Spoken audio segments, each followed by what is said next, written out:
Oh, welcome back. This is Sleepy Reader with another chapter in Anne of Green Gables. Go ahead and get your nighttime routine started, and I'll start reading. And with any luck, you'll fall asleep before I do. Let's begin. Chapter 21.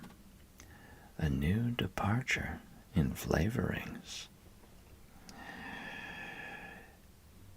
Dear me, there is nothing but meetings and partings in this world, as Mrs. Lynde says, remarked Anne plaintively, putting her slate and books down on the kitchen table on the last day of June, and wiping her red eyes with a very damp handkerchief. Wasn't it fortunate, Marilla, that I took an extra handkerchief to school today? I had a presentiment that it would be needed. I never thought you were so fond of Mr. Phillips that you'd require 2 handkerchiefs to dry your tears just because he was going away, said Marilla. I don't think I was crying because I was really so very fond of him, reflected Anne. I just cried because all the others did. It was Ruby Gillis started it. Ruby Gillis has always declared she hated Mr. Phillips. But just as soon as he got up to make his farewell speech, she burst into tears. Then all the girls began to cry, one after the other. I tried to hold out, Marilla. I tried to remember the time Mr. Phillips made me sit with a boy, and the time he spelled my name without an E on the blackboard, and how he said I was the worst dunce he ever saw at geometry and laughed at my spelling, and all the times he had been so horrid and sarcastic. But somehow I couldn't, Marilla, and I just had to cry too. Jane Andrews has been talking for a month about how glad she'd be when Mr. Phillips went away, and she declared she'd never shed a tear. Well, she was worse than any of us, and had to borrow a handkerchief from her brother. Of course the boys didn't cry, because she hadn't brought one of her own, not expecting to need it. Oh, Marilla, it was heart-rending. Mr. Phillips made such a beautiful farewell speech beginning, "The time has come for us to part." It was very affecting, and he had tears in his eyes too, Marilla. Oh, I felt dreadfully sorry and remorseful for all the times I'd talked in school and drawn pictures of him on my slate and made fun of him and Prissy. I can tell you I wish I'd been a model pupil like Minnie Andrews.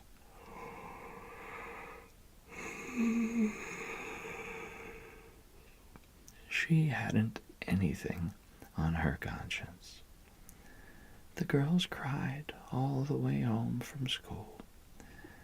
Carrie Sloane kept saying every few minutes, "The time has come for us to part," and that would start us off again whenever we were in any danger of cheering up. I do feel dreadfully sad, Marilla, but one can't feel quite in the depths of despair with 2 months' vacation before them, can they, Marilla? And besides, we met the new minister and his wife coming from the station. For all I was feeling so bad about Mr. Phillips going away, I couldn't help taking a little interest in a new minister, could I? His wife is very pretty. Not exactly regally lovely, of course. It wouldn't do, I suppose, for a minister to have a regally lovely wife. because it might set a bad example.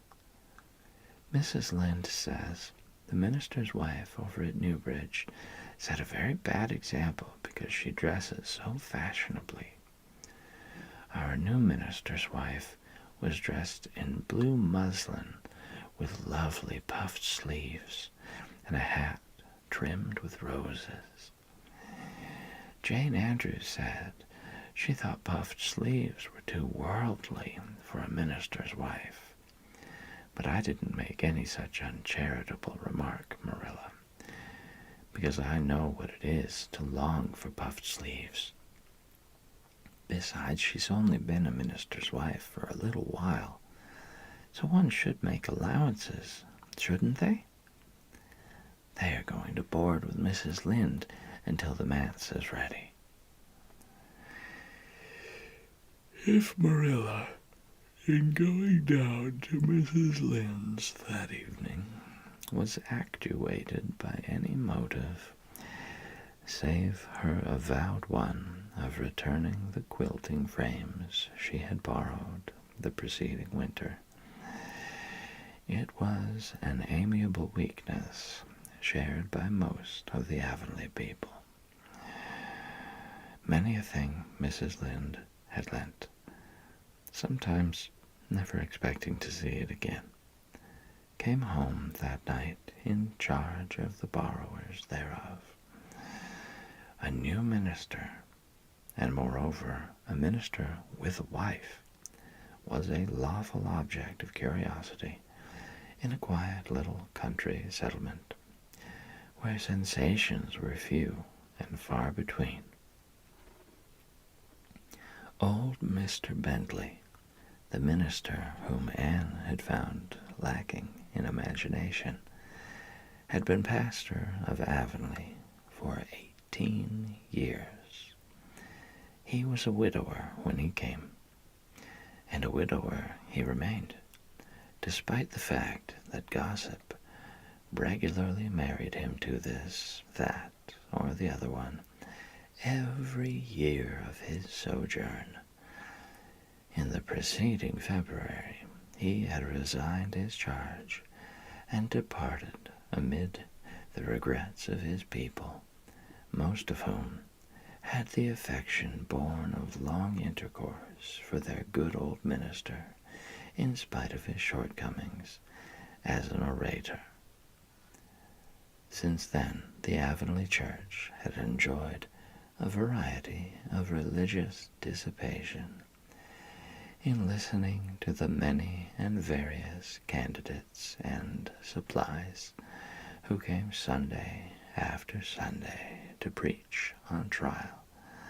These stood or fell by the judgment of the fathers and mothers in Israel.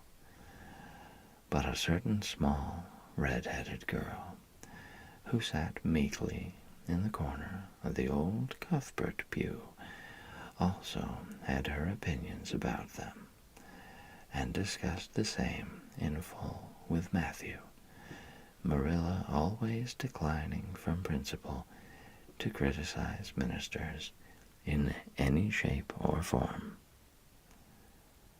"I don't think Mr. Smith would have done, Matthew," was Anne's final summing up. "Mrs. Lynde says his delivery was so poor, but I think his worst fault was just like Mr. Bentley's. He had no imagination. And Mr. Terry had too much.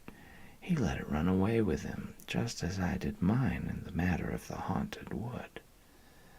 Besides, Mrs. Lynde says his theology wasn't sound. Mr. Gresham was a very good man and a very religious man, but he told too many funny stories and made the people laugh in church. He was undignified, and you must have some dignity about a minister, mustn't you, Matthew? I thought Mr. Marshall was decidedly attractive, but Mrs. Lynde says he isn't married or even engaged, because she made special inquiries about him, and she says it would never do to have a young unmarried minister in Avonlea, because he might marry in the congregation, and that would make trouble. Mrs. Lynde is a very far-seeing woman, isn't she, Matthew? I'm very glad they've called Mr. Allen. I liked him because his sermon was interesting, and he prayed as if he meant it, and not just as if he did it because he was in the habit of it. Mrs. Lynde says he isn't perfect, but she says she supposes we couldn't expect a perfect minister for $750 a year, and anyhow, his theology is sound, because she questioned him thoroughly on all the points of doctrine. And she knows his wife's people, and they are most respectable, and the women are all good housekeepers. Mrs. Lynde says that sound doctrine in the man and good housekeeping in the woman make an ideal combination for a minister's family. The new minister and his wife were a young, pleasant-faced couple, still in their honeymoon, and full of all good and beautiful enthusiasm for their chosen life work. Avonlea opened its heart to them from the start.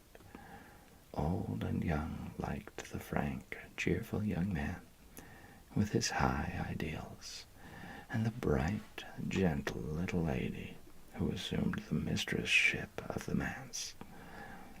With Mrs. Allen, Anne fell promptly and wholeheartedly in love. She had discovered another kindred spirit. Mrs. Allen is perfectly lovely, she announced one Sunday afternoon. She's taken our class, and she's a splendid teacher. She said right away she didn't think it was fair for the teacher to ask all the questions. And you know, Marilla, that is exactly what I've always thought. She said we could ask her any question we liked, and I asked ever so many. I'm good at asking questions, Marilla. I believe you, was Marilla's emphatic comment. Nobody else asked any except Ruby Gillis, and she asked if there was to be a Sunday school picnic this summer. I didn't think that was a very proper question to ask because it hadn't any connection with the lesson. The lesson was about Daniel in the lion's den. But Mrs. Allen just smiled and said she thought there would be. Mrs. Allen has a lovely smile.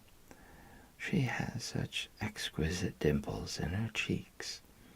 I wish I had dimples in my cheeks, Marilla. I'm not half so skinny as I was when I came here, but I have no dimples yet. If I had, perhaps I could influence people for good. Mrs. Allen said we ought always to try to influence other people for good. She talked so nice about everything. I never knew before that religion was such a cheerful thing. I always thought it was kind of melancholy, but Mrs. Allen's isn't.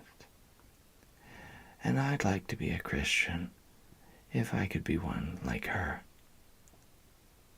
I wouldn't want to be one like Mr. Superintendent Bell. It's very naughty of you to speak so about Mr. Bell, said Marilla severely. Mr. Bell is a real good man. Oh, of course he's good, agreed Anne, but he doesn't seem to get any comfort out of it. If I could be good, I'd dance and sing all day because I was glad of it. I suppose Mrs. Allen is too old to dance and sing, and of course it wouldn't be dignified in a minister's wife. But I can just feel she's glad she's a Christian. and that she'd be one, even if she could get to heaven without it. I suppose we must have Mr. and Mrs. Allen up to tea some day soon, said Marilla reflectively. They've been most everywhere but here. Let me see. Next Wednesday would be a good time to have them. But don't say a word to Matthew about it. For if he knew they were coming, he'd find some excuse to be away that day. He's got so used to Mr. Bentley he didn't mind him, but he's going to find it hard to get acquainted with a new minister, and a new minister's wife will frighten him to death. I'll be as secret as the dead, assured Anne, but oh, Marilla, will you let me make a cake for the occasion? I'd love to do something for Mrs. Allen. And you know I can make a pretty good cake by this time. You can make a layer cake, promised Marilla. Monday and Tuesday. Great preparations went on at Green Gables. Having the minister and his wife to tea was a serious and important undertaking, and Marilla was determined not to be eclipsed by any of the Avonlea housekeepers. Anne was wild with excitement and delight.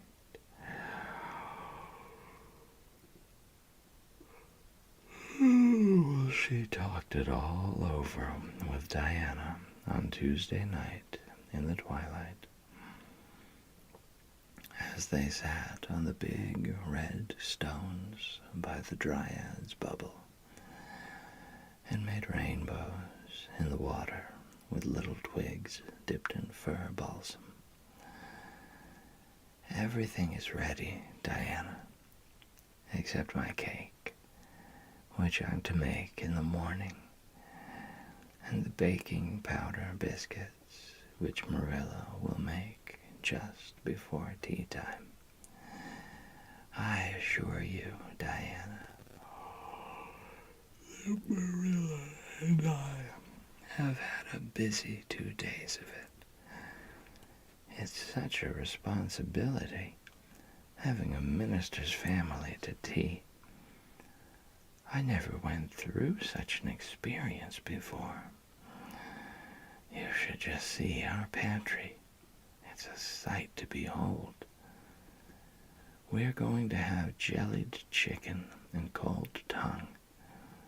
We're to have 2 kinds of jelly, red and yellow, and whipped cream and lemon pie and cherry pie, and 3 kinds of cookies and fruit cake, and Marilla's famous yellow plum preserves that she keeps especially for ministers, and pound cake and layer cake, and biscuits as aforesaid, and new bread and old both, in case the minister is dyspeptic and can't eat new.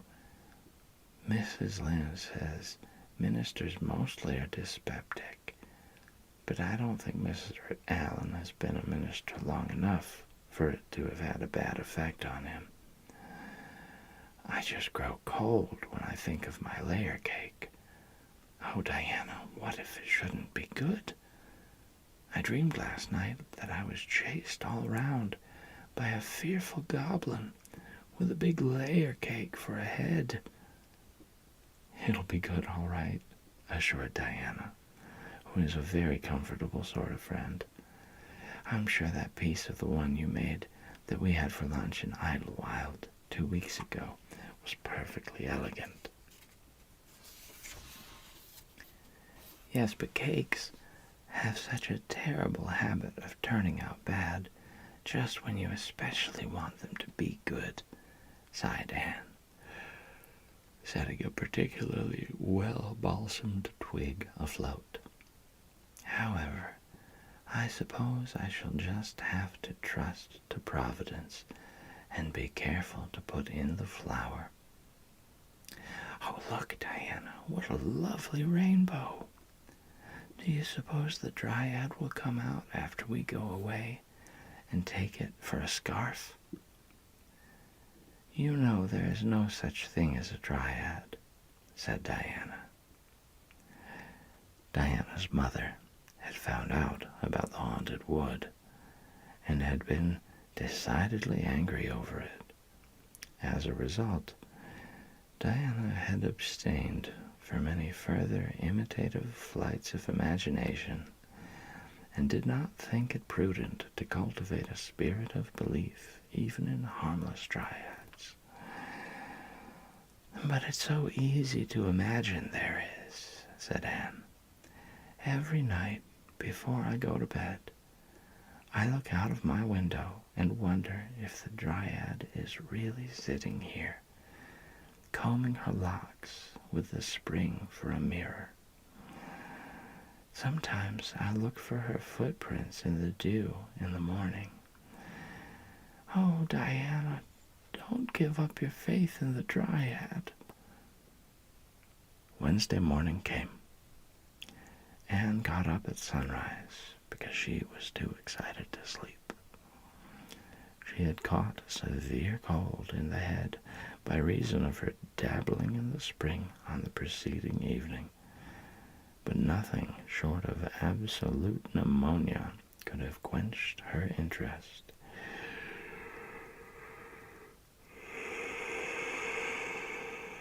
In culinary matters that morning. After breakfast, she proceeded to make her cake. When she finally shut the oven door upon it, she drew a long breath. I'm sure I haven't forgotten anything this time, Marilla. But do you think it will rise? Just suppose perhaps the baking powder isn't good. I used it out of the new can. And Mrs. Lynde says you can never be sure of getting good baking powder nowadays, when everything is so adulterated. Mrs. Lynde says the government ought to take the matter up, but she says we'll never see the day when a Tory government will do it. Marilla, what if that cake doesn't rise? We'll have plenty without it, was Marilla's unimpassioned way of looking at the subject. The cake did rise, however, and came out of the oven as light and feathery as golden foam. Anne, flushed with delight, clapped it together with layers of ruby jelly, and, in imagination, saw Mrs. Allen eating it and possibly asking for another piece. You'll be using the best tea set, of course, Marilla, she said. Can I fix up the table with ferns and wild roses? I think that's all nonsense, sniffed Marilla. In my opinion, it's the eatables that matter and not flummery decorations. Mrs. Barry had her table decorated, said Anne, who was not entirely guiltless of the wisdom of the serpent. And the minister paid her an elegant compliment. He said it was a feast for the eye as well as the palate. Well, do as you like, said Marilla, who was quite determined not to be surpassed by Mrs. Barry or anybody else. Only mind you leave enough room for the dishes and the food. Anne laid herself out to decorate in a manner and after a fashion that should leave Mrs. Barry's nowhere. Having abundance of roses and ferns and a very artistic taste of her own, she made that tea table such a thing of beauty that when the minister and his wife sat down to it, they exclaimed in chorus over its loveliness.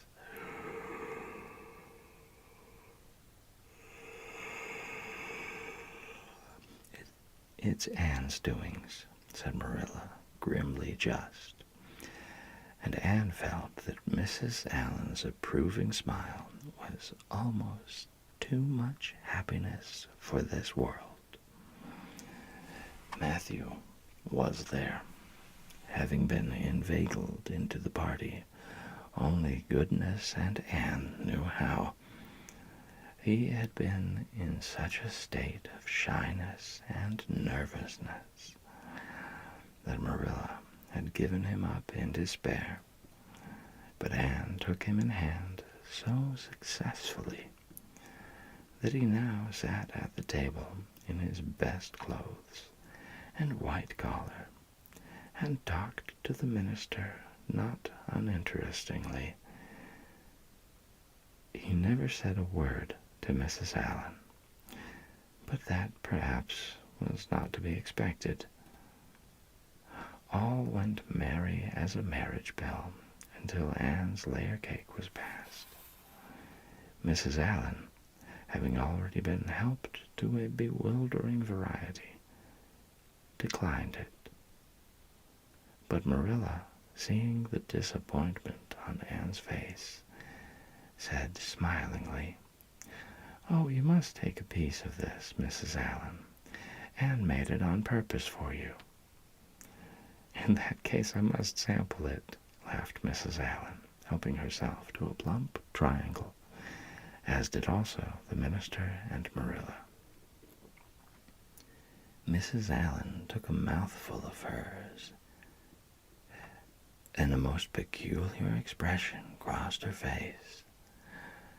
Not a word did she say, however, but steadily ate away at it. Marilla saw the expression and hastened to taste the cake. "Anne Shirley," she exclaimed, "what on earth did you put into that cake?" "Nothing but what the recipe said, Marilla," cried Anne with a look of anguish. "Oh, isn't it all right?" "All right? It's simply horrible. Mrs. Allen, don't try to eat it. And taste it yourself. What flavoring did you use?" "Vanilla," said Anne, her face scarlet with mortification after tasting the cake. "Only vanilla." "Oh, Marilla, it must have been the baking powder. I had my suspicions of that baking powder fiddlesticks. Go and bring me the bottle of vanilla you used." Anne fled to the pantry and returned with a small bottle partially filled with a brown liquid and labeled yellowly, "Best Vanilla." Marilla took it, uncorked it, smelled it. "Mercy on us, Anne, you flavored that cake with anodyne liniment. I broke the liniment bottle last week and poured what was left into an old empty vanilla bottle. I suppose it's partly my fault. I should have warned you. But for pity's sake, why couldn't you have smelled it?" And dissolved into tears under this double disgrace. "I couldn't. I had such a cold." And with this she fairly fled to the gable chamber, where she cast herself on the bed and wept as one who refuses to be comforted. Presently a light step sounded on the stairs, and somebody entered the room. "Oh, Marilla," sobbed Anne without looking up. "I'm disgraced forever. I shall never be able to live this down. It will get out. Things always do get out in Avonlea. Diana will ask me how my cake turned out, and I shall have to tell her the truth. I shall always be pointed at as the girl who flavored a cake with anodyne liniment. Gil, the boys in school will never get over laughing at it. Oh, Marilla, If you have a spark of Christian pity, don't tell me that I must go down and wash the dishes after this. I'll wash them when the minister and his wife are gone. But I cannot ever look Mrs. Allen in the face again. Perhaps she'll think I tried to poison her. Mrs. Lynde says she knows an orphan girl who tried to poison her benefactor. But the liniment isn't poisonous. It's meant to be taken internally, although not in cakes. Won't you tell Mrs. Allen so, Marilla? Suppose you jump up and tell her so yourself, said a merry voice. Anne flew up to find Mrs. Allen standing by her bed, surveying her with laughing eyes. My dear little girl, you mustn't cry like this, she said, genuinely disturbed by Anne's tragic face. Why, it's all just a funny mistake that anybody might make. Oh, no, it takes me to make such a mistake, said Anne forlornly. And I wanted to have that cake so nice for you, Mrs. Allen. Yes, I know, dear. And I assure you I appreciate your kindness and thoughtfulness just as much as if it had turned out all right. Now, you mustn't cry any more, but come down with me and show me your flower garden. Miss Cuthbert tells me you have a little plot all your own. I want to see it, for I'm very much interested in flowers. Anne permitted herself to be led down and comforted, reflecting that it was really providential that Mrs. Allen was a kindred spirit. Nothing more was said about the liniment cake, and when the guests went away, Anne found that she had enjoyed the evening more than could have been expected, considering that terrible incident. Nevertheless, she sighed deeply. Marilla, isn't it nice to think that tomorrow is a new day with no mistakes in it yet? I'll warrant you'll make plenty in it, said Marilla. I never saw your beat for making mistakes, Anne. Yes, and well I know it, admitted Anne mournfully. But have you ever noticed one encouraging thing about me, Marilla? I never make the same mistake twice. I don't know as that's much benefit when you're always making new ones. Oh, don't you see, Marilla? There must be a limit to the mistakes one person can make. And when I get to the end of them, then I'll be through with them. That's a very comforting thought. Well, you'd better go and give that cake to the pigs, said Marilla. It isn't fit for any human to eat, not even Jerry Buote.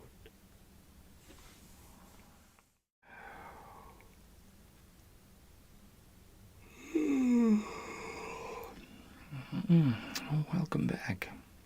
This is Sleepy Reader with another chapter from Anne of Green Gables. Go ahead and get your bedtime routine started, and I'll start reading. With any luck, you'll fall asleep before I do. So let's begin. Chapter 22. Anne is invited out to tea.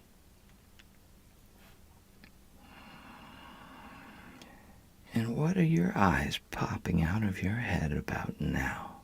Asked Marilla, when Anne had just come in from a run to the post office. Have you discovered another kindred spirit? Excitement hung around Anne like a garment. shone in her eyes, kindled in every feature.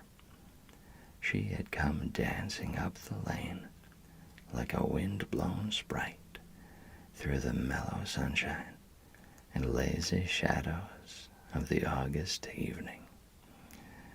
"No, Marilla, but oh, what do you think?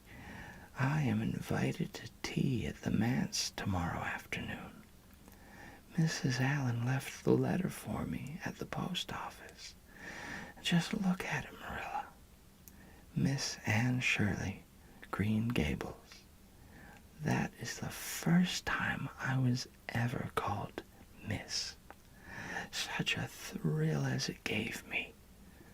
I shall cherish it forever among my choicest treasures." Mrs. Allen told me she meant to have all the members of her Sunday school class to tea in turn, said Marilla, regarding the wonderful event very coolly. "You needn't get in such a fever over it. Do learn to take things calmly, child." For Anne to take things calmly would have been to change her nature. All spirit and fire and dew as she was, the pleasures and pains of life came to her with trebled intensity.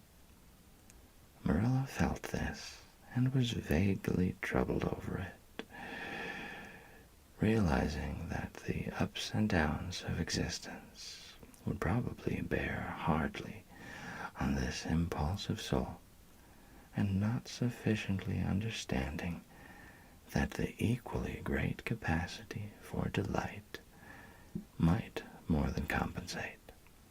Therefore, Marilla conceived it to be her duty to drill Anne into a tranquil uniformity of disposition as impossible and alien to her as to a dancing sunbeam in one of the brook shallows.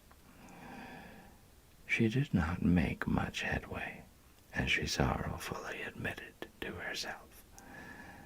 The downfall of some dear hope or plan plunged Anne into deeps of affliction. The fulfillment thereof exalted her to dizzy realms of delight. Marilla had almost begun to despair of ever fashioning this waif of the world into her model little girl of demure manners and prim deportment. Neither would she have believed that she really liked Anne much better as she was. Anne went to bed that night, speechless with misery, because Matthew had said the wind was round northeast, and he feared it would be a rainy day tomorrow. The rustle of the poplar leaves about the house worried her. It sounded so like pattering raindrops. And the dull, far-away roar of the Gulf, to which she listened delightedly at other times, loving its strange, sonorous, haunting rhythm, now seemed like a prophecy of storm and disaster to a small maiden who particularly wanted a fine day. Anne thought that the morning would never come. But all things have an end, even nights before the day on which you are invited to take tea at the manse. The morning, in spite of Matthew's predictions, was fine, and Anne's spirits soared to their highest. "Oh, Marilla, there is something in me today that makes me just love everybody I see," she exclaimed, as she washed the breakfast dishes. "You don't know how good I feel. Wouldn't it be nice if it could last? I believe I could be a model child if I were just invited out to tea every day. But oh, Marilla, it's a solemn occasion, too. I feel so anxious. What if I shouldn't behave properly? You know I never had tea at a manse before, and I'm not sure that I know all the rules of etiquette, although I've been studying the rules given in the etiquette department of the Family Herald ever since I came here. I'm so afraid I'll do something silly or forget to do something I should do. Would it be good manners to take a second helping of anything if you want to very much? The trouble with you, Anne, is that you're thinking too much about yourself. You should just think of Mrs. Allen and what would be nicest and most agreeable for her, said Marilla, hitting for once in her life on a very sound and pithy piece of advice. Anne instantly realized this. You are right, Marilla. I'll try not to think about myself at all. Anne evidently got through her visit without any serious breach of etiquette, for she came home through the twilight under a great high-sprung sky, gloried over with trails of saffron and rosy cloud, in a beatified state of mind, and told Marilla all about it happily, sitting on the big red sandstone slab at the kitchen door, with her tired, curly head in Marilla's gingham lap. A cool wind was blowing down over the long harvest fields, from the rims of furry western hills, and whistling through the poplars. One clear star hung above the orchard, and the fireflies were flitting over in Lover's Lane, in and out among the ferns and rustling boughs. Anne watched them as she talked, and somehow felt that wind and stars and fireflies were all tangled up together into something unutterably sweet and enchanting. Oh, Marilla, I've had a most fascinating time. I feel that I have not lived in vain, and I shall always feel like that, even if I should never be invited to tea at a manse again. When I got there, Mrs. Allen met me at the door. She was dressed in the sweetest dress of pale pink organdy, with dozens of frills and elbow sleeves, and she looked just like a seraph. I really think I'd like to be a minister's wife when I grow up, Marilla. A minister mightn't mind my red hair, because he wouldn't be thinking of such worldly things. But then, of course, one would have to be naturally good, and I'll never be that. So I suppose there's no use in thinking about it. Some people are naturally good, you know, and others are not. I'm one of the others. Mrs. Lynde says I'm full of original sin. No matter how hard I try to be good, I can never make much such a success of it as those who are naturally good. It's a good deal like geometry, I expect. But don't you think that trying so hard ought to count for something? Mrs. Allen is one of the naturally good people. I love her passionately. You know, there are some people, like Matthew and Mrs. Allen, that you can love right off without any trouble. And there are others, like Mrs. Lind, that you have to try very hard to love. You know you ought to love them because they know so much and are such active workers in the church. But you have to keep reminding yourself of it all the time, or else you forget. There was another little girl at the manse to tea from the White Sands Sunday School. Her name was Loretta Bradley, and she was a very nice little girl. Not exactly a kindred spirit, you know, but still very nice. We had an elegant tea, and I think I kept all the rules of etiquette pretty well. After tea, Mrs. Allen played and sang, and she got Loretta and me to sing too.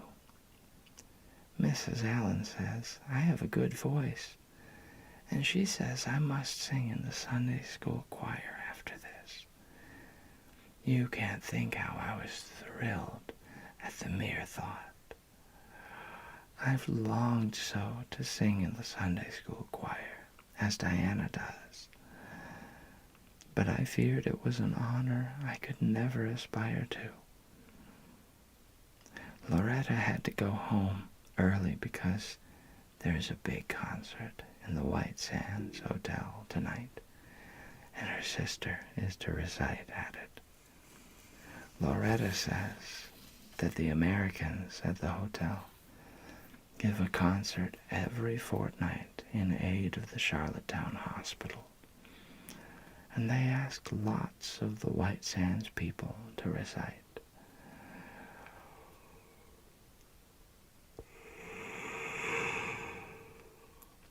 Loretta said she expected to be asked herself someday. I just gazed at her in awe.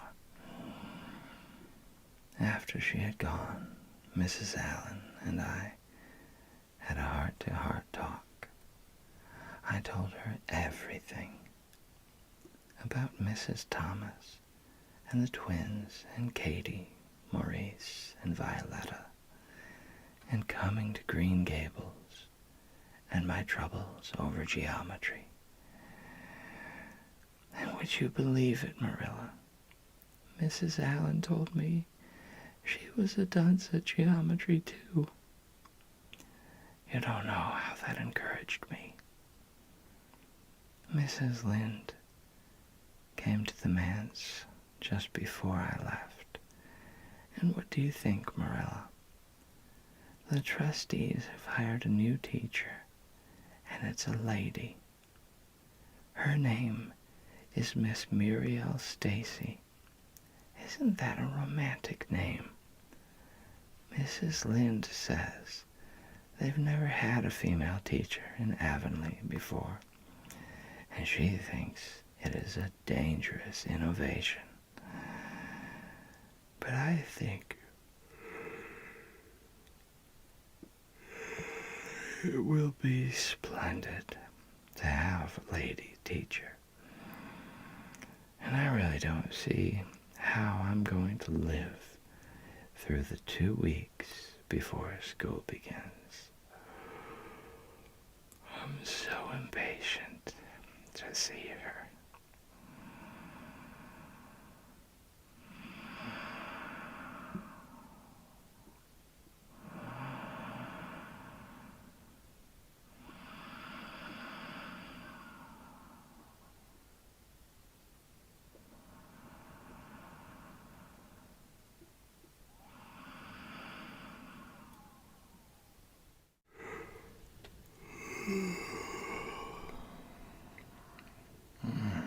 Welcome back.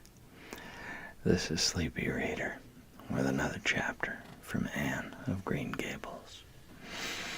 go ahead and get your nighttime routine started, and I'll start reading.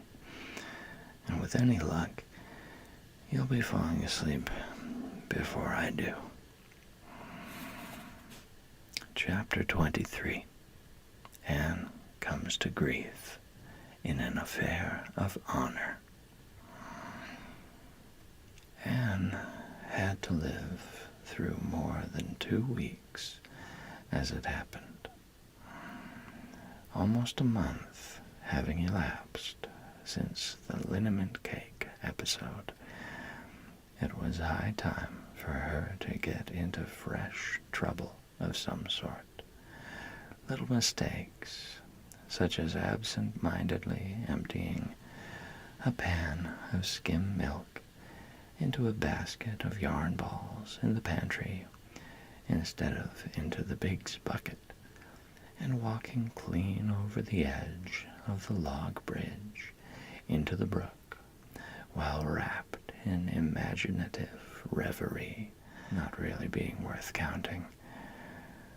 A week after the tea at the manse, Diana Barry gave a party.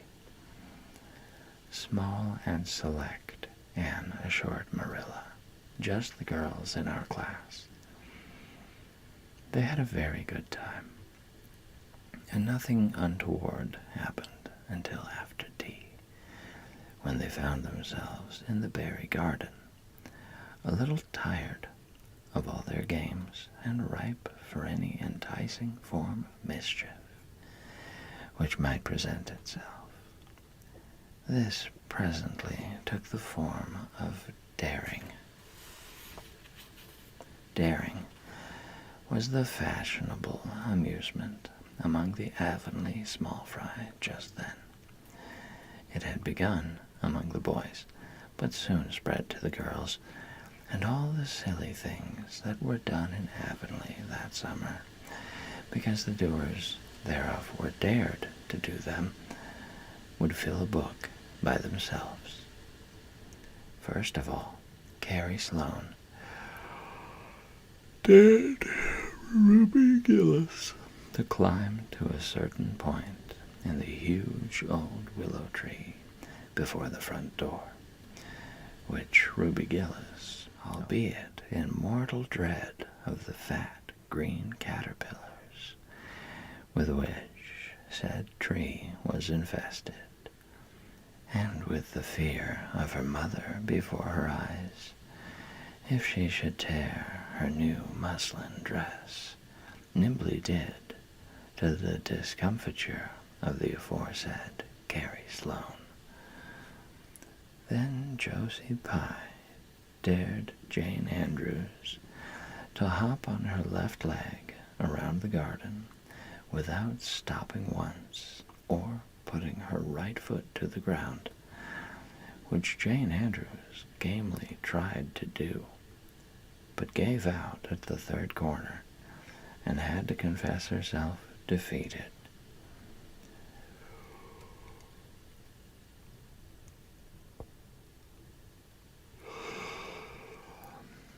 Josie's triumph being rather more pronounced than good taste permitted, Anne Shirley dared her to walk along the top of the board fence which bounded the garden to the east. Now, to walk board fences requires more skill and steadiness of head and heel than one might suppose who has never tried it.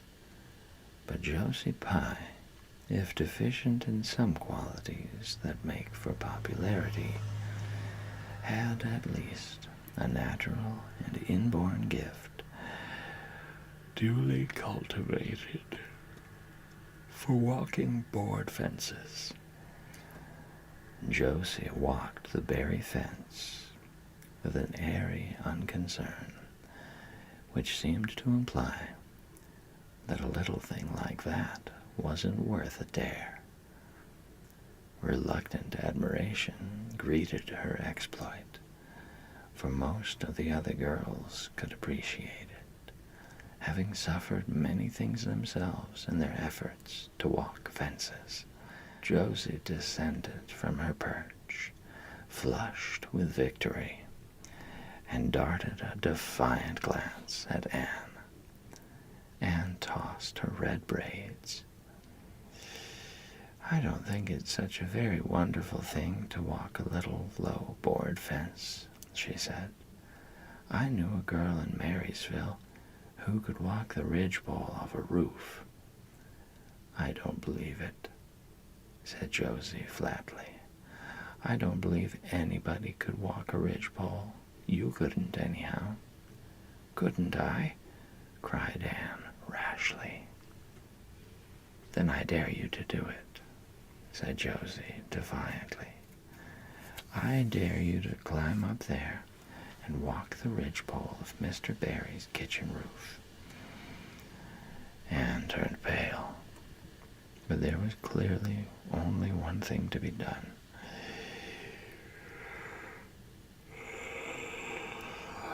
She walked towards the house, where a ladder was leaning against the kitchen roof.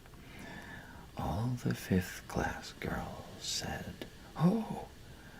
partly in excitement, partly in dismay. "Don't you do it, Anne," entreated Diana. "You'll fall off and be killed." "Never mind, Josie Pye. It isn't fair to dare anybody to do anything so dangerous." "I must do it.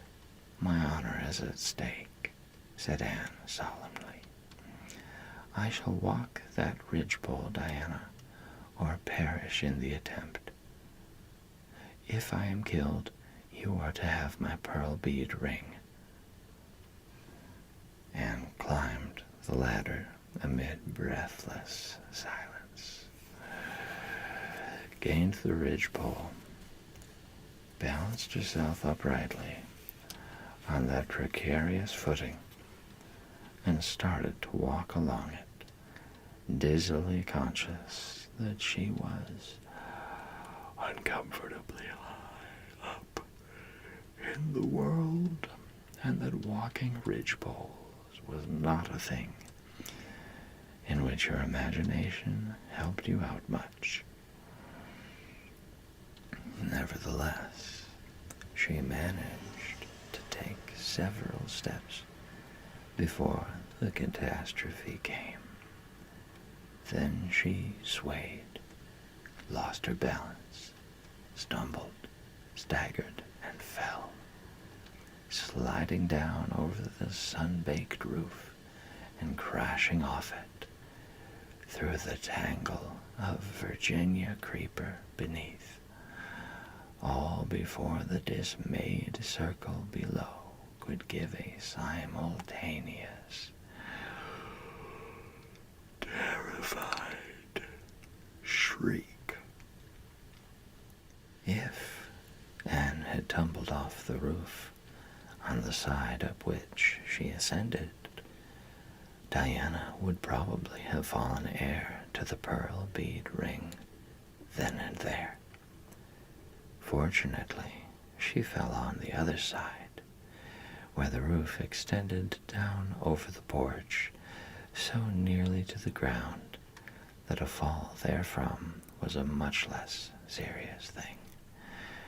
Nevertheless, when Diana and the other girls had rushed frantically around the house, except Ruby Gillis, who remained as if rooted to the ground and went into hysterics, they found Anne lying all white and limp among the wreck and ruin of the Virginia creeper. "Anne, are you killed?" shrieked Diana, throwing herself on her knees beside her friend. "Oh, Anne, dear Anne, speak just one word to me and tell me if you're killed." To the immense relief of all the girls, and especially of Josie Pye, who, in spite of lack of imagination, had been seized with horrible visions of a future branded as the girl who was the cause of Anne Shirley's early and tragic death, Anne sat dizzily up and answered uncertainly, "No, Diana, I am not killed, but I think I am rendered unconscious." "Where?" sobbed Carrie Sloane. "Oh, where, Anne?" Before Anne could answer, Mrs. Barry appeared on the scene. At sight of her, Anne tried to scramble to her feet, but sank back again with a sharp little cry of pain. "What's the matter? Where have you hurt yourself?" demanded Mrs. Barry. "My ankle," gasped Anne. "Oh, Diana, please find your father and ask him to take me home. I know I can never walk there, and I'm sure I couldn't hop so far on one foot when Jane couldn't even hop around the garden." Marilla was out in the orchard picking a panful of summer apples when she saw Mr. Barry coming over the log bridge and up the slope, with Mrs. Barry beside him and a whole procession of little girls trailing after him. In his arms he carried Anne, whose head lay limply against his shoulder. At that moment, Marilla had a revelation.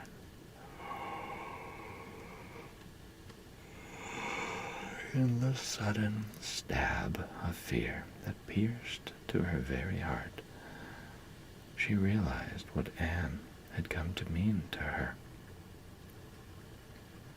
She would have admitted that she liked Anne, nay, that she was very fond of Anne, but now she knew, as she hurried wildly down the slope, that Anne was dearer to her than anything on earth.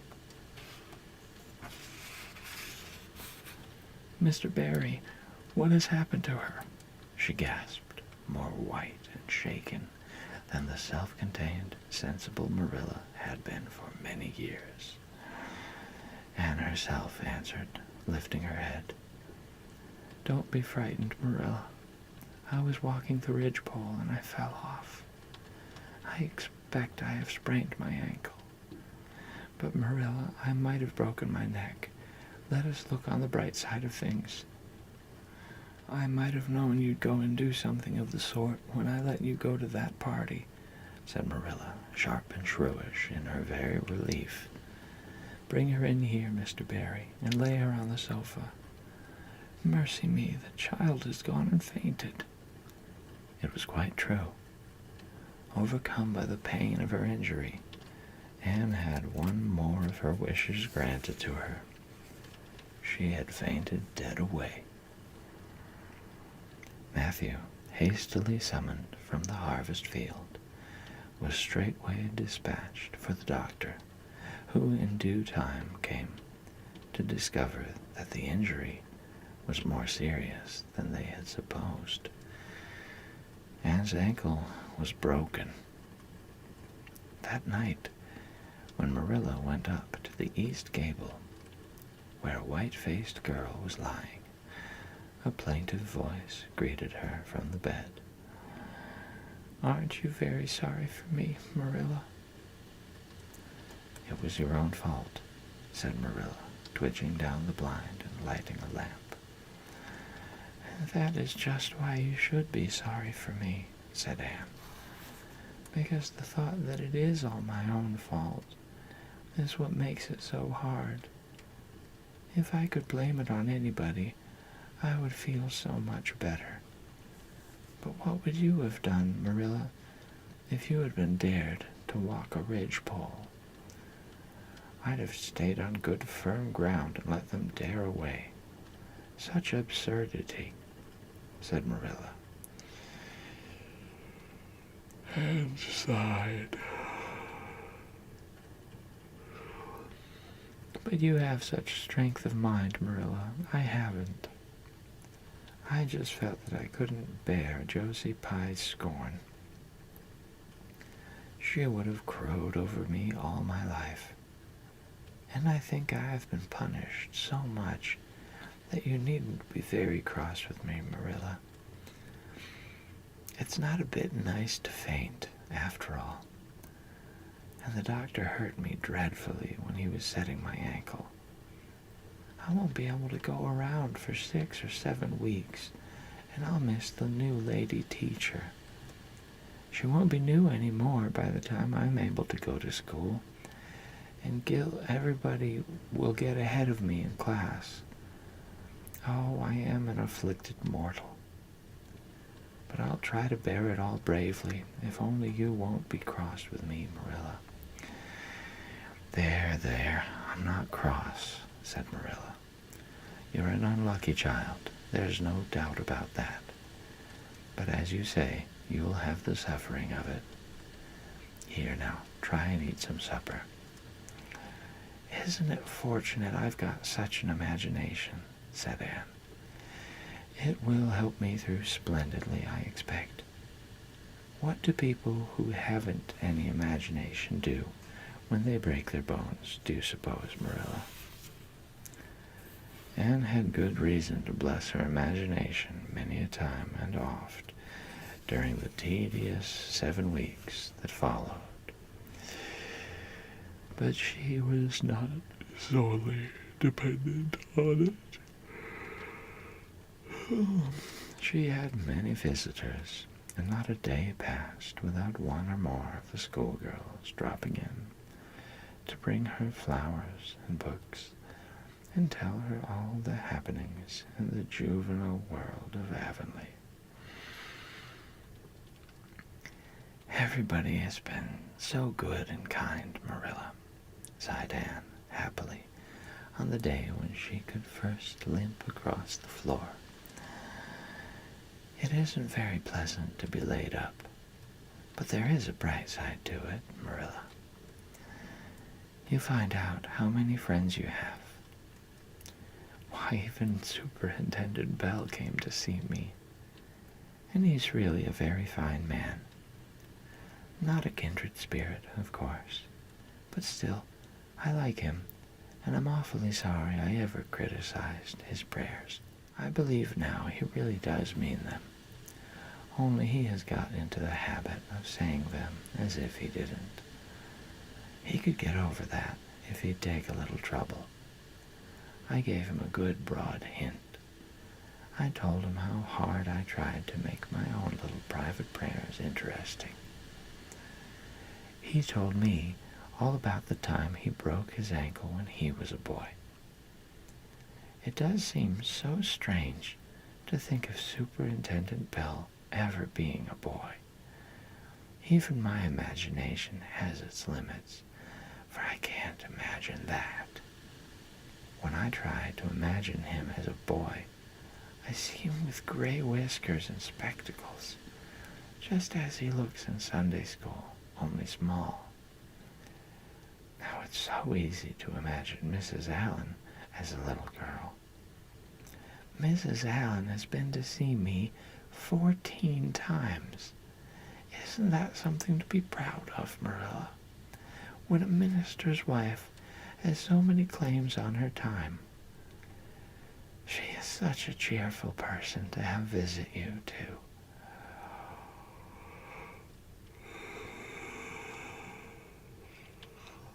She never tells you it's your own fault, and she hopes you'll be a better girl on account of it. Mrs. Lynde always told me that when she came to see me, and she said it in a kind of way that made me feel she might hope I'd be a better girl, but didn't really believe I would. Even Josie Pye came to see me. I received her as politely as I could, because I think she was sorry she dared me to walk a ridgepole. If I had been killed, she would have had to carry a dark burden of remorse all her life. Diana has been a faithful friend. She's been over every day to cheer my lonely pillow. But oh, I shall be so glad when I can go to school, for I've heard such exciting things about the new teacher. The girls all think she is perfectly sweet. Diana says she has the loveliest fair, curly hair and such fascinating eyes. She dresses beautifully, and her sleeve puffs are bigger than anybody else's in Avonlea. Every other Friday afternoon,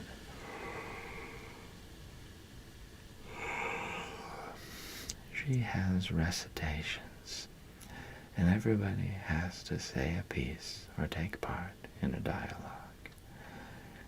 Oh, it's just glorious to think of it. Josie Pye says she hates it, but that is just because Josie has so little imagination. Diana and Ruby Gillis and Jane Andrews are preparing a dialogue called A Morning Visit for next Friday. And the Friday afternoons that don't have recitations, Miss Stacy takes them all to the woods for a field day, and they study ferns and flowers and birds. And they have physical culture exercises morning and evening.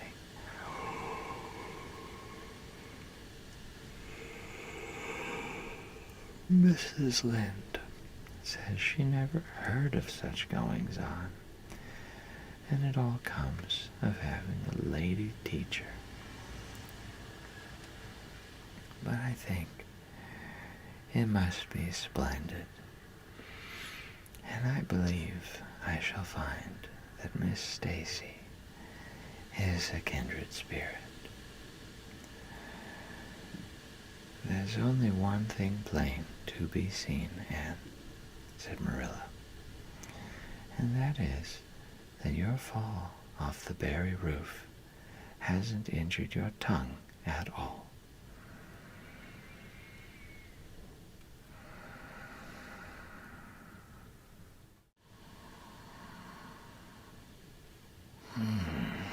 Welcome back. This is Sleepy Reader with another chapter from Anne of Green Gables. Go and get your nighttime routine started, and I'll start reading. With any luck, you'll be falling to sleep before I do. This week is chapter 24. Miss Stacy and her pupils get up a concert. It was October again when Anne was ready to go back to school.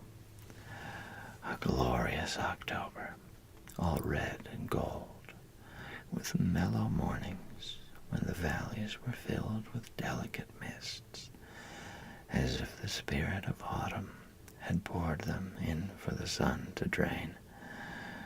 Amethyst, pearl, silver, rose, and smoke blue. The dews were so heavy that the fields glistened like cloth of silver, and there were such heaps of rustling leaves in the hollows of many-stemmed woods to run crisply through. The birch path was a canopy of yellow, and the ferns were sere and brown all along it. There was a tang in the very air that inspired the hearts of small maidens tripping, unlike snails, swiftly and willingly to school. And it was jolly to be back again at the little brown desk beside Diana, with Ruby Gillis nodding across the aisle, and Carrie Sloane sending up notes, and Julia Bell passing a chew of gum down from the back seat. Anne drew a long breath of happiness as she sharpened her pencil and arranged her picture cards in her desk. Life was certainly very interesting. In the new teacher, she found another true and helpful friend. Miss Stacy was a bright, sympathetic young woman with the happy gift of winning and holding the affections of her pupils and bringing out the best that was in them mentally and morally. Anne expanded like a flower under this wholesome influence and carried home to the admiring Matthew and the critical Marilla glowing accounts of school work and aims. "I love Miss Stacy with my whole heart, Marilla. She is so ladylike, and she has such a sweet voice. When she pronounces my name, I feel instinctively that she's spelling it with an E. We had recitations this afternoon. I just wish you could have been there to hear me recite Mary, Queen of Scots. I just put my whole soul into it. Ruby Gillis told me coming home that the way I said the line, 'Now for my father's arm,' she said, 'my woman's heart, farewell,' just made her blood run cold." "Well, now, you might recite it for me some of these days out in the barn," suggested Matthew. "Of course I will," said Anne meditatively. "But I won't be able to do it so well, I know. It won't be so exciting as it is when you have a whole schoolful before you hanging breathlessly on your words. I know I won't be able to make your blood run cold." Mrs. Lynde says it made her blood run cold to see the boys climbing to the very tops of those big trees on Bell's Hill after crow's nests last Friday, said Marilla. "I wonder at Miss Stacy for encouraging it." "But we wanted a crow's nest for nature study," explained Anne. "That was on our field afternoon. Field afternoons are splendid, Marilla. And Miss Stacy explains everything so beautifully. We have to write compositions on our field afternoons, and I write the best ones." "It's very vain of you to say so, then. You'd better let your teacher say it." "But she did say it, Marilla. And indeed I'm not vain about it. How can I be when I'm such a dunce at geometry? Although I'm really beginning to see through it a little, too. Miss Stacy makes it so clear. Still, I'll never be good at it, and I assure you it is a humbling reflection. But I love writing compositions. Mostly Miss Stacy lets us choose our own subjects, but next week we are to write a composition on some remarkable person. It's hard to choose among so many remarkable people who have lived. Mustn't it be splendid to be remarkable and have compositions written about you after you're dead? Oh, I would dearly love to be remarkable. I think when I grow up, I'll be a trained nurse and go with the Red Crosses to the field of battle as a messenger of mercy. That is, if I don't go out as a foreign missionary. That would be very romantic. But one would have to be very good to be a missionary. And that would be a stumbling block. We have physical culture exercises every day, too. They make you graceful and promote digestion. Promote fiddlesticks, said Marilla, who honestly thought it was all nonsense. But all the field afternoons and recitation Fridays and physical culture contortions paled before a project which Miss Stacy brought forward in November.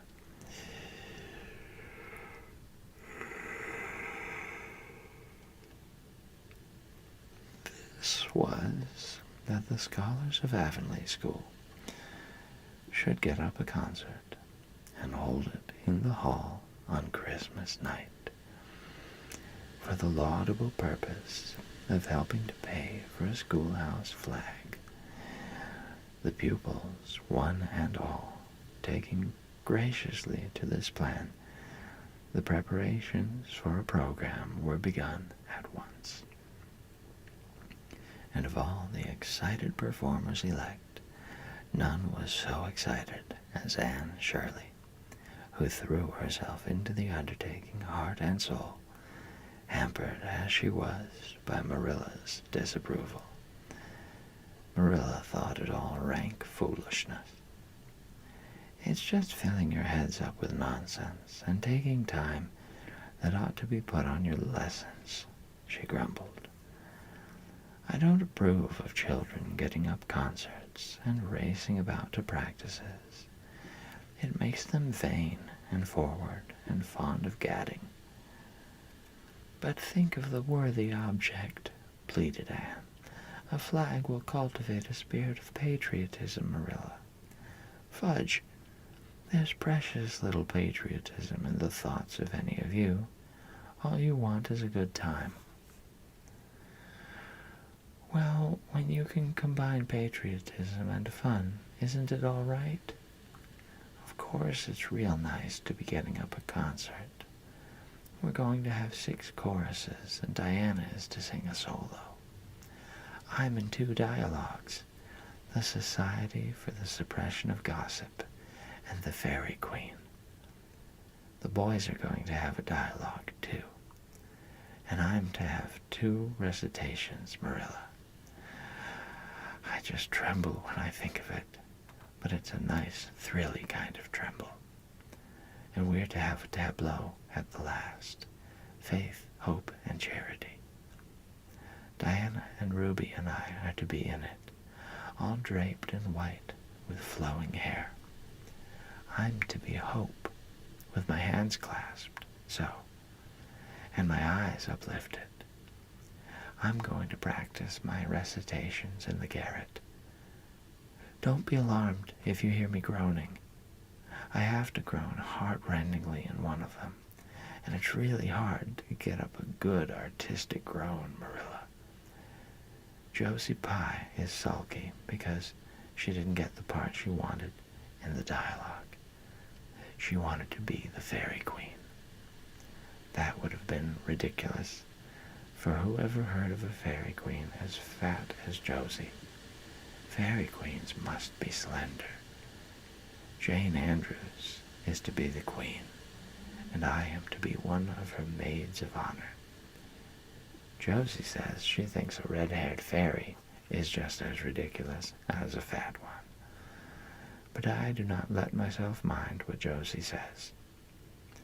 I'm to have a wreath of white roses on my hair, and Ruby Gillis is going to lend me her slippers, because I haven't any of my own. It's necessary for fairies to have slippers, you know. You couldn't imagine a fairy wearing boots, could you? Especially with copper toes. We are going to decorate the hall with creeping spruce and fir mottos, with pink tissue paper roses in them.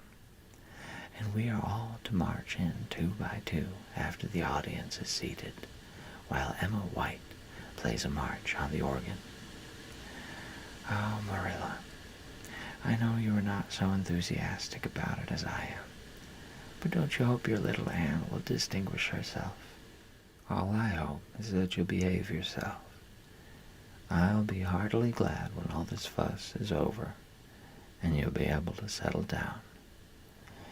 You are simply good for nothing just now, with your head stuffed full of dialogues and groans and tableaux.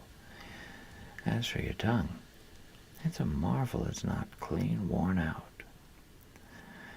Anne sighed and betook herself to the backyard, over which a young new moon was shining through the leafless poplar boughs from an apple-green western sky, and where Matthew was splitting wood. Anne perched herself on a block and talked the concert over with him, sure of an appreciative and sympathetic listener, in this instance at least. Well, now, I reckon it's going to be a pretty good concert, and I expect you'll do your part fine, he said, smiling down into her eager, vivacious little face. Anne smiled back at him. Those two were the best of friends, and Matthew thanked his stars many a time and oft that he had nothing to do with bringing her up. That was Marilla's exclusive duty. If it had been his, he would have been worried over frequent conflicts between inclination and said duty. As it was, he was free to spoil Anne, Marilla's phrasing, as much as he liked. But it was not such a bad arrangement, after all. A little appreciation sometimes does quite as much good as all the conscientious bringing up in the world.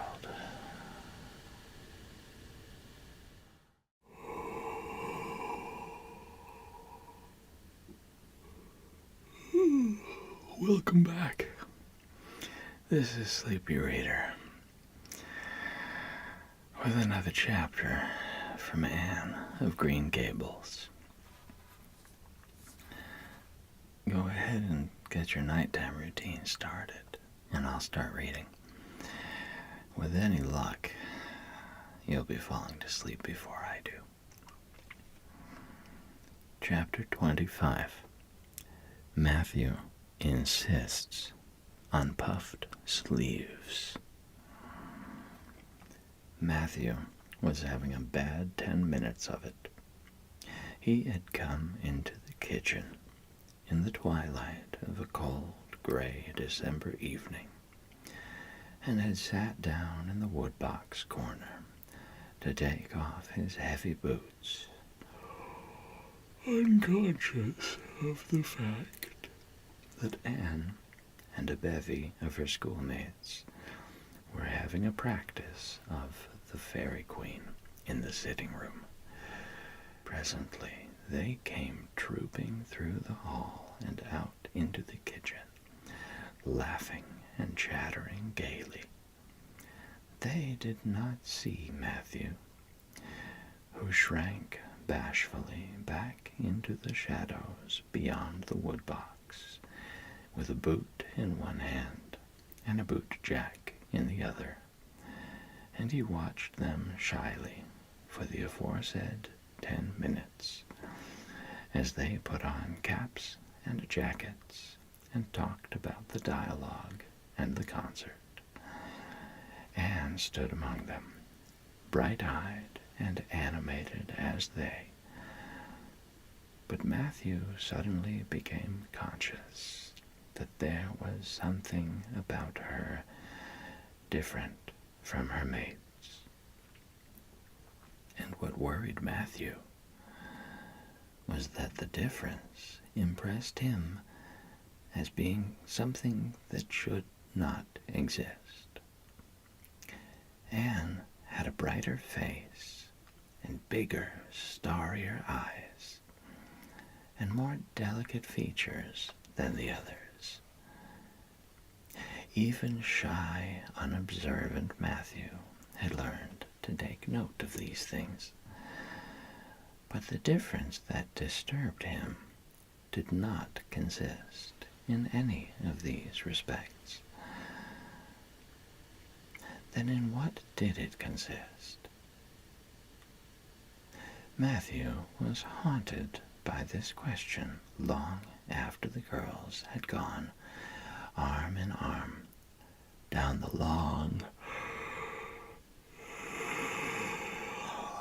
hard-frozen lane, and Anne had betaken herself to her books. He could not refer it to Marilla, who, he felt, would be quite sure to sniff scornfully and remark that the only difference she saw between Anne and the other girls was that they sometimes kept their tongues quiet, while Anne never did. This, Matthew felt, would be no great help. He had recourse to his pipe that evening to help him study it out, much to Marilla's disgust.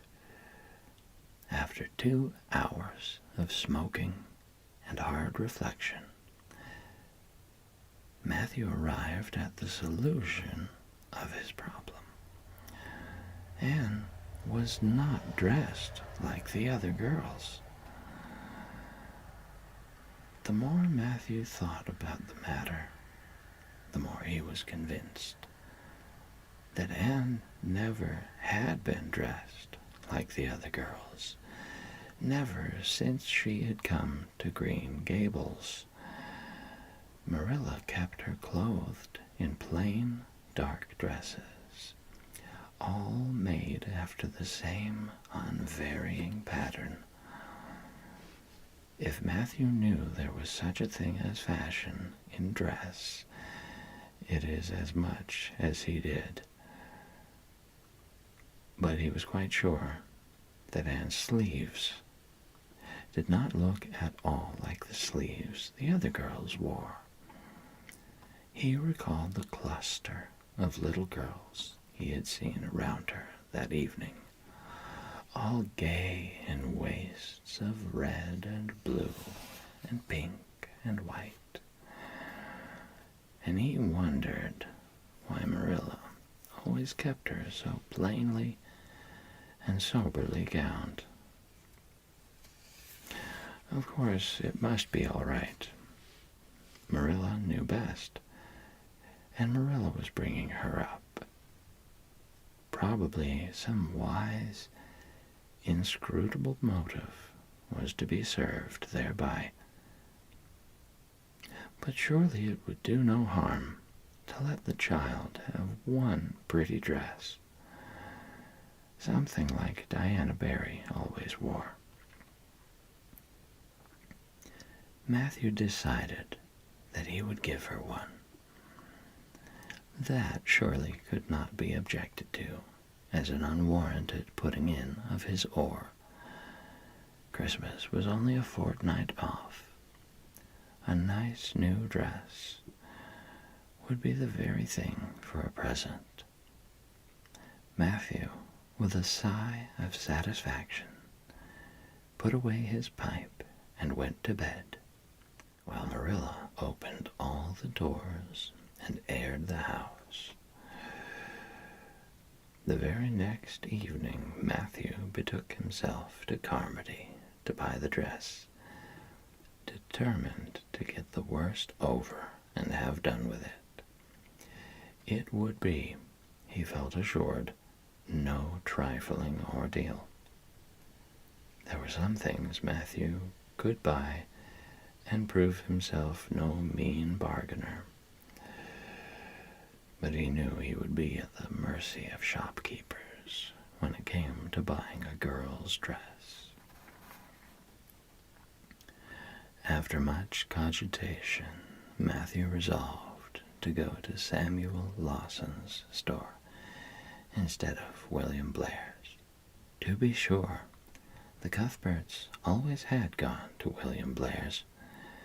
It was almost as much a matter of conscience with them as to attend the Presbyterian church and vote conservative.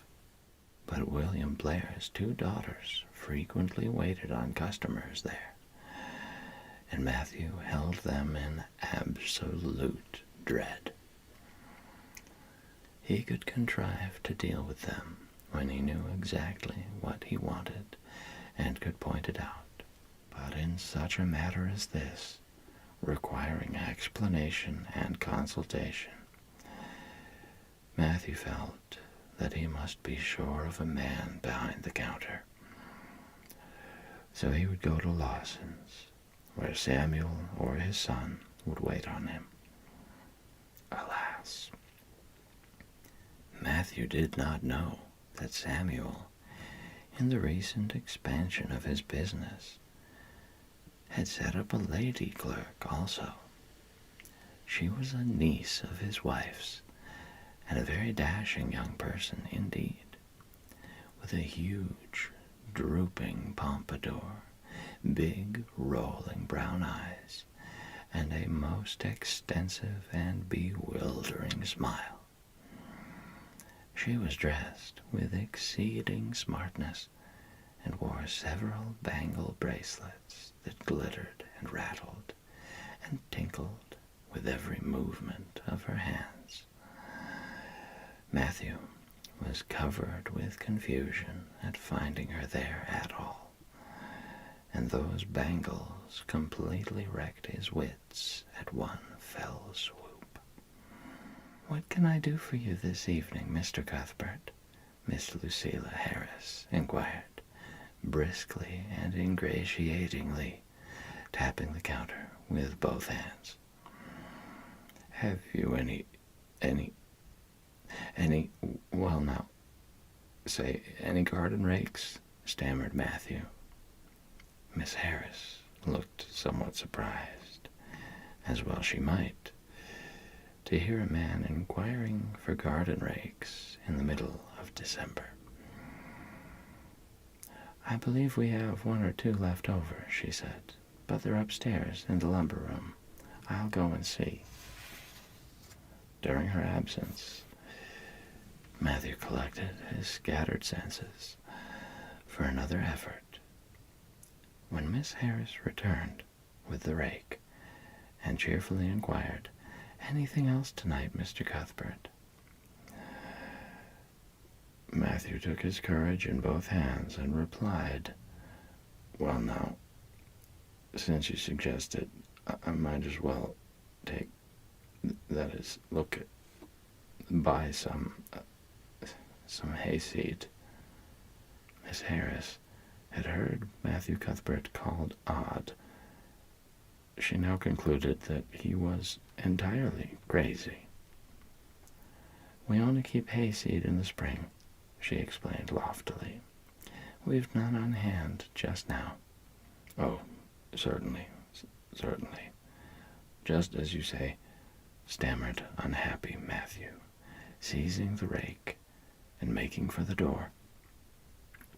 At the threshold, he recollected that he had not paid for it, and he turned miserably back. While Miss Harris was counting out his change, he rallied his powers for a final, desperate attempt. "Well now, if it isn't too much trouble, I might as well, that is, I'd like to look at some sugar." "White or brown?" queried Miss Harris patiently. "Oh, well now, brown," said Matthew feebly. "There's a barrel of it over there," said Miss Harris, shaking her bangles at it. "It's the only kind we have." I'll take 20 pounds of it," said Matthew, with beads of perspiration standing on his forehead. Matthew had driven halfway home before he was his own man again. It had been a gruesome experience, but it served him right, he thought, for committing the heresy of going to a strange store. When he reached home, he hid the rake in the tool house, but the sugar he carried into Marilla. "Brown sugar!" exclaimed Marilla. "Whatever possessed you to get so much? You know I never use it except for the hired man's porridge or black fruit cake. Jerry's gone and I've made my cake long ago. It's not good sugar either. It's coarse and dark. William Blair doesn't usually keep sugar like that. I thought it might come in handy sometime," said Matthew, making good his escape. When Matthew came to think the matter over, he decided that a woman was required to cope with the situation. Marilla was out of the question. Matthew felt sure she would throw cold water on his project at once. remained only Mrs. Lynde, for of no other woman in Avonlea would Matthew have dared to ask advice. To Mrs. Lynde he went accordingly, and that good lady promptly took the matter out of the harassed man's hands. "Pick out a dress for you to give Anne. To be sure I will. I'm going to Carmody tomorrow, and I'll attend to it. Have you something particular in mind? No? Well, I'll just go by my own judgment then. I believe a nice rich brown would just suit Anne. And William Blair has some new Gloria in that's real pretty. Perhaps you'd like me to make it up for her, too, seeing that if Marilla was to make it, Anne would probably get wind of it before the time and spoil the surprise. Well, I'll do it. No, it isn't a mite of trouble. I like sewing. I'll make it to fit my niece, Jenny Gillis, for she and Anne are as like as two peas as far as figure goes." "Well, now, I'm much obliged," said Matthew, and I don't know, but I think they make the sleeves different nowadays to what they used to be. If it wouldn't be asking too much, I'd like them made in the new way. Puffs? Of course. You needn't worry a speck more about it, Matthew. I'll make it up in the very latest fashion," said Mrs. Lynde. To herself she added, when Matthew had gone, "It'll be a real satisfaction to see that poor child wearing something decent for once. The way Marilla dresses her is positively ridiculous, that's what. And I've ached to tell her so plainly a dozen times. I've held my tongue, though, for I can see Marilla doesn't want advice. And she thinks she knows more about bringing children up than I do, for all she's an old maid. But that's always the way. Folks that has brought up children know that there's no hard and fast method in the world that'll suit every child. But them as never have think it's all as plain and easy as rule of 3. Just set your 3 terms down so fashion, and the sum will work out correct. But flesh and blood don't come under the head of arithmetic, and that's where Marilla Cuthbert makes her mistake. I suppose she's trying to cultivate a spirit of humility in Anne by dressing her as she does. But it's more likely to cultivate envy and discontent. I'm sure the child must feel the difference between her clothes and the other girls. But to think of Matthew taking notice of it. That man is waking up after being asleep for over 60 years. Marilla knew all the following fortnight that Matthew had something on his mind. But what it was she could not guess until Christmas Eve, when Mrs. Lynde brought up the new dress. Marilla behaved pretty well on the whole, although it is very likely she distrusted Mrs. Lynde's diplomatic explanation that she had made the dress because Matthew was afraid Anne would find out about it too soon if Marilla made it. So this is what Matthew has been looking so mysterious over and grinning about to himself for 2 weeks, is it? She said, a little stiffly but tolerantly. I knew he was up to some foolishness. Well, I must say, I don't think Anne needed any more dresses. I made her 3 good, warm, serviceable ones this fall, and anything more is sheer extravagance. There's enough material in those sleeves alone to make a waist, I declare there is. You'll just pamper Anne's vanity, Matthew, and she's as vain as a peacock now. Well, I hope she'll be satisfied at last, for I know she's been hankering after those silly sleeves ever since they came in, although she never said a word after the first. The puffs have been getting bigger and more ridiculous right along. They're as big as balloons now. Next year, anybody who wears them will have to go through a door sideways. Christmas morning broke on a beautiful white world. It had been a very mild December, and people had looked forward to a green Christmas. But just enough snow fell softly in the night to transfigure Avonlea. Anne peeped out from her frosted gable window with delighted eyes. The firs in the haunted wood were all feathery and wonderful. The birches and wild cherry trees were outlined in pearl. The plowed fields were stretches of snowy dimples, and there was a crisp tang in the air that was glorious. Anne ran downstairs singing until her voice re-echoed through Green Gables.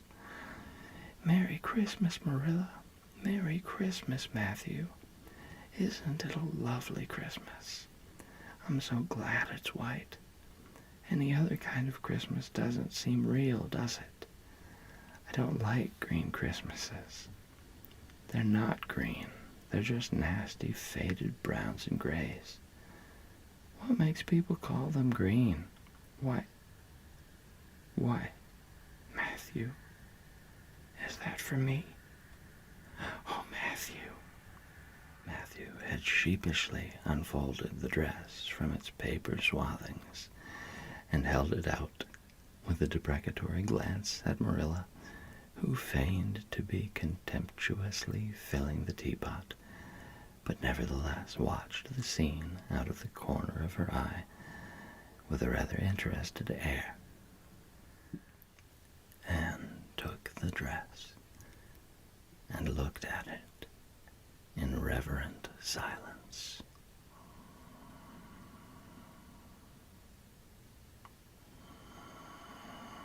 Oh, how pretty it was. A lovely, soft brown gloria with all the gloss of silk. A skirt with dainty frills and shirrings. A waist elaborately pin-tucked in the most fashionable way, with a little ruffle of filmy lace at the neck. But the sleeves, they were the crowning glory. Long elbow cuffs, and above them 2 beautiful puffs, divided by rows of shirring and bows of brown silk ribbon. "That's a Christmas present for you, Anne," said Matthew shyly. Why, Anne, don't you like it? Well, now. For Anne's eyes had suddenly filled with tears. "Like it? Oh, Matthew." Anne laid the dress over a chair and clasped her hands. "Matthew, it's perfectly exquisite. Oh, I could never thank you enough. Look at those sleeves. Oh, it seems to me this must be a happy dream."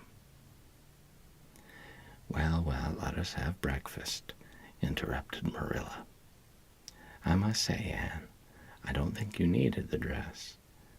But since Matthew has got it for you, see that you take good care of it. There's a hair ribbon Mrs. Lynde left for you. It's brown to match the dress. Come now, sit in." "I don't see how I'm going to eat breakfast," said Anne rapturously. "Breakfast seems so commonplace at such an exciting moment. I'd rather feast my eyes on that dress. I'm so glad the puffed sleeves are still fashionable. It did seem to me that I'd never get over it if they went out before I had a dress with them. I'd never have felt quite satisfied, you see. It was lovely of Mrs. Lynde to give me the ribbon, too. I feel that I ought to be a very good girl indeed. It's at times like this I'm sorry I'm not a model little girl. And I always resolved that I will be in future. But somehow it's hard to carry out your resolutions when irresistible temptations come. Still, I really will make an extra effort after this.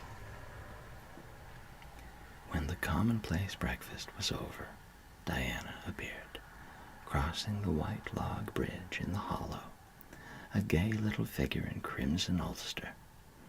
Anne flew down the slope to meet her. "Merry Christmas, Diana! And oh, it's a wonderful Christmas. I've something splendid to show you. Matthew has given me the loveliest dress, with such sleeves. I couldn't even imagine any nicer. I've got something more for you," said Diana breathlessly. "Here, this box. Aunt Josephine sent us out a big box with ever so many things in it, and this is for you. I'd have brought it over last night, but it didn't come until after dark, and I never feel very comfortable coming through the haunted wood in the dark now." Anne opened the box and peeped in. First, a card with "For the Anne girl and Merry Christmas" written on it, and then a pair of the daintiest little kid slippers with beaded toes and satin bows and glistening buckles. "Oh," said Anne. "Diana, this is too much. I must be dreaming." "I call it providential," said Anne. "You won't have to borrow Ruby's slippers now, and that's a blessing, for they're 2 sizes too big for you, and it would be awful to hear a fairy shuffling. Josie Pye would be delighted.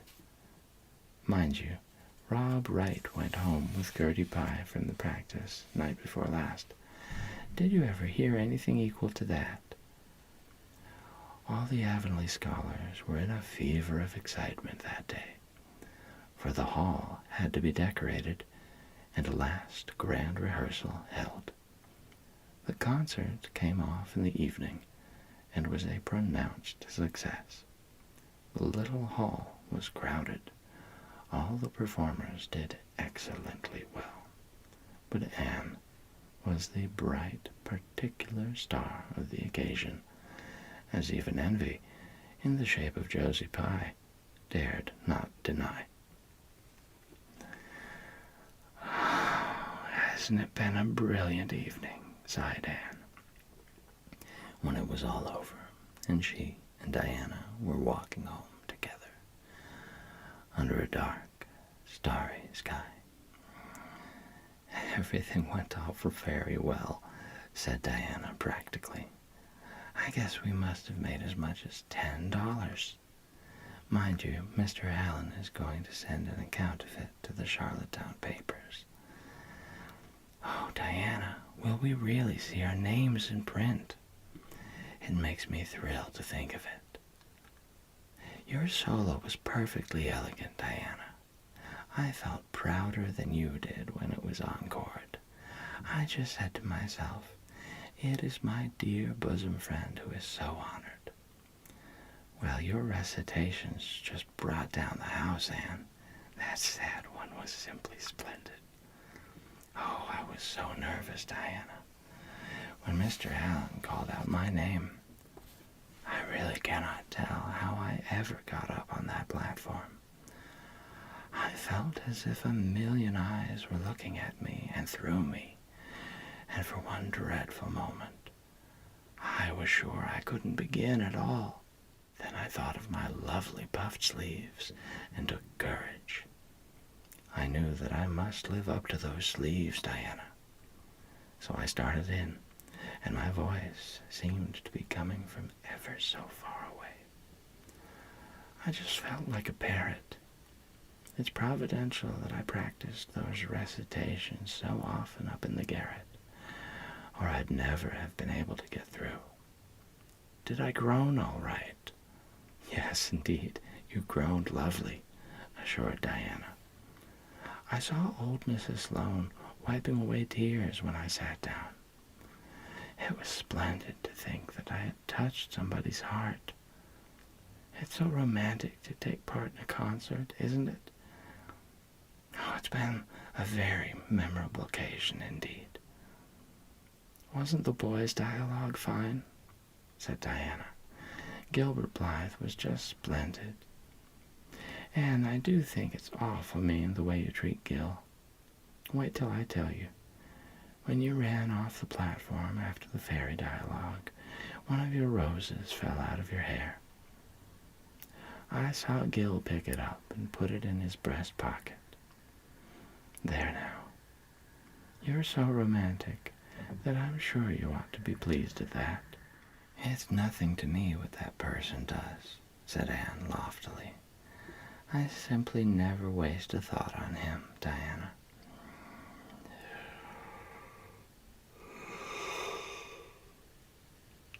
That night, Marilla and Matthew, who had been out to a concert for the first time in 20 years, sat for a while by the kitchen fire after Anne had gone to bed. Well now, I guess our Anne did as well as any of them, said Matthew proudly. Yes, she did, admitted Marilla. She's a bright child, Matthew, and she looked real nice, too. I've been kind of opposed to this concert scheme, but I suppose there's no real harm in it after all. Anyhow, I was proud of Anne tonight, although I'm not going to tell her so. Well, now, I was proud of her, and I did tell her so before she went upstairs, said Matthew. We must see what we can do for her some of these days, Marilla. I guess she'll need something more than Avonlea School by and by. There's time enough to think of that, said Marilla. She's only 13 in March. Though tonight it struck me she was growing quite a big girl. Mrs. Lynde made that dress a mite too long, and it makes Anne look so tall. She's quick to learn. And I guess the best thing we can do for her will be to send her to Queen's after a spell. But nothing need be said about that for a year or two yet. Well now, it'll do no harm to be thinking it over off and on, said Matthew. Things like that are all the better for lots of thinking over.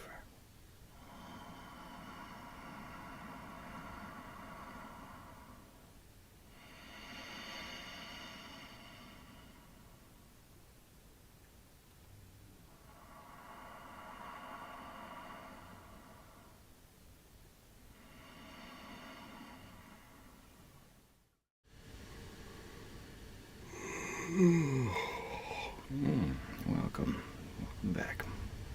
This is Sleepy Reader with another chapter from Anne of Green Gables. Go ahead and get your nighttime routine started, and I'll start reading.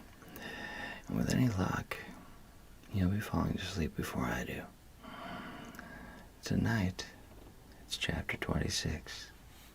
The Story Club is formed. Junior Avonlea found it hard to settle down to humdrum existence again. To Anne in particular, things seemed fearfully flat, stale, and unprofitable after the goblet of excitement she had been sipping for weeks. Could she go back to the former quiet pleasures of those faraway days before the concert? At first, as she told Diana, she did not really think she could. I'm positively certain, Diana, that life can never be quite the same again as it was in those olden days, she said mournfully, as if referring to a period of at least 50 years back. Perhaps after a while I'll get used to it, but I'm afraid concerts spoil people for everyday life. I suppose that is why Marilla disapproves of them. Marilla is such a sensible woman. It must be a great deal better to be sensible.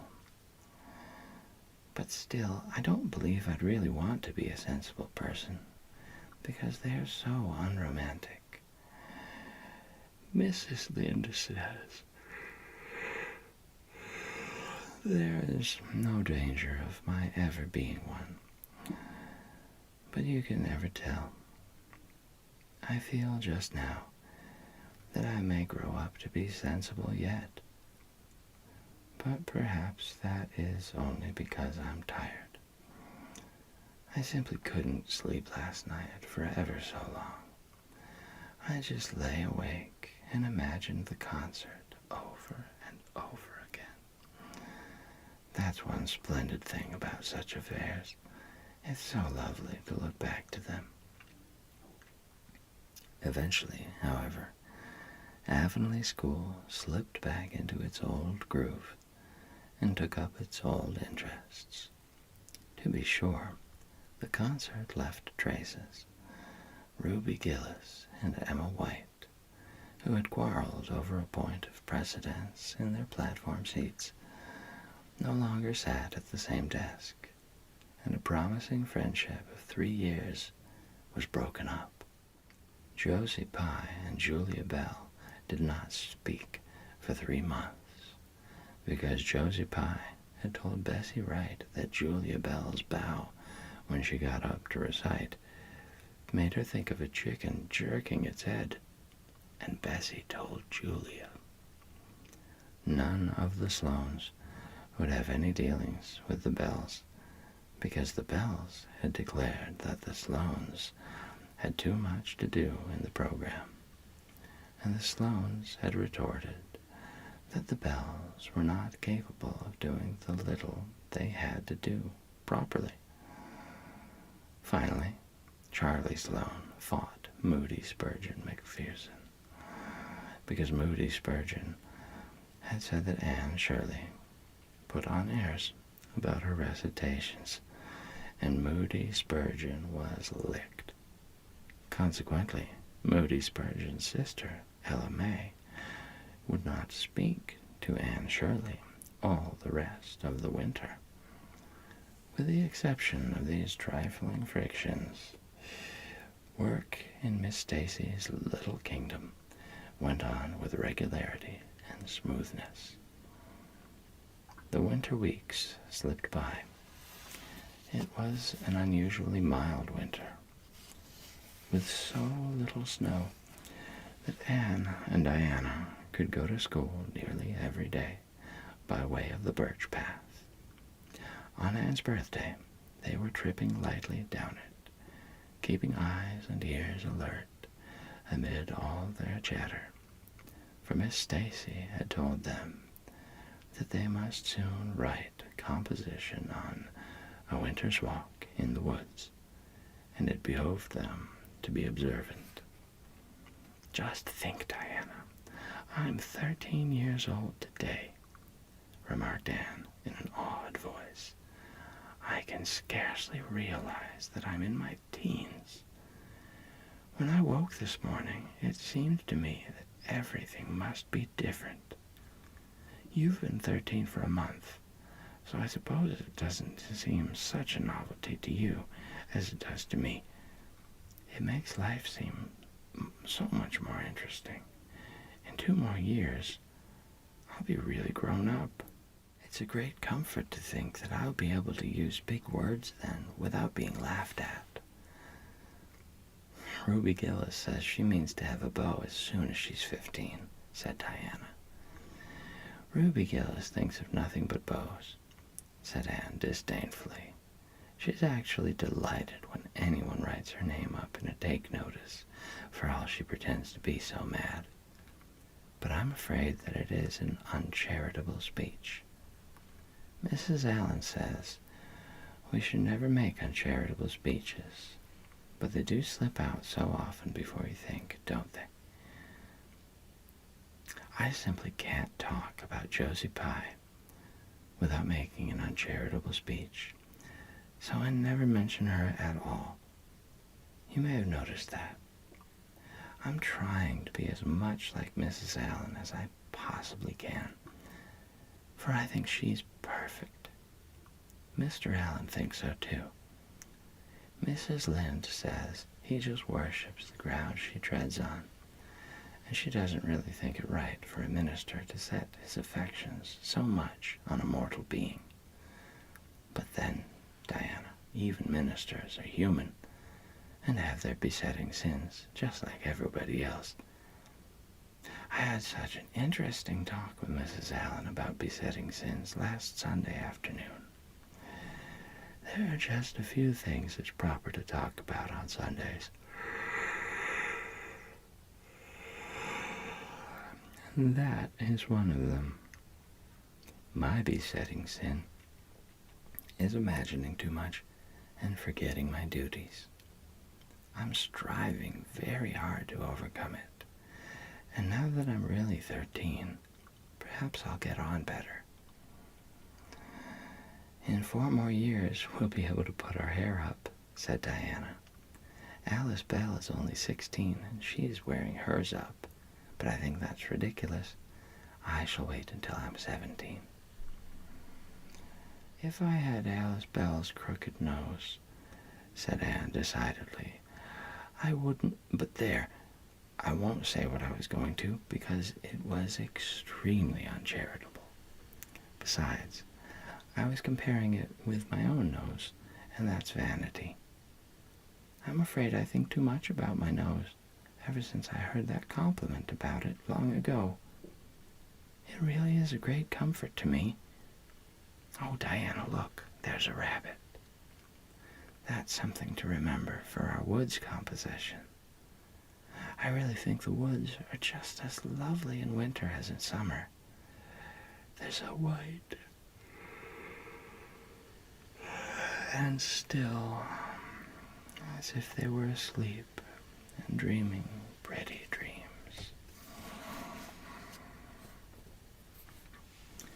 I won't mind writing that composition when its time comes, sighed Diana. I can manage to write about the woods, but the one we're to hand in Monday is terrible. The idea of Miss Stacy telling us to write a story out of our own heads. Why, it's easy as a wink, said Anne. It's easy for you, because you have an imagination, retorted Diana. But what would you do if you had been born without one? I suppose you have your composition all done? Anne nodded, trying hard not to look virtuously complacent, and failing miserably. I wrote it last Monday evening. It's called The Jealous Rival, or In Death Not Divided. I read it to Marilla, and she said it was stuff and nonsense. Then I read it to Matthew, and he said it was fine. That is the kind of critic I like. It's a sad, sweet story. I just cried like a child while I was writing it. It's about 2 beautiful maidens called Cordelia Montmorency and Geraldine Seymour, who lived in the same village and were devotedly attached to each other. Cordelia was a real brunette with a coronet of midnight hair and duskly flashing eyes. Geraldine was a queenly blonde with hair like spun gold and velvety purple eyes. I never saw anybody with purple eyes, said Diana dubiously. Neither did I. I just imagined them. I wanted something out of the common. Geraldine had an alabaster brow, too. I found out what an alabaster brow is. That is one of the advantages of being 13. You know so much more than you did when you were only 12. Well, what became of Cordelia and Geraldine? Asked Diana, who was beginning to feel rather interested in their fate. They grew in beauty side by side until they were 16. Then Bertram de Vere came to their native village and fell in love with the fair Geraldine. He saved her life when her horse ran away with her in a carriage, and she fainted in his arms, and he carried her home 3 miles. Because, you understand, the carriage was all smashed up. I found it rather hard to imagine the proposal, because I had no experience to go by. I asked Ruby Gillis if she knew anything about how men proposed, because I thought she'd likely be an authority on the subject, having so many sisters married. Ruby told me she was hid in the hall pantry when Malcolm Andrews proposed to her sister Susan. She said Malcolm told Susan that his dad had given him the farm in his own name, and then said, "What do you say, darling pet, if we get hitched this fall?" And Susan said, "Yes, no, I don't know, let me see."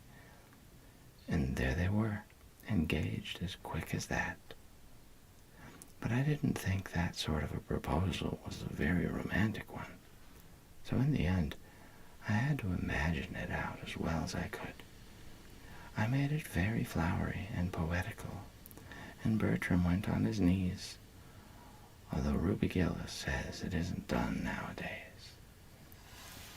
Geraldine accepted him in a speech a page long.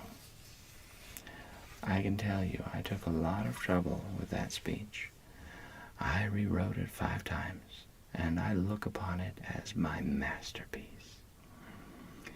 Bertram gave her a diamond ring and a ruby necklace and told her they would go to Europe for a wedding tour, for he was immensely wealthy. But then, alas, shadows began to darken over their path. Cordelia was secretly in love with Bertram herself, and when Geraldine told her about the engagement, she was simply furious, especially when she saw the necklace and the diamond ring. All her affection for Geraldine turned to bitter hate, and she vowed that she should never marry Bertram. But she pretended to be Geraldine's friend, the same as ever. One evening, they were standing on the bridge over a rushing, turbulent stream, and Cordelia, thinking they were alone, pushed Geraldine over the brink with a wild, mocking ha, ha, ha.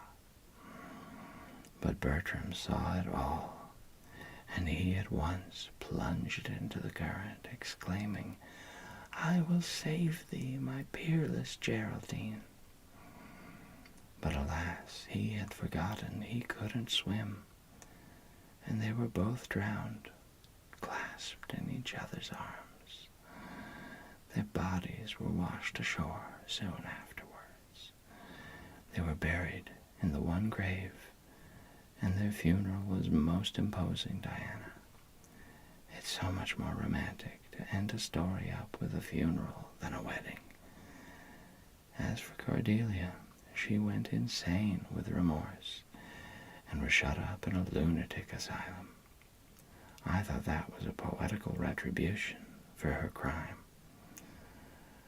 How perfectly lovely, sighed Diana, who belonged to Matthew's School of Critics. I don't see how you can make up such thrilling things out of your own head, Anne. I wish my imagination was as good as yours. It would be if you'd only cultivate it, said Anne cheeringly. I've just thought of a plan, Diana. you and I have a story club all our own and write stories for practice. I'll help you along until you can do them by yourself. You ought to cultivate your imagination, you know. Miss Stacy says so. Only we must take the right way. I told her about the haunted wood, but she said we went the wrong way about it in that. This was how the story club came into existence. It was limited to Diana and Anne at first, but soon it was extended to include Jane Andrews and Ruby Gillis and one or two others who felt that their imaginations needed cultivating. No boys were allowed in it, although Ruby Gillis opined that their admission would make it more exciting, and each member had to produce one story a week. It's extremely interesting, Anne told Marilla. Each girl has to read her story out loud, and then we talk it over. We are going to keep them all sacredly and have them to read to our descendants. We each write under a nom de plume. Mine is Rosamond Montmorency. All the girls do pretty well. Ruby Gillis is rather sentimental. She puts too much love-making into her stories, and you know too much is worse than too little. Jane never puts any because she says it makes her feel so silly when she has to read it out loud. Jane's stories are extremely sensible, and Diana puts too many murders into hers. She says most of the time she doesn't know what to do with the people, so she kills them off to get rid of them. I mostly always have to tell them what to write about, but that isn't hard, for I have millions of ideas. I think this story-writing business is the foolishest yet, scoffed Marilla. You'll get a pack of nonsense into your heads and waste time that should be put on your lessons. Reading stories is bad enough, but writing them is worse. But we're so careful to put a moral into them all, Marilla, explained Anne. I insist upon that. All the good people are rewarded, and all the bad ones are suitably punished. I'm sure that must have a wholesome effect. The moral is the great thing. Mr. Allen says so. I read one of my stories to him and Mrs. Allen, and they both agreed that the moral was excellent. Only they laughed in the wrong places. I like it better when people cry. Jane and Ruby almost always cry when I come to the pathetic parts. Diana wrote her Aunt Josephine about our club, and her Aunt Josephine wrote back that we were to send her some of our stories. So we copied out 4 of our very best and sent them. Miss Josephine Barry wrote back that she had never read anything so amusing in her life. That kind of puzzled us, because the stories were all very pathetic and almost everybody died. But I'm glad Miss Barry liked them. It shows our club is doing some good in the world. Mrs. Allen says that ought to be our object in everything. I do really try to make it my object, but I forget so often when I'm having fun. I hope I shall be a little like Mrs. Allen when I grow up. Do you think there is any prospect of it, Marilla? I shouldn't say there was a great deal, was Marilla's encouraging answer. I'm sure Mrs. Allen was never such a silly, forgetful little girl as you are. No, but she wasn't always so good as she is now either, said Anne seriously. She told me so herself. That is, she said she was a dreadful mischief when she was a girl, and was always getting into scrapes. I felt so encouraged when I heard that. It is very wicked of me, Marilla, to feel encouraged when I hear that other people have been bad and mischievous. Mrs. Lynde says it is. Mrs. Lynde says she always feels shocked when she hears of anyone ever having been naughty, no matter how small they were. Mrs. Lynde says she once heard a minister confess that when he was a boy,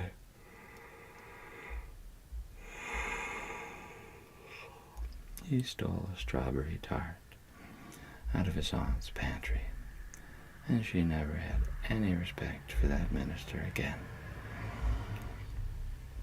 Now, I wouldn't have felt that way. I'd have thought that it was real noble of him to confess it.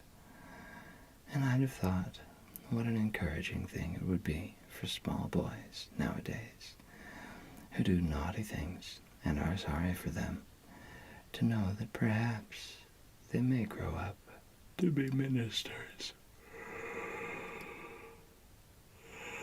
in spite of it.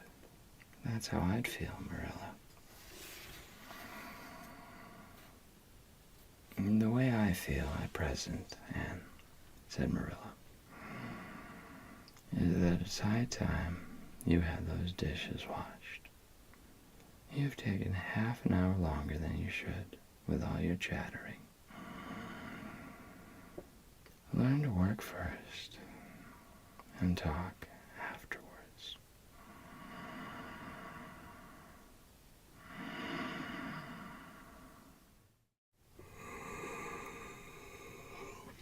Oh, welcome back. This is Sleepy Reader with another chapter from Anne of Green Gables. If you're not ready for bed just yet, go ahead and get started with your nightly routine, and I'll start reading. With any luck, you'll be ready to fall asleep before I do. Let's begin. Chapter 27. Vanity and Vexation of Spirit. Marilla, walking home one late April evening from an aid meeting, realized that the winter was over and gone, with the thrill of delight that spring never fails to bring to the oldest and saddest, as well as to the youngest and merriest. Marilla was not given to subjective analysis of her thoughts and feelings. She probably imagined that she was thinking about the aides and their missionary box and the new carpet for the vestry room, but under these reflections was a harmonious consciousness of red fields smoking into pale purply mists in the declining sun, of long, sharp-pointed fir shadows falling over the meadow beyond the brook, of still, crimson-budded maples around a mirror-like wood pool, of awakening in the world, and a stir of hidden pulses under the gray sod. The spring was abroad in the land, and Marilla's sober, middle-aged step was lighter and swifter because of its deep, primal gladness. Her eyes dwelt affectionately on Green Gables, peering through its network of trees and reflecting the sunlight back from its windows in several little coruscations of glory. Marilla, as she picked her steps along the damp lane, thought that it was really a satisfaction to know that she was going home to a briskly snapping wood fire and a table nicely spread for tea, instead of to the cold comfort of old aid meeting evenings before Anne had come to Green Gables. Consequently, when Marilla entered her kitchen and found the fire black out with no sign of Anne anywhere, she felt justly disappointed and irritated. She had told Anne to be sure and have tea ready at 5 o'clock, but now she must hurry to take off her second-best dress and prepare the meal herself against Matthew's return from plowing.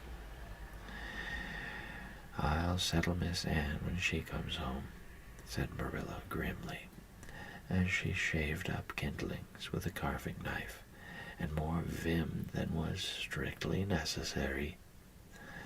Matthew had come in and was waiting patiently for his tea in his corner. "She's gadding off somewhere with Diana, writing stories or practicing dialogues or some such tomfoolery, and never thinking once about the time or her duties. She's just got to be pulled up short and sudden on this sort of thing. I don't care if Mrs. Allen does say she's the brightest and sweetest child she ever knew. She may be bright and sweet enough, but her head is full of nonsense, and there's never any knowing what shape it'll break out in next. Just as soon as she grows out of one freak, she takes up with another. But there, here I am saying the very thing I was so riled with Rachel Lynde for saying at the aid today. I was real glad when Mrs. Allen spoke up for Anne, for if she hadn't, I know I'd have said something too sharp to Rachel before everybody. Anne's got plenty of faults, goodness knows, and far be it from me to deny it. But I'm bringing her up, and not Rachel Lynde, who'd pick faults in the angel Gabriel himself if he lived in Avonlea. Just the same, Anne has no business to leave the house like this when I told her she was to stay home this afternoon and look after things. I must say, with all her faults, I never found her disobedient or untrustworthy before, and I'm real sorry to find her so now." "Well, now, I don't know," said Matthew, who, being patient and wise and, above all, hungry, had deemed it best to let Marilla talk her wrath out unhindered, having learned by experience that she got through with whatever work was on hand much quicker, if not delayed by untimely argument. "Perhaps you're judging her too hasty, Marilla. Don't call her untrustworthy until you're sure she has disobeyed you. Maybe it can all be explained. Anne's a great hand at explaining."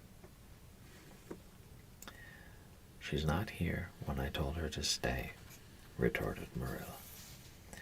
"I reckon she'll find it hard to explain that to my satisfaction. Of course I know you take her part, Matthew, but I'm bringing her up, not you." It was dark when supper was ready, and still no sign of Anne, coming hurriedly over the log bridge or up Lover's Lane, breathless and repentant, with a sense of neglected duties. Marilla washed and put away the dishes grimly. Then, wanting a candle to light her down cellar, she went up to the east gable for the one that generally stood on Anne's table. Lighting it, she turned around to see Anne herself lying on the bed, face downward among the pillows. "Mercy on us," said astonished Marilla. "Have you been asleep, Anne?" "No," was the muffled reply. "Are you sick, then?" demanded Marilla anxiously, going over to the bed.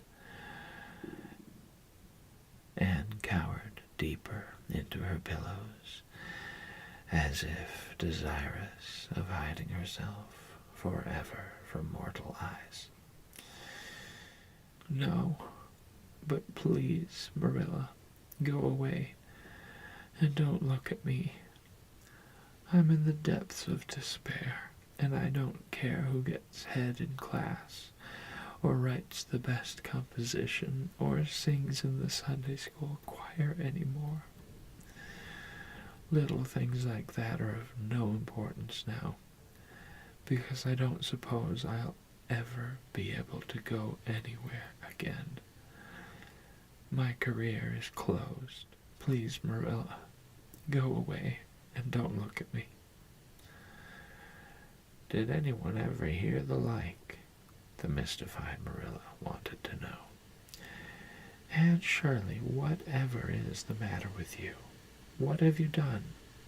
Get right up this minute and tell me. This minute, I say.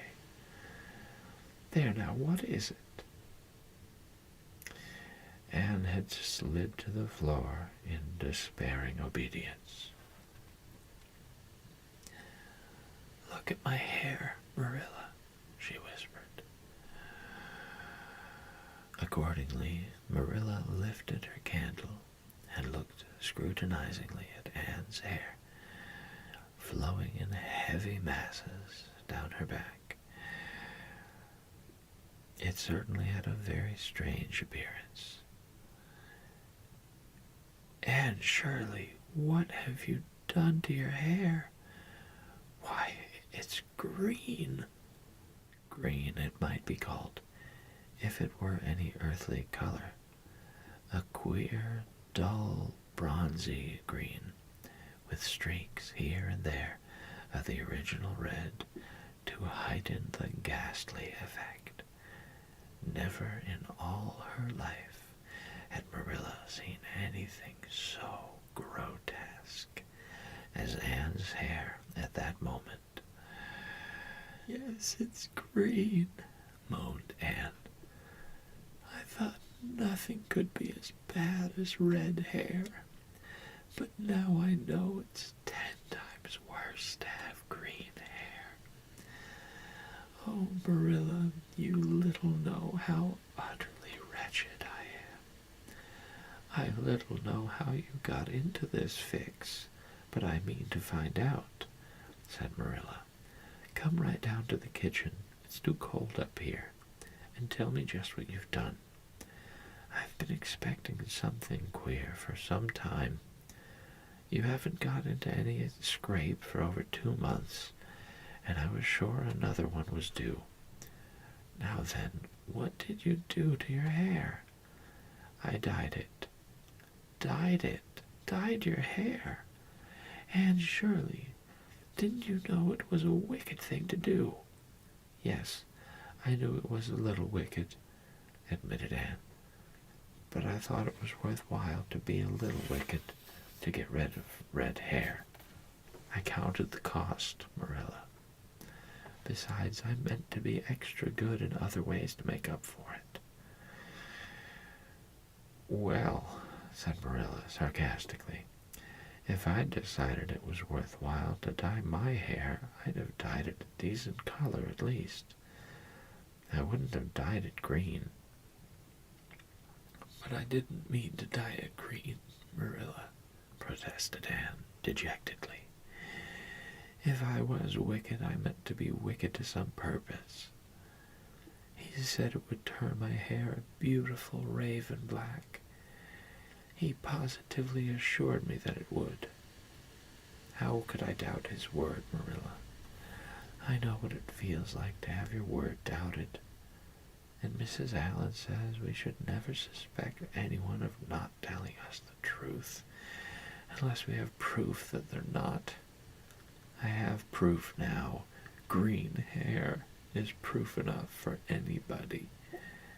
But I hadn't then, and I believed every word he said implicitly. Who said? Who are you talking about? The peddler that was here this afternoon. I bought the dye from him. Anne Shirley, how often have I told you never to let one of those Italians in the house? I don't believe in encouraging them to come around at all. Oh, I didn't let him in the house. I remembered what you told me, and I went out, carefully shut the door, and looked at his things on the step. Besides, he wasn't an Italian. He was a German Jew. He had a big box full of very interesting things, and he told me he was working hard to make enough money to bring his wife and children out from Germany. He spoke so feelingly about them that it touched my heart. I wanted to buy something from him to help him in such a worthy object. Then all at once I saw the bottle of hair dye. The peddler said it was warranted to dye any hair a beautiful raven black and wouldn't wash off. In a trice I saw myself with beautiful raven black hair, and the temptation was irresistible. But the price of the bottle was 75 cents, and I had only 50 cents left out of my chicken money. I think the peddler had a very kind heart, for he said that, seeing it was me, he'd sell it for 50 cents, and that was just giving it away. So I bought it, and as soon as he had gone, I came up here and applied it with an old hairbrush, as the directions said. I used up the whole bottle, and oh, Marilla, when I saw the dreadful color it turned my hair, I repented of being wicked, I can tell you, and I've been repenting ever since. Well, I hope you'll repent to good purpose, said Marilla severely, and that you've got your eyes opened to where your vanity has led you, Anne. Goodness knows what's to be done. I suppose the first thing is to give your hair a good washing and see if that will do any good. Accordingly, Anne washed her hair, scrubbing it vigorously with soap and water. But for all the difference it made, she might as well have been scouring its original red. The peddler had certainly spoken with truth when he declared that the dye wouldn't wash off. However, his veracity might be impeached in other respects. Oh, Marilla, what shall I do? Questioned Anne in tears. I can never live this down. People have pretty well forgotten my other mistakes. The liniment cake, and setting Diana drunk, and flying into a temper with Mrs. Lynde. But they'll never forget this. They will think I am not respectable.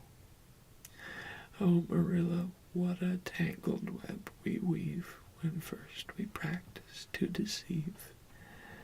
That is poetry, but it is true. And oh, how Josie Pye will laugh. Marilla, I cannot face Josie Pye. I'm the unhappiest girl in Prince Edward Island. Anne's unhappiness continued for a week. During that time she went nowhere and shampooed her hair every day. Diana alone of outsiders knew the fatal secret, but she promised solemnly never to tell. And it may be stated here and now that she kept her word. At the end of the week, Marilla said decidedly, "It's no use, Anne. That is fast dye if ever there was any. Your hair must be cut off. There is no other way. You can't go out with it looking like that." Anne's lips quivered, but she realized the bitter truth of Marilla's remarks. With a dismal sigh, she went for the scissors. Please cut it off at once, Marilla, and have it over. Oh, I feel that my heart is broken. This is such an unromantic affliction. The girls in books lose their hair in fevers or sell it to get money for some good deed. I'm sure I wouldn't mind losing my hair in some such fashion half so much. But there is nothing comforting in having your hair cut off, because you've dyed it a dreadful color, is there? I'm going to weep all the time you're cutting it off, if it won't interfere. It seems such a tragic thing. Anne wept then, but later on, when she went upstairs and looked in the glass,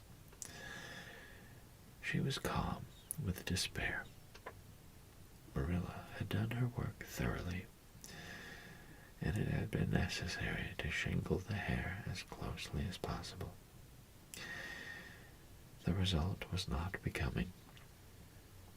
To state the case as mildly as may be, Anne promptly turned her glass to the wall. I'll never look at myself again until my hair grows, she exclaimed passionately. Then she suddenly righted the glass. Yes, I will too. I'd do penance for being wicked that way. I look at myself every time I come to my room and see how ugly I am. And I won't try to imagine it away, either. I never thought I was vain about my hair, of all things, but now I know I was, in spite of its being red, because it was so long and thick and curly. I expect something will happen to my nose next. Anne's clipped head made a sensation in school on the following Monday, but to her relief, nobody guessed the real reason for it. Not even Josie Pye, who, however, did not fail to inform Anne that she looked like a perfect scarecrow. I didn't say anything when Josie said that to me, Anne confided that evening to Marilla, who was lying on the sofa after one of her headaches, because I thought it was part of my punishment and I ought to bear it patiently. It's hard to be told you look like a scarecrow, and I wanted to say something back, but I didn't. I just swept her one scornful look, and then I forgave her. It makes you feel very virtuous when you forgive people, doesn't it? I mean to devote all my energies to being good after this, and I shall never try to be beautiful again. Of course it's better to be good. I know it is, but it's sometimes so hard to believe a thing, even when you know it. I do really want to be good, Marilla, like you and Mrs. Allen and Miss Stacy, and grow up to be a credit to you. Diana says, when my hair begins to grow, to tie a black velvet ribbon around my head with a bow at one side. She says she thinks it will be very becoming. I will call it a snood. That sounds so romantic. But am I talking too much, Marilla? Does it hurt your head? My head is better now. It was terrible bad this afternoon, though. These headaches of mine are getting worse and worse. I'll have to see a doctor about them. As for your chatter, I don't know that I mind it. I've got so used to it.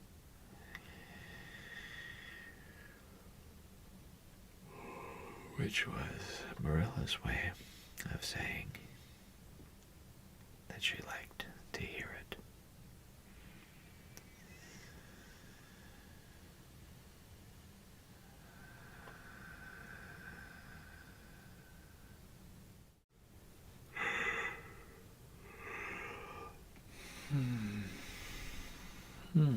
Welcome back. This is Sleepy Reader with another chapter from Anne of Green Gables. Go ahead and get your nighttime routine started, and I'll get started reading. With any luck, you'll start falling asleep before I do. Let's begin. Chapter 28. An Unfortunate Lily Maid. Of course you must be Elaine, Anne, said Diana.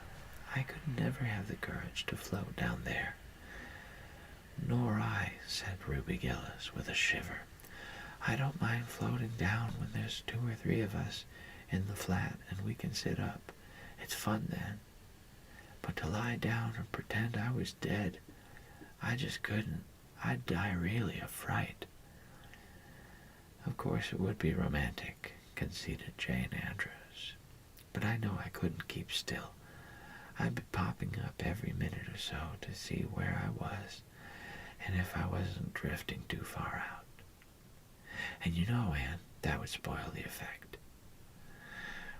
But it's so ridiculous to have a red-headed Elaine, mourned Anne. I'm not afraid to float down, and I'd love to be Elaine. But it's ridiculous just the same. Ruby ought to be Elaine because she is so fair and has such lovely long golden hair. Elaine had all her bright hair streaming down, you know, and Elaine was the lily maid. Now a red-haired person cannot be a lily maid. Your complexion is just as fair as Ruby's, said Diana earnestly, and your hair is ever so much darker than it used to be before you cut it. Oh, do you really think so? Exclaimed Anne, flushing sensitively with delight. I've sometimes thought it was myself, but I never dared to ask anyone for fear she would tell me it wasn't. Do you think it could be called auburn now, Diana? Yes, and I think it is real pretty, said Diana, looking admiringly at the short, silky curls that clustered over Anne's head and were held in place by a very jaunty black velvet ribbon and bow. They were standing on the bank of the pond below Orchard Slope, where a little headland fringed with birches ran out from the bank. At its tip was a small wooden platform built out into the water for the convenience of fishermen and duck hunters. Ruby and Jane were spending the midsummer afternoon with Diana, and Anne had come over to play with them.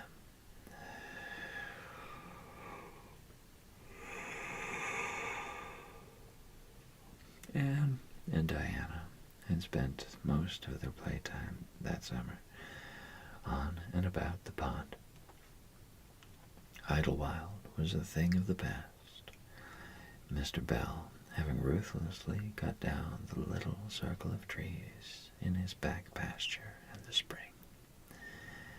Anne had sat among the stumps and wept, not without an eye to the romance of it, but she was speedily consoled, for, after all, as she and Diana said, big girls of 13, going on 14, were too old for such childish amusements as playhouses, and there were more fascinating sports to be found about the pond.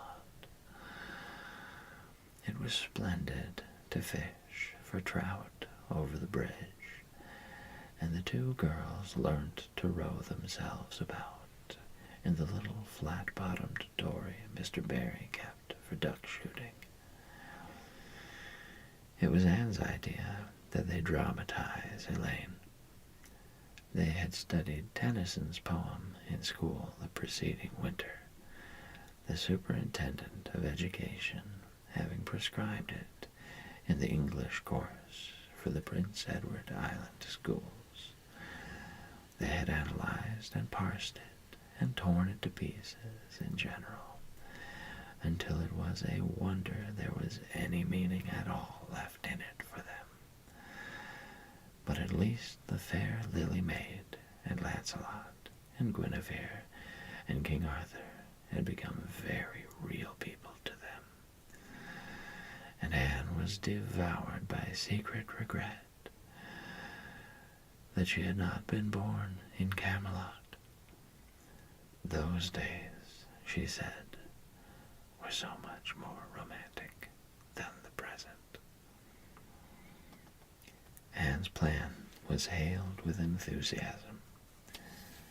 The girls had discovered that if the flat were pushed off from the landing place, it would drift down with the current under the bridge and finally strand itself on another headland lower down, which ran out at a curve in the pond.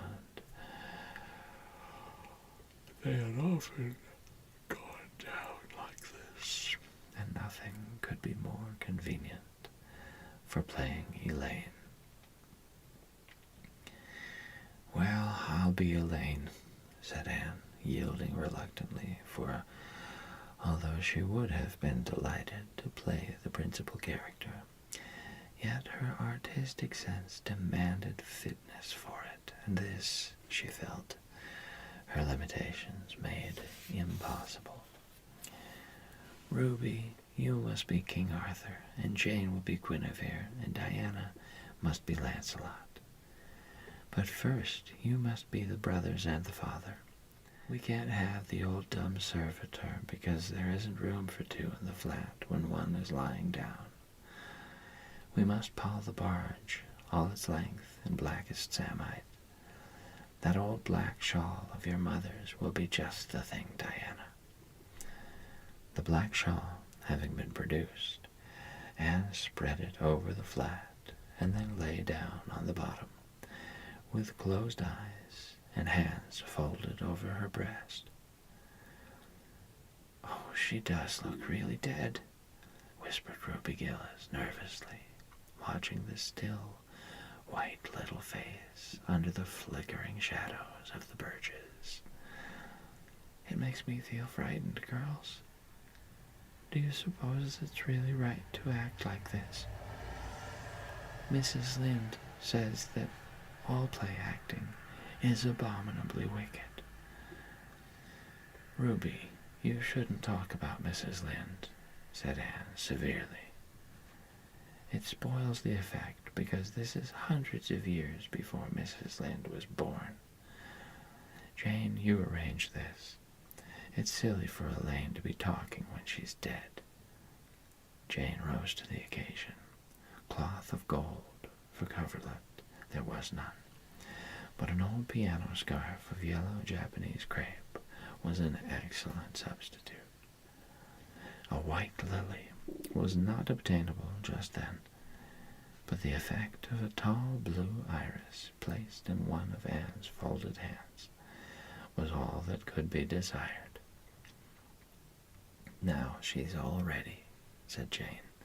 "We must kiss her quiet brows, and, Diana, you say, 'Sister, farewell forever.' And Ruby, you say, 'Farewell, sweet sister.' Both of you as sorrowfully as you possibly can. And for goodness sake, smile a bit. You know Elaine lay as though she smiled. That's better. Now push the flat off." The flat was accordingly pushed off, scraping roughly over an old embedded stake in the process.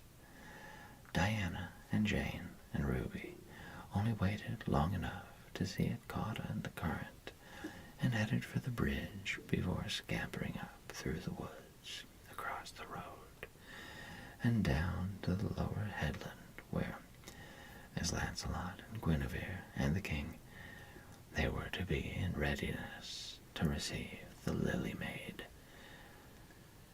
For a few minutes, Anne, drifting slowly down, enjoyed the romance of her situation to the full.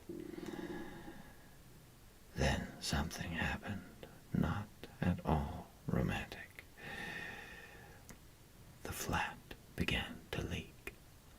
In a very few moments, it was necessary to scramble to her feet, pick up her cloth of gold coverlet and pall of blackest samite, and gaze blankly at a big crack in the bottom of her barge through which the water was literally pouring. That sharp stake at the landing had torn off the strip of batting nailed on the flat. Anne did not know this, but it did not take her long to realize that she was in a dangerous plight. At this rate, the flat would fill and sink long before it could drift to the lower headland. Where were the oars? Left behind at the landing.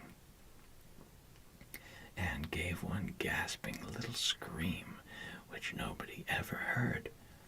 She was white to the lips, but she did not lose her self-possession.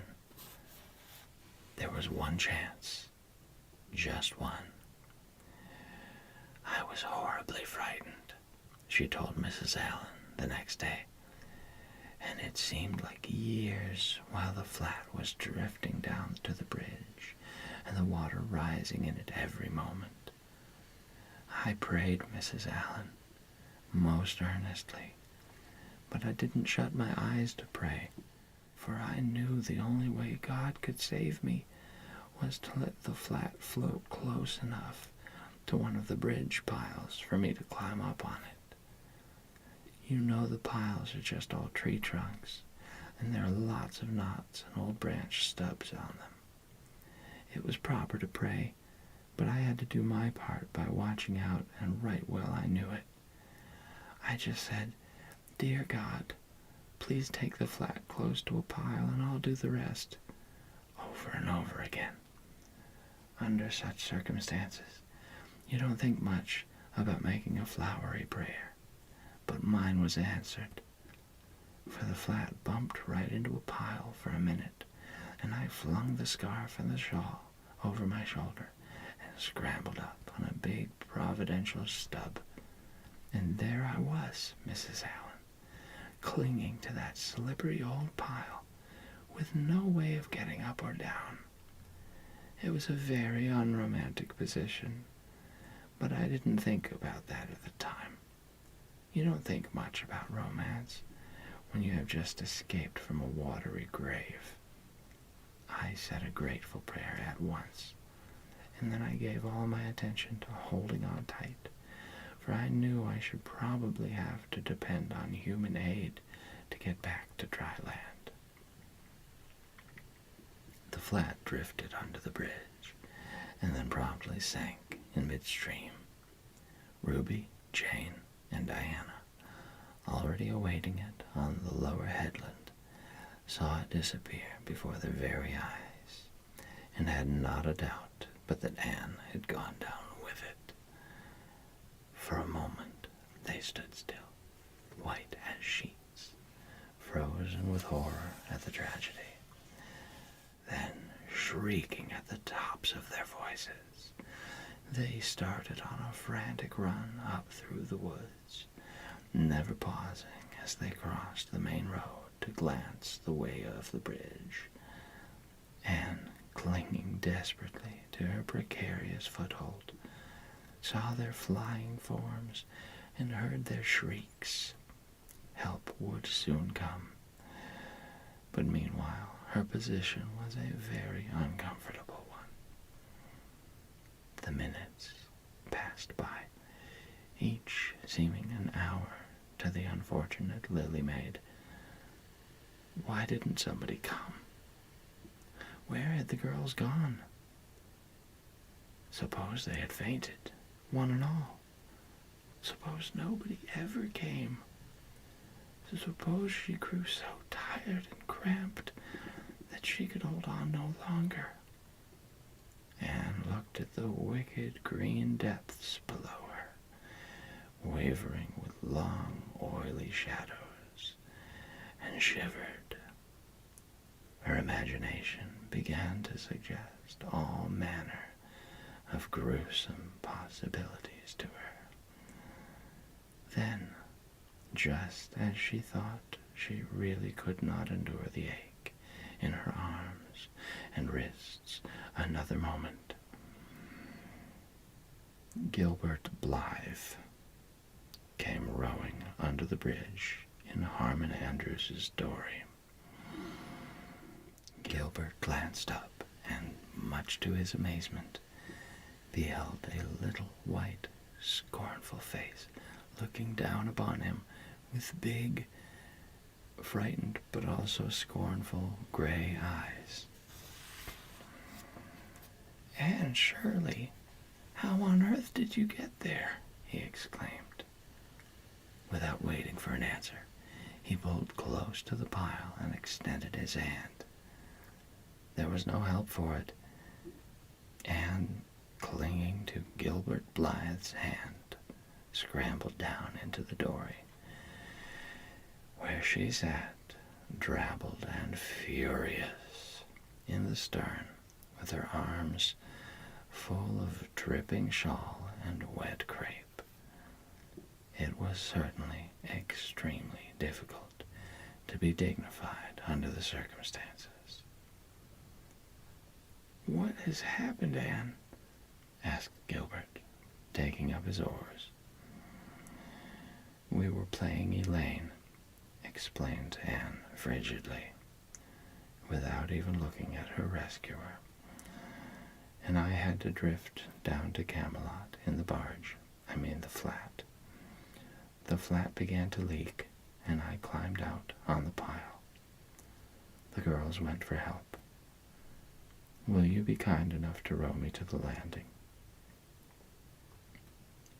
Gilbert obligingly rowed to the landing, and Anne, disdaining assistance, sprang nimbly on shore. "I'm very much obliged to you," she said haughtily as she turned away. But Gilbert had also sprung from the boat, and now laid a detaining hand on her arm. "Anne," he said hurriedly, "look here. Can't we be good friends? I'm awfully sorry I made fun of your hair that time. I didn't mean to vex you, and I only meant it for a joke. Besides, it's so long ago. I think your hair is awfully pretty now, honest I do. Let's be friends." For a moment, Anne hesitated. She had an odd, newly awakened consciousness, under all her outraged dignity, that the half-shy, half-eager expression in Gilbert's hazel eyes was something that was very good to see. Her heart gave a quick, queer little beat. But the bitterness of her old grievance promptly stiffened up her wavering determination. That scene of 2 years before flashed back into her recollection as vividly as if it had taken place yesterday. Gilbert had called her carrots, and had brought about her disgrace before the whole school. Her resentment, which to other and older people might be as laughable as its cause, was in no whit allayed and softened by time, seemingly. She hated Gilbert Blythe. She would never forgive him. "No," she said coldly, "I shall never be friends with you, Gilbert Blythe, and I don't want to be." "All right." Gilbert sprang into his skiff with an angry color in his cheeks.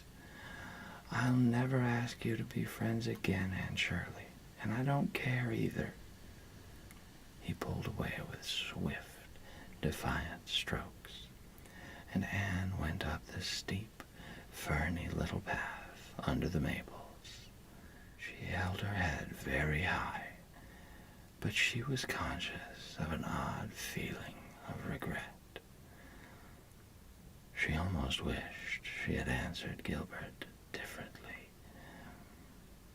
Of course, he had insulted her terribly, but still.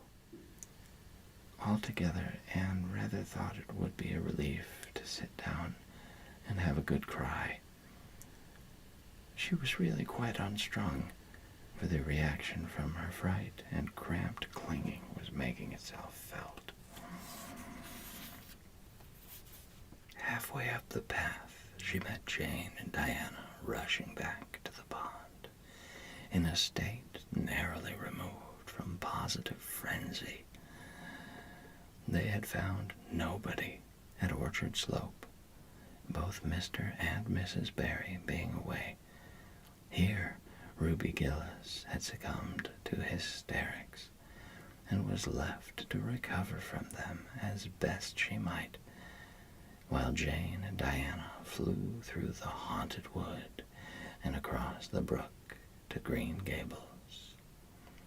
There they had found nobody either, for Marilla had gone to Carmody, and Matthew was making hay in the back field. "Oh, Anne," gasped Diana, fairly falling on the former's neck and weeping with relief and delight.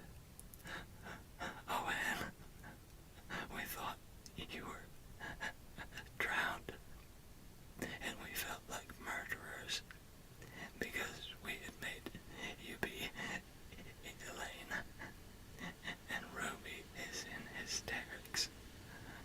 Oh, Anne, how did you escape?" "I climbed up on one of the piles," exclaimed Anne wearily, "and Gilbert Blythe came along in Mr. Andrews's dory and brought me to land." "Oh, Anne, how splendid of him. Why, it's so romantic," said Jane, finding breath enough for utterance at last. "Of course you'll speak to him after this." "Of course I won't," flashed Anne, with a momentary return of her old spirit. "And I don't ever want to hear the word romantic again, Jane Andrews. I'm awfully sorry you were so frightened, girls. It is all my fault. I feel sure I was born under an unlucky star. Everything I do gets me or my dearest friends into a scrape. We've gone and lost your father's flat, Diana, and I have a presentiment that we'll not be allowed to row on the pond any more."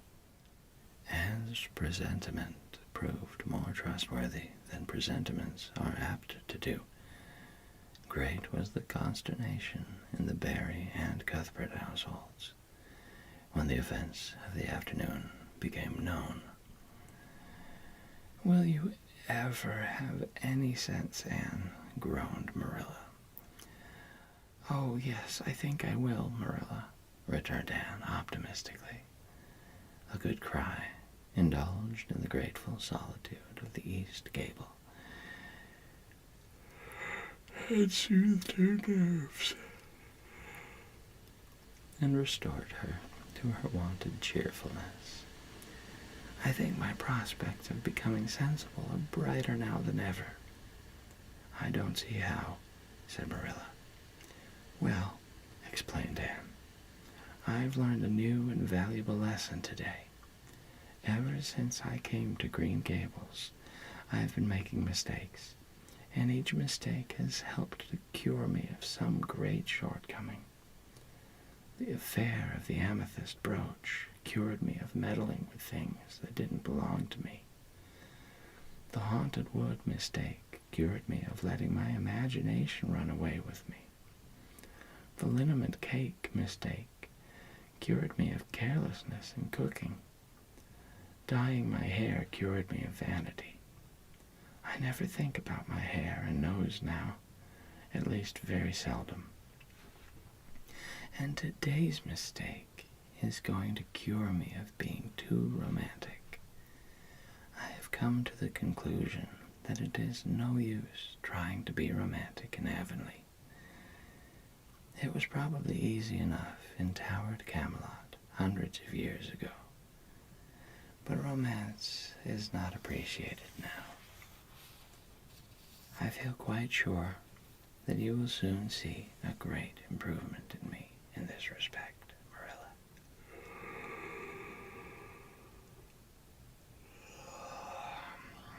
I'm sure I hope so, said Marilla skeptically. But Matthew, who had been sitting mutely in his corner, laid a hand on Anne's shoulder when Marilla had gone out. Don't give up all your romance, Anne, he whispered shyly. A little of it is a good thing. Not too much, of course. But keep a little of it, Anne. Keep a little of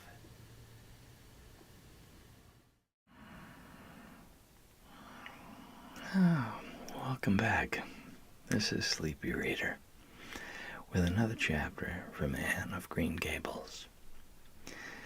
If you're not ready for bed yet, go ahead and start your bedtime routine, and I'll start reading. With any luck, you'll be falling asleep before I do. Let's begin. Chapter 29, An Epoch in Anne's Life. Anne was bringing the cows home from the back pasture by way of Lover's Lane. It was a September evening, and all the gaps and clearings in the wood were brimmed up with ruby sunset light. Here and there the lane was splashed with it, but for the most part it was already quite shadowy beneath the maples, and the spaces under the firs were filled with a clear violet dusk, like airy wine. The winds were out in their tops, and there is no sweeter music on earth than that which the wind makes in the fir trees at evening. The cows swung placidly down the lane, and Anne followed them dreamily, repeating aloud the battle canto from Marmion, which had also been part of their English course the preceding winter, and which Miss Stacy had made them learn off by heart, and exulting in its rushing lines and the clash of spears in its imagery. When she came to the lines, the stubborn spearsmen still made good their dark, impenetrable wood. She stopped in ecstasy to shut her eyes, that she might the better fancy herself one of that heroic ring. When she opened them again, it was to behold Diana coming through the gate that led into the berry field, and looking so important that Anne instantly divined there was news to be told. But betray too eager curiosity she would not. "Isn't this evening just like a purple dream, Diana? It makes me so glad to be alive. In the mornings, I always think the mornings are best, but when evening comes, I think it's lovelier still." "It's a very fine evening," said Diana. "But oh, I have such news, Anne. Guess. You can have 3 guesses." "Charlotte Gillis is going to be married in the church after all, and Mrs. Allen wants us to decorate it," cried Anne. "No, Charlotte's beau won't agree to that, because nobody ever has been married in the church yet, and he thinks it would seem too much like a funeral. It's too mean, because it would be such fun. Guess again." "Jane's mother is going to let her have a birthday party?" Diana shook her head, her black eyes dancing with merriment. I can't think what it can be, said Anne in despair. Unless it's that moody Spurgeon McPherson saw you home from prayer meeting last night. Did he? I should think not, exclaimed Diana indignantly. I wouldn't be likely to boast of it if he did, the horrid creature. I knew you couldn't guess it. Mother had a letter from Aunt Josephine today, and Aunt Josephine wants you and me to go to town next Tuesday and stop with her for the exhibition. There. Oh, Diana, whispered Anne, finding it necessary to lean up against a maple tree for support. Do you really mean it? But I'm afraid Marilla won't let me go. She will say that she can't encourage gadding about. That was what she said last week when Jane invited me to go with them in their double-seated buggy to the American concert at the White Sands Hotel. I wanted to go, but Marilla said I'd be better at home learning my lessons, and so would Jane. I was bitterly disappointed, Diana. I felt so heartbroken that I wouldn't say my prayers when I went to bed. But I repented of that and got up in the middle of the night and said them. I'll tell you, said Diana. We'll get Mother to ask Marilla. She'll be more likely to let you go then. And if she does, we'll have the time of our lives, Anne. I've never been to an exhibition, and it's so aggravating to hear the other girls talk about their trips. Jane and Ruby have been twice, and they're going this year again. I'm not going to think about it at all until I know whether I can go or not, said Anne resolutely. If I did and then was disappointed, it would be more than I could bear. But in case I do go, I'm very glad my new coat will be ready by that time. Marilla didn't think I needed a new coat. She said my old one would do very well for another winter, and that I ought to be satisfied with having a new dress. The dress is very pretty, Diana. Navy blue and made so fashionably. Marilla always makes my dresses fashionably now, because she says she doesn't intend to have Matthew going to Mrs. Lynde to make them. I'm so glad. It is ever so much easier to be good if your clothes are fashionable. At least it is easier for me. I suppose it doesn't make such a difference to naturally good people. But Matthew said I must have a new coat, so Marilla bought a lovely piece of blue broadcloth, and it's being made by a real dressmaker over at Carmody. It's to be done Saturday night, and I'm trying not to imagine myself walking up to the church aisle on Sunday in my new suit and cap, because I'm afraid it isn't right to imagine such things. But it just slips into my mind in spite of me. My cap is so pretty. Matthew bought it for me the day we were over at Carmody. It's one of those little blue velvet ones that are all the rage, with gold cord and tassels. Your new hat is elegant, Diana, and so becoming. When I saw you come into church last Sunday, my heart swelled with pride to think you were my dearest friend. Do you suppose it's wrong for us to think so much about our clothes? Marilla says it is very sinful. But it is such an interesting subject, isn't it? Marilla agreed to let Anne go to town, and it was arranged that Mr. Barry should take the girls in on the following Tuesday. As Charlottetown was 30 miles away, and Mr. Barry wished to go and return the same day, It was necessary to make a very early start, but Anne counted it all joy.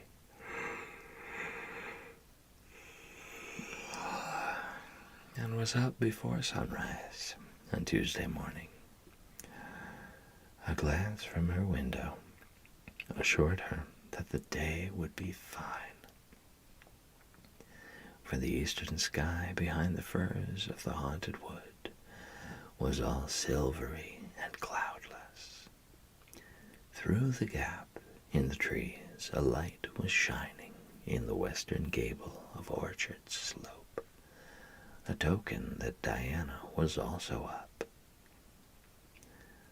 Anne was dressed by the time Matthew had the fire on, and had the breakfast ready when Marilla came down. But for her own part, was much too excited to eat. After breakfast, the jaunty new cap and jacket were donned, and Anne hastened over the brook and up through the firs to Orchard Slope. Mr. Barry and Diana were waiting for her, and they were soon on the road. It was a long drive, but Anne and Diana enjoyed every minute of it. It was delightful to rattle along over the moist roads in the early red sunlight that was creeping across the shorn harvest fields.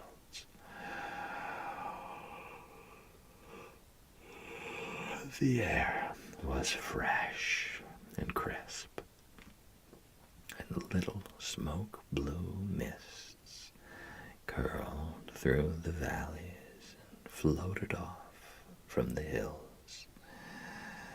Sometimes the road went through woods where maples were beginning to hang out scarlet banners. Sometimes it crossed rivers on bridges that made Anne's flesh cringe with the old, half-delightful fear. Sometimes it wound along a harbor shore and passed by a little cluster of weather-gray fishing huts.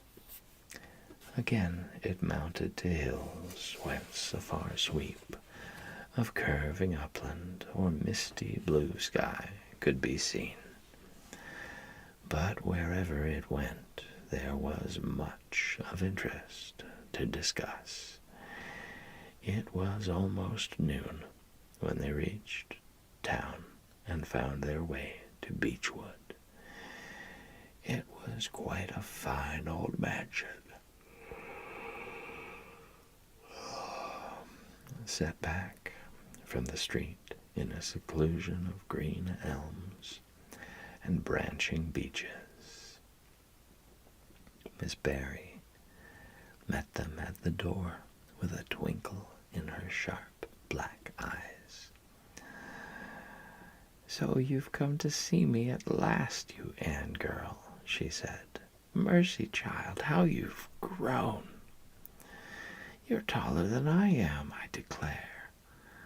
And you're ever so much better looking than you used to be, too. But I dare say you know that without being told." "Indeed I didn't," said Anne radiantly. "I know I'm not so freckled as I used to be, so I've much to be thankful for, but I really hadn't dared to hope there was any other improvement. I'm so glad you think there is, Miss Barry." Miss Barry's house was furnished with great magnificence, as Anne told Marilla afterwards. The two little country girls were rather abashed by the splendor of the parlor where Miss Barry left them when she went to see about dinner. "Isn't it just like a palace?" whispered Diana. "I never was in Aunt Josephine's house before, and I'd no idea it was so grand. I just wish Julia Bell could see this. She puts on such airs about her mother's parlor. Velvet carpet, sighed Anne luxuriously, and silk curtains. I've dreamed of such things, Diana. But do you know, I don't believe I feel very comfortable with them after all. There's so many things in this room and all so splendid that there is no scope for imagination. That is one consolation when you are poor. There are so many more things you can imagine about. Their sojourn in town was something that Anne and Diana dated from for years. From first to last, it was crowded with delights. On Wednesday, Miss Barry took them to the exhibition grounds and kept them there all day. It was splendid, Anne related to Marilla later on. I never imagined anything so interesting. I don't really know which department was the most interesting.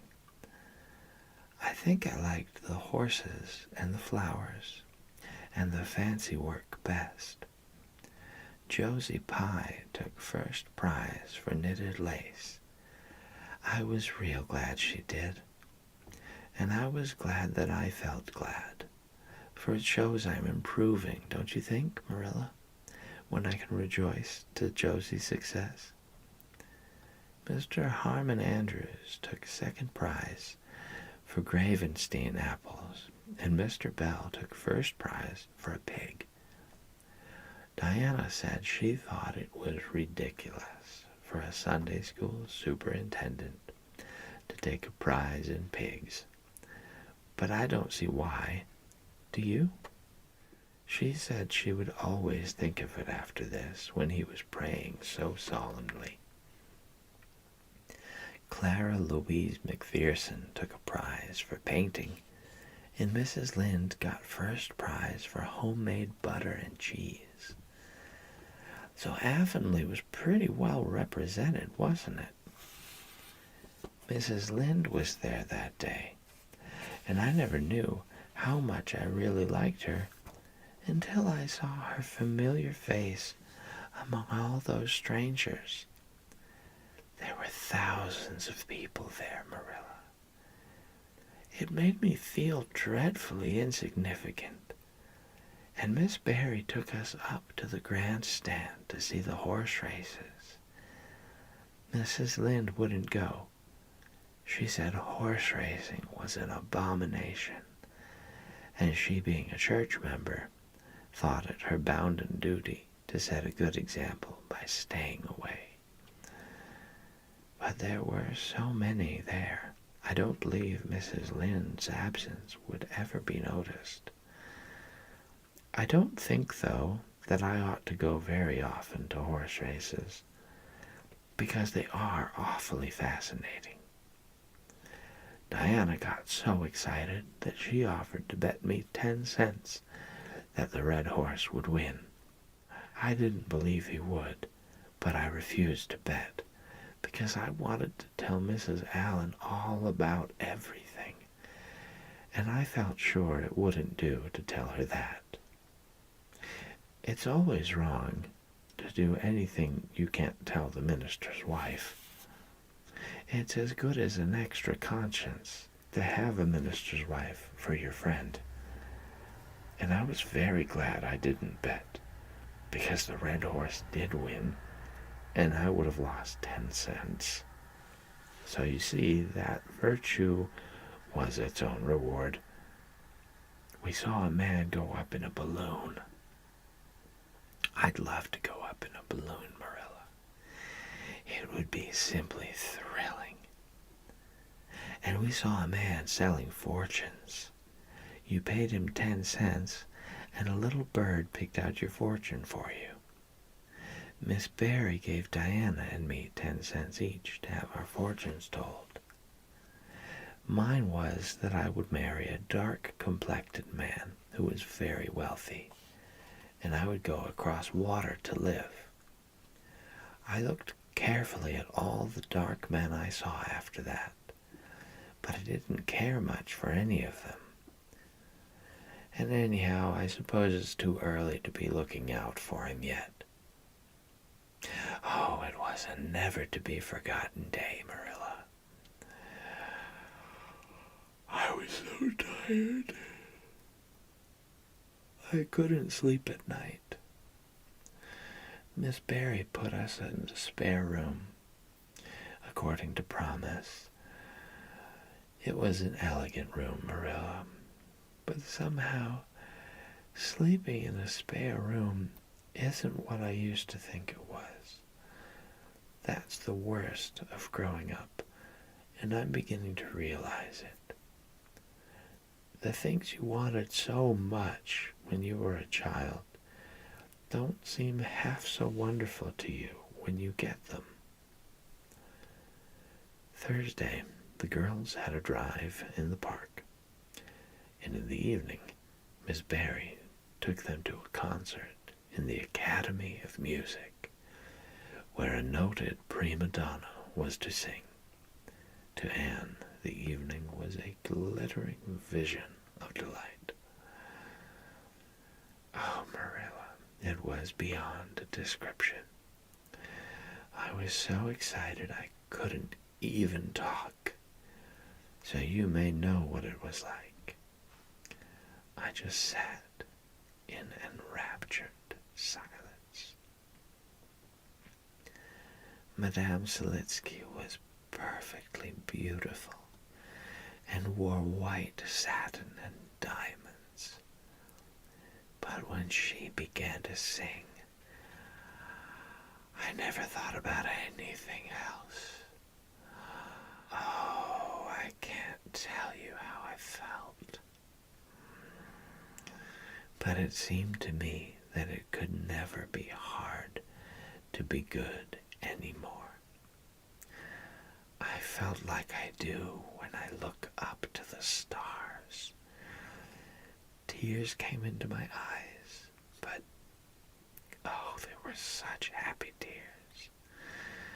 I was so sorry when it was all over. And I told Miss Barry I didn't see how I was ever to return to common life again. She said she thought if we went over to the restaurant across the street and had an ice cream, it might help me. That sounded so prosaic, but to my surprise, I found it true.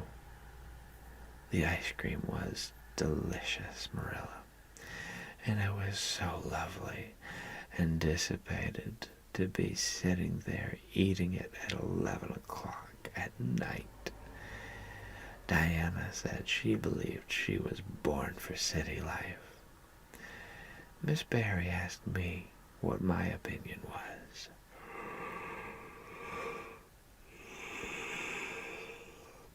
But I said I would have to think it over very seriously before I could tell her what I really thought. So I thought it over after I went to bed. That is the best time to think things out. And I came to the conclusion, Marilla, that I wasn't born for city life, and that I was glad of it. It's nice to be eating ice cream at brilliant restaurants at 11 o'clock at night once in a while.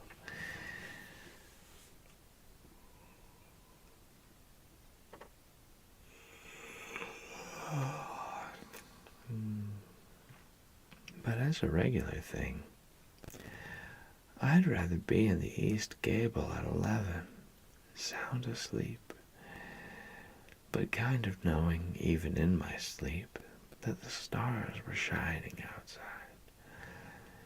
and that the wind was blowing in the firs across the brook.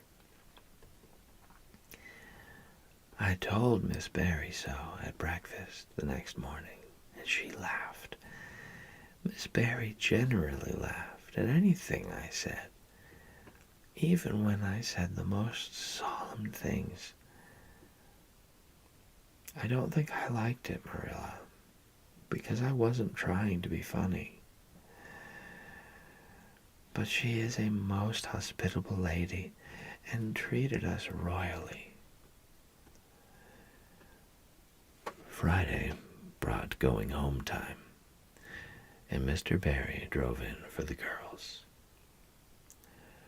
"Well, I hope you've enjoyed yourselves," said Miss Barry, and she bade them goodbye. "Indeed we have," said Diana. "And you, Anne girl?"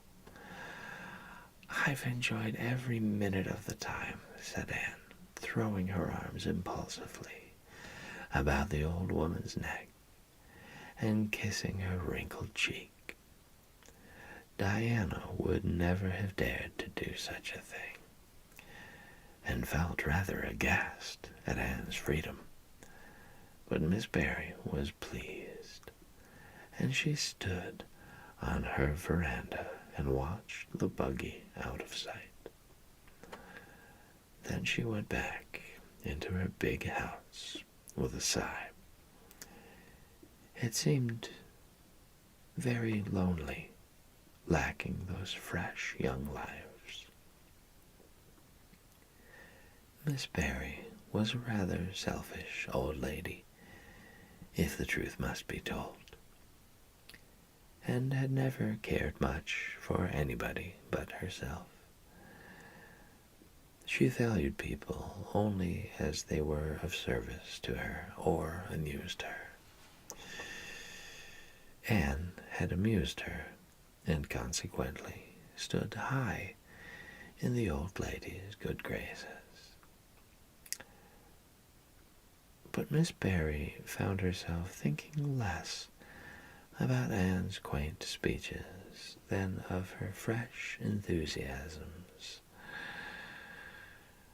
her transparent emotions, her little winning ways, and the sweetness of her eyes and lips. I thought Marilla Cuthbert was an old fool when I heard she'd adopted a girl out of an orphan asylum, she said to herself. But I guess she didn't make much of a mistake after all. If I'd a child like Anne in the house all the time, I'd be a better and happier woman. Anne and Diana found the drive home as pleasant as the drive in.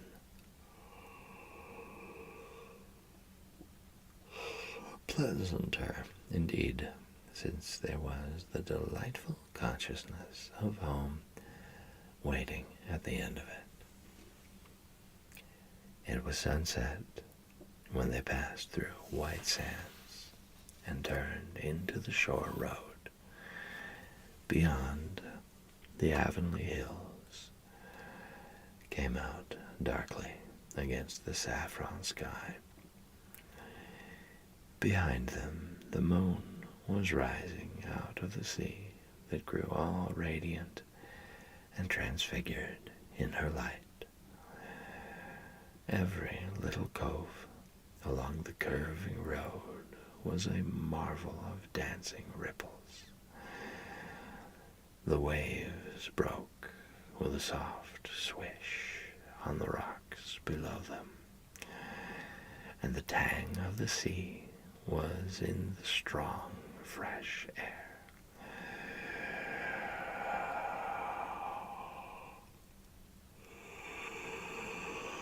Oh, but it's good to be alive and to be going home, breathed Anne. When she crossed the log bridge over the brook, the kitchen light of Green Gables winked her a friendly welcome back. And through the open door shone the hearth fire, sending out its warm red glow athwart the chilly autumn night.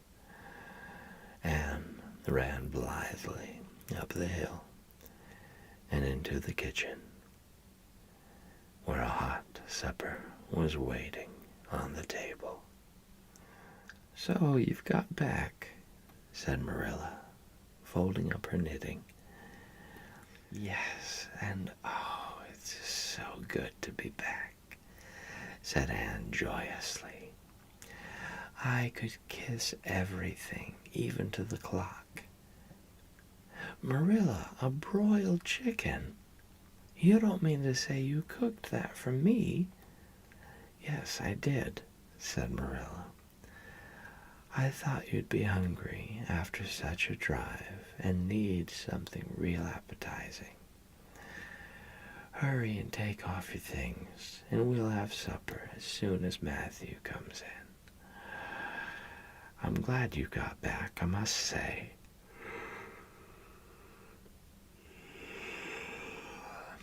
It's been fearful lonesome here without you, and I never put in 4 longer days."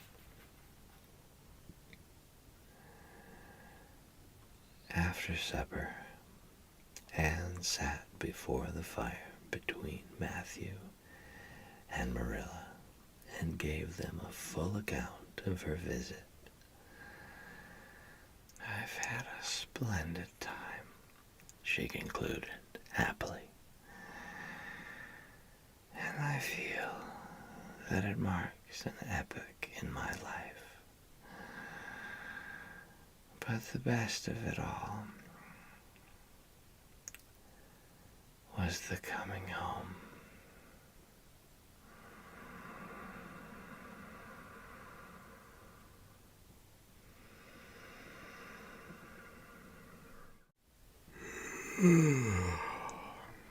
Welcome back.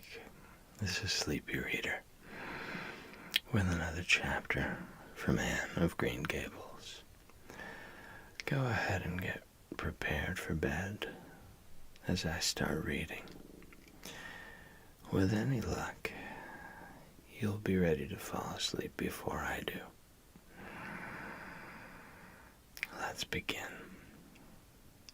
Chapter 30. The Queen's Class is Organized. Marilla laid her knitting on her lap and leaned back in her chair.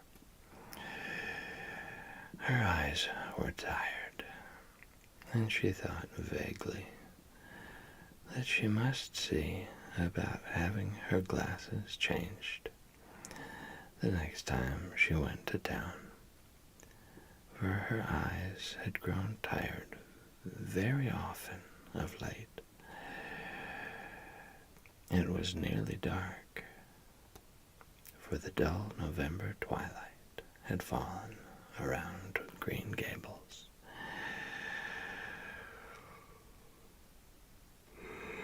And the only light in the kitchen came from the dancing red flames in the stove. Anne was curled up Turkish fashion on the hearthrug, gazing into that joyous glow where the sunshine of 100 summers was being distilled from the maple cord wood. She had been reading, but her book had slipped to the floor, and now she was dreaming with a smile on her parted lips. Glittering castles in Spain were shaping themselves out of the mists and rainbows of her lively fancy. Adventures wonderful and enthralling were happening to her in Cloudland. Adventures that always turned out triumphantly and never involved her in scrapes like those of actual life. Marilla looked at her with a tenderness that would never have been suffered to reveal itself in any clearer light than that soft mingling of fireshine and shadow. The lesson of a love that should display itself easily in spoken word and open look was one Marilla could never learn.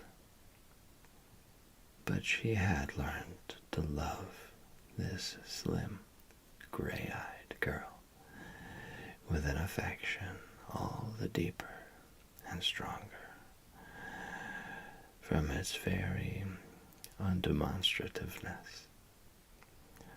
Her love made her afraid of being unduly indulgent indeed. She had an uneasy feeling that it was rather sinful to set one's heart so intensely on any human creature as she had set hers on Anne. And perhaps she performed a sort of unconscious penance for this by being stricter and more critical than if the girl had been less dear to her.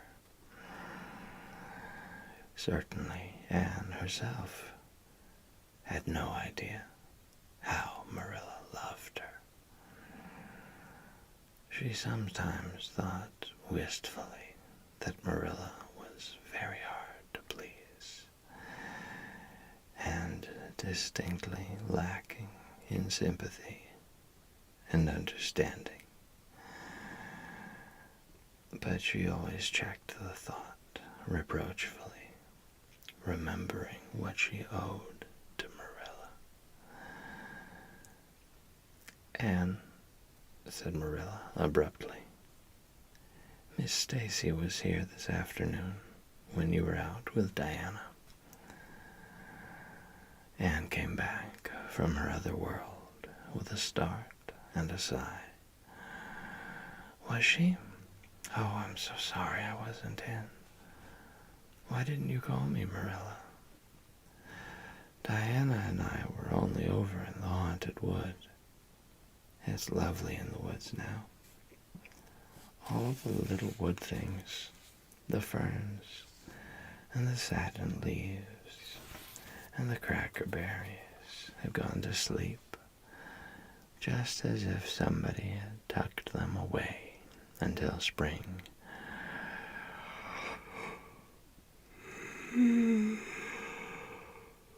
Under a blanket of leaves. I think it was a little gray fairy with a rainbow scarf that came tiptoeing along the last moonlight night and did it. Diana wouldn't say much about that, though. Diana has never forgotten the scolding her mother gave her about imagining ghosts into the haunted wood. It had a very bad effect on Diana's imagination. It blighted it. Mrs. Lynde says Myrtle Bell is a blighted being.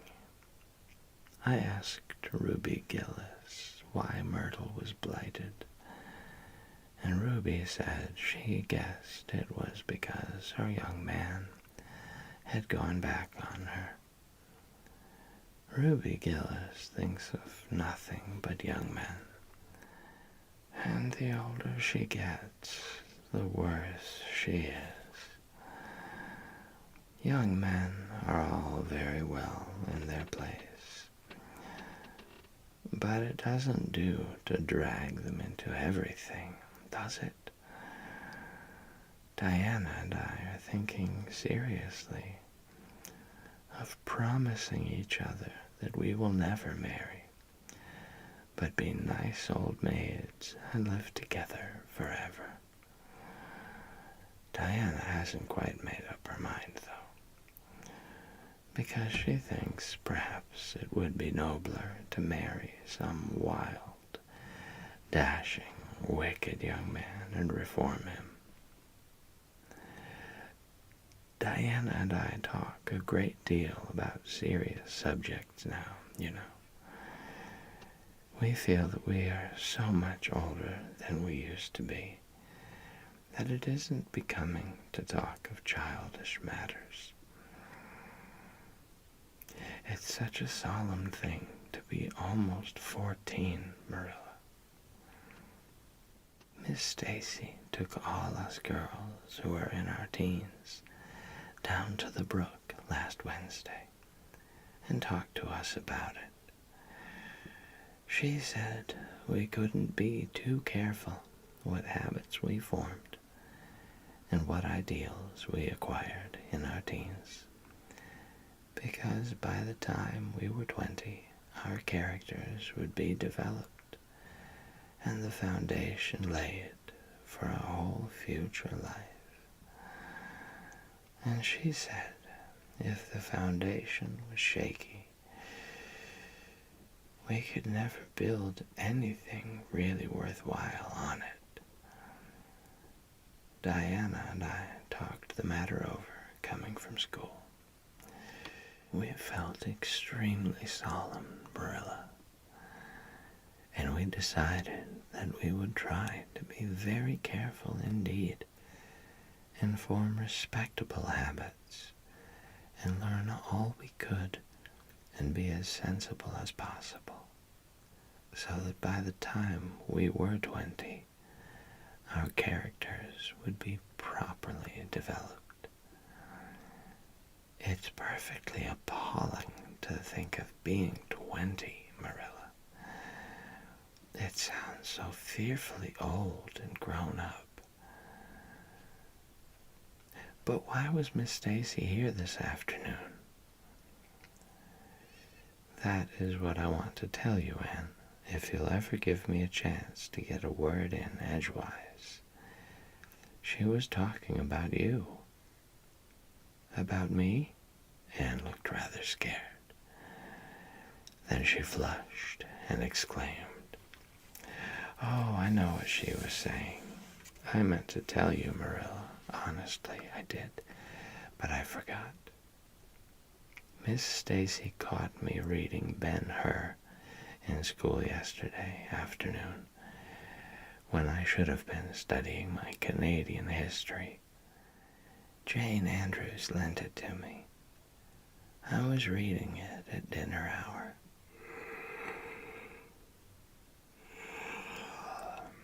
And I had just got to the chariot race when school went in. I was simply wild to know how it turned out, although I felt sure Ben-Hur must win, because it wouldn't be poetical justice if he didn't. So I spread the history open on my desk lid and then tucked Ben-Hur between the desk and my knee. It just looked as if I were studying Canadian history, you know. Well, all the while I was reveling in Ben-Hur. I was so interested in it that I never noticed Miss Stacy coming down the aisle until all at once I just looked up and there she was, looking down at me, so reproachful-like. I can't tell you how ashamed I felt, Marilla, especially when I heard Josie Pye giggling. Miss Stacy took Ben-Hur away.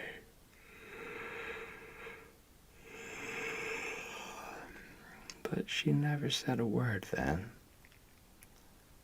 She kept me in at recess and talked to me. She said I had done very wrong in 2 respects. First, I was wasting the time I ought to have put on my studies. And secondly, I was deceiving my teacher in trying to make it appear I was reading a history when it was a storybook instead. I had never realized until that moment, Marilla, that what I was doing was deceitful. I was shocked. I cried bitterly and asked Miss Stacy to forgive me, and I'd never do such a thing again. And I offered to do penance by never so much as looking at Ben-Hur for a whole week, not even to see how the chariot race turned out. But Miss Stacy said she wouldn't require that, and she forgave me freely. So I think it wasn't very kind of her to come up here to you about it after all. Miss Stacy never mentioned such a thing to me, Anne, and it's only your guilty conscience that's the matter with you. You have no business to be taking storybooks to school. You read too many novels anyhow. When I was a girl, I wasn't so much as allowed to look at a novel. Oh, how can you call Ben-Hur a novel when it's really such a religious book? Protested Anne. Of course, it's a little too exciting to be proper reading for Sunday, and I only read it on weekdays. And I never read any book now unless either Miss Stacy or Mrs. Allen thinks it is a proper book for a girl 13 3/4 to read. Miss Stacy made me promise that. She found me reading a book one day called The Lurid Mystery of the Haunted Hall. It was one Ruby Gillis had lent me, and oh, Marilla, it was so fascinating and creepy. It just curdled the blood in my veins. But Miss Stacy said it was a very silly, unwholesome book.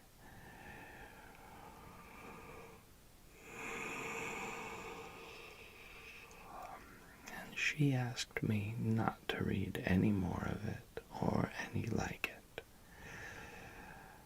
I didn't mind promising not to read any more like it, but it was agonizing to give back that book without knowing how it turned out. But my love for Miss Stacy stood the test, and I did. It's really wonderful, Marilla, what you can do when you're truly anxious to please a certain person.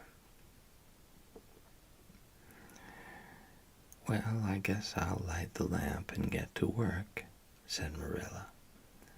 I see plainly that you don't want to hear what Miss Stacy had to say. You're more interested in the sound of your own tongue than in anything else. Oh, indeed, Marilla, I do want to hear it, cried Anne contritely. I won't say another word, not one. I know I talk too much, but I am really trying to overcome it.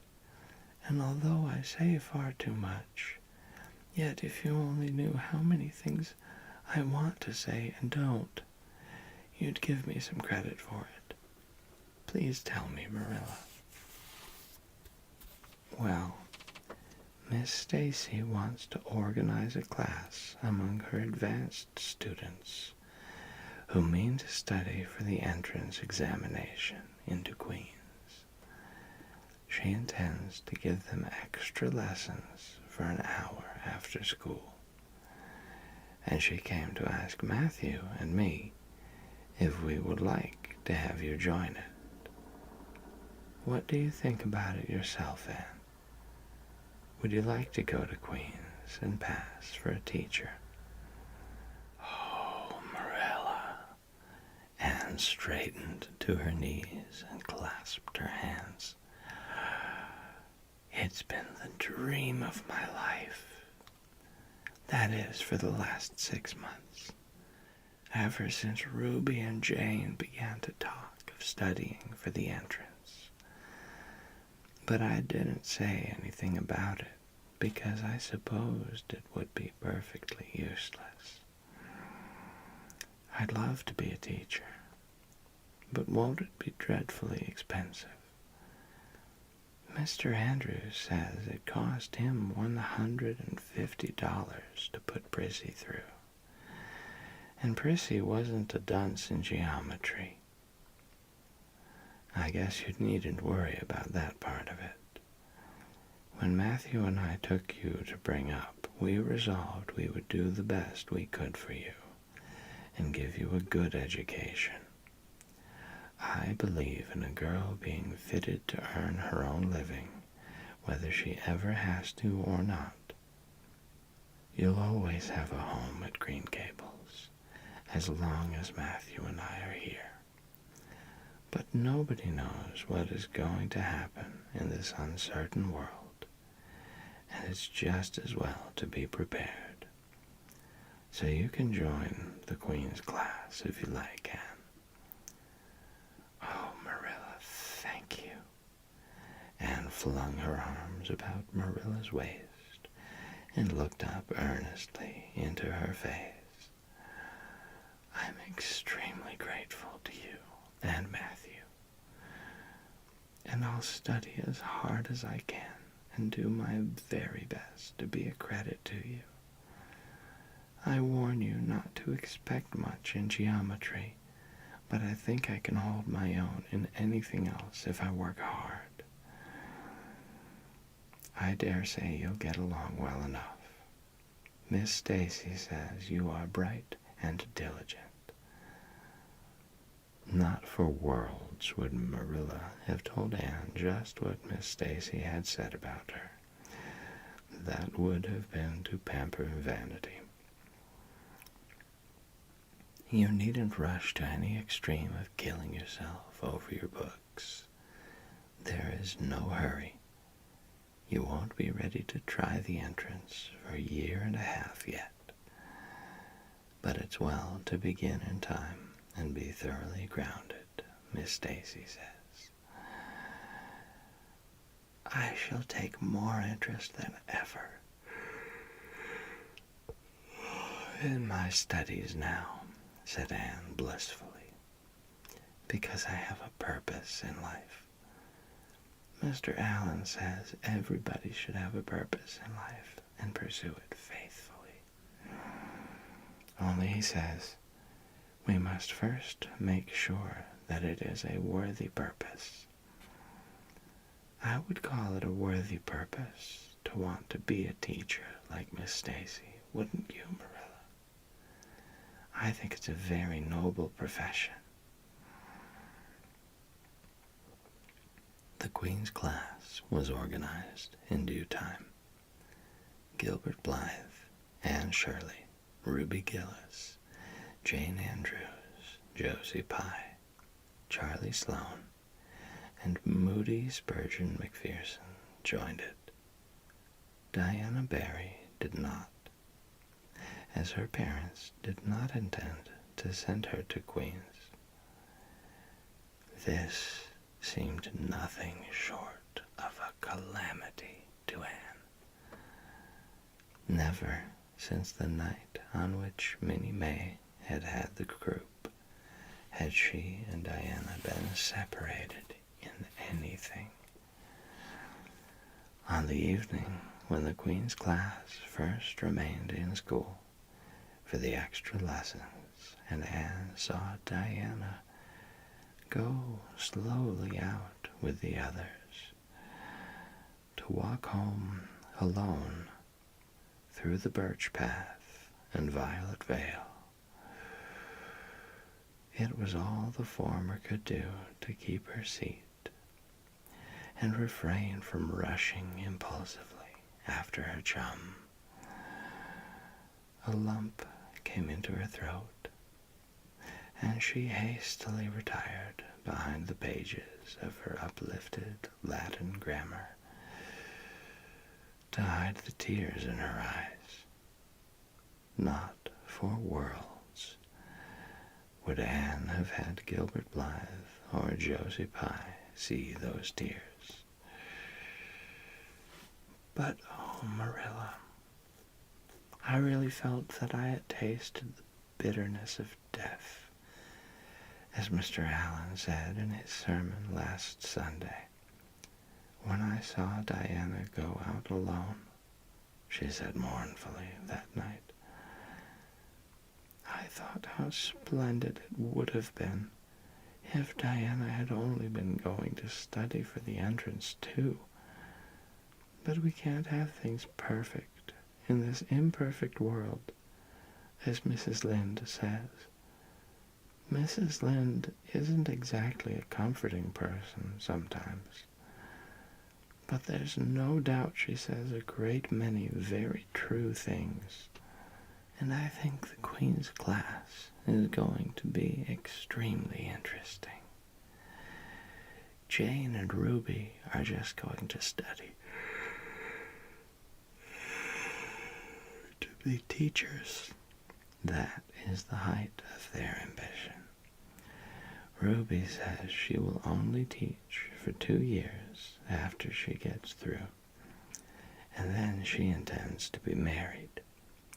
Jane says she will devote her whole life to teaching and never marry, because you are paid a salary for teaching, but a husband won't pay you anything, and growls if you ask for a share in the egg and butter money. I expect Jane speaks from mournful experience, for Mrs. Lynde says that her father is a perfect old crank and meaner than second skimmings. Josie Pye says she is just going to college for education's sake, because she won't have to earn her own living. She says, of course, it is different with orphans who are living on charity. They have to hustle. Moody Spurgeon is going to be a minister. Mrs. Lynde says he couldn't be anything else with a name like that to live up to. I hope it isn't wicked of me, Marilla, but really the thought of Moody Spurgeon being a minister makes me laugh. He's such a funny-looking boy with that big, fat face and his little blue eyes and his ears sticking out like flaps. But perhaps he will be more intellectual-looking when he grows up. Charlie Sloane says he's going to go into politics and be a member of Parliament. But Mrs. Lynde says he'll never succeed at that,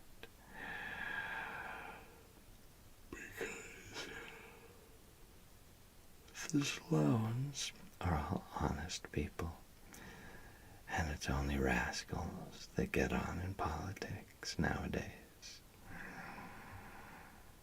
What is Gilbert Blythe going to be? Queried Marilla, seeing that Anne was opening her Caesar. I don't happen to know what Gilbert Blythe's ambition in life is, if he has any, said Anne scornfully. There was open rivalry between Gilbert and Anne now. Previously, the rivalry had been rather one-sided, but there was no longer any doubt that Gilbert was as determined to be first in class as Anne was. He was a foeman worthy of her steel. The other members of the class tacitly acknowledged their superiority and never dreamed of trying to compete with them.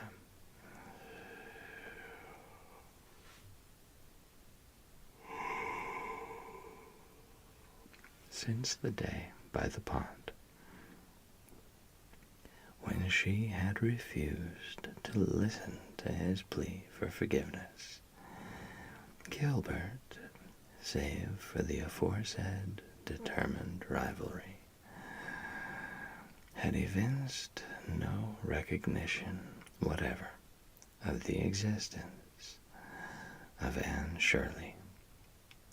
He talked and jested with the other girls, exchanged books and puzzles with them, discussed lessons and plans, sometimes walked home with one or the other of them from prayer meeting or debating club. But Anne Shirley he simply ignored. And Anne found out that it is not pleasant to be ignored. It was in vain that she told herself with a toss of her head that she did not care. Deep down in her wayward, feminine little heart, she knew that she did care, and that if she had that chance on the lake of shining waters again, she would answer very differently. All at once, as it seemed, and to her secret dismay, she found that the old resentment she had cherished against him was gone. Gone just when she most needed its sustaining power. It was in vain that she recalled every incident and emotion of that memorable occasion and tried to feel the old satisfying anger. That day by the pond had witnessed its last spasmodic flicker. Anne realized that she had forgiven and forgotten without knowing it. But it was too late. And at least neither Gilbert nor anybody else, not even Diana, should ever suspect how sorry she was and how much she wished she hadn't been so proud and horrid. She determined to shroud her feelings in deepest oblivion,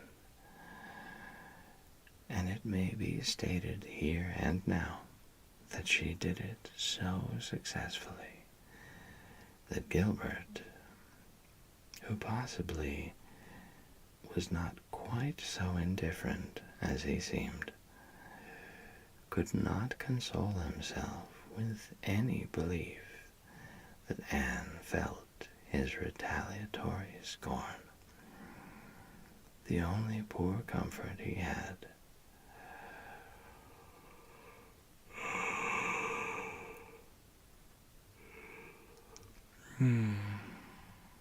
was that she snubbed Charlie Sloane unmercifully, continually, and undeservedly.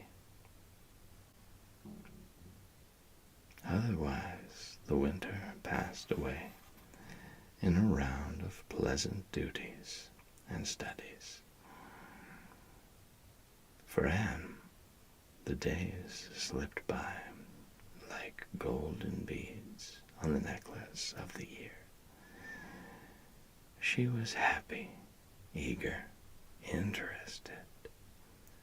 There were lessons to be learned and honors to be won, delightful books to read, new pieces to be practiced for the Sunday school choir, pleasant Saturday afternoons at the manse with Mrs. Allen, and then, almost before Anne realized it, spring had come again to Green Gables, and all the world was abloom once more.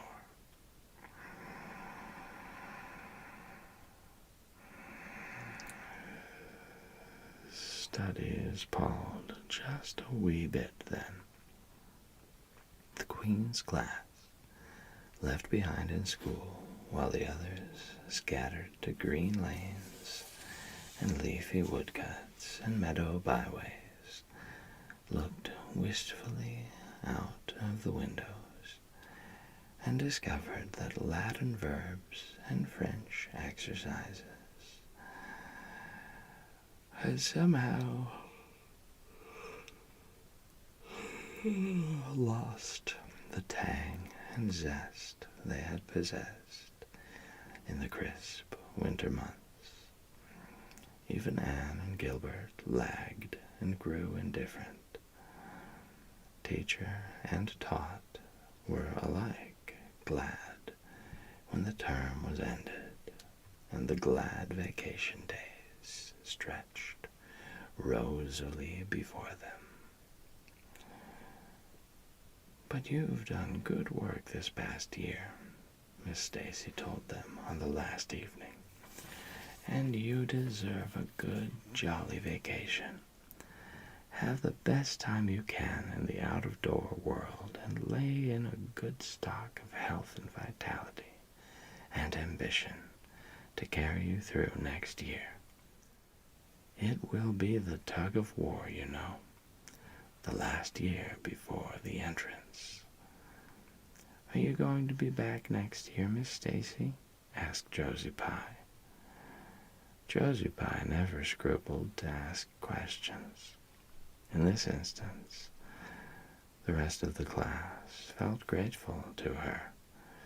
None of them would have dared to ask it of Miss Stacy, but all wanted to, for there had been alarming rumors running at large through the school for some time that Miss Stacy was not coming back the next year, that she had been offered a position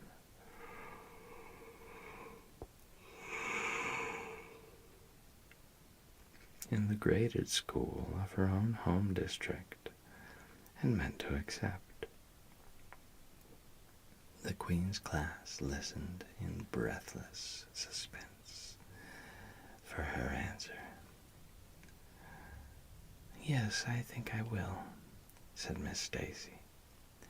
"I thought of taking another school, but I have decided to come back to Avonlea. To tell the truth, I've grown so interested in my pupils here that I found I couldn't leave them. So I'll stay and see you through." "Hurrah!" said Moody Spurgeon. Moody Spurgeon had never been so carried away by his feelings before, and he blushed uncomfortably every time he thought about it for a week. "Oh, I'm so glad," said Anne with shining eyes. "Dear Miss Stacy, it would be perfectly dreadful if you didn't come back.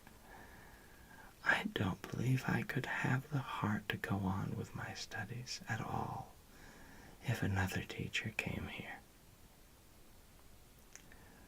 When Anne got home that night, she stacked all her textbooks away in an old trunk in the attic, locked it, and threw the key into the blanket box.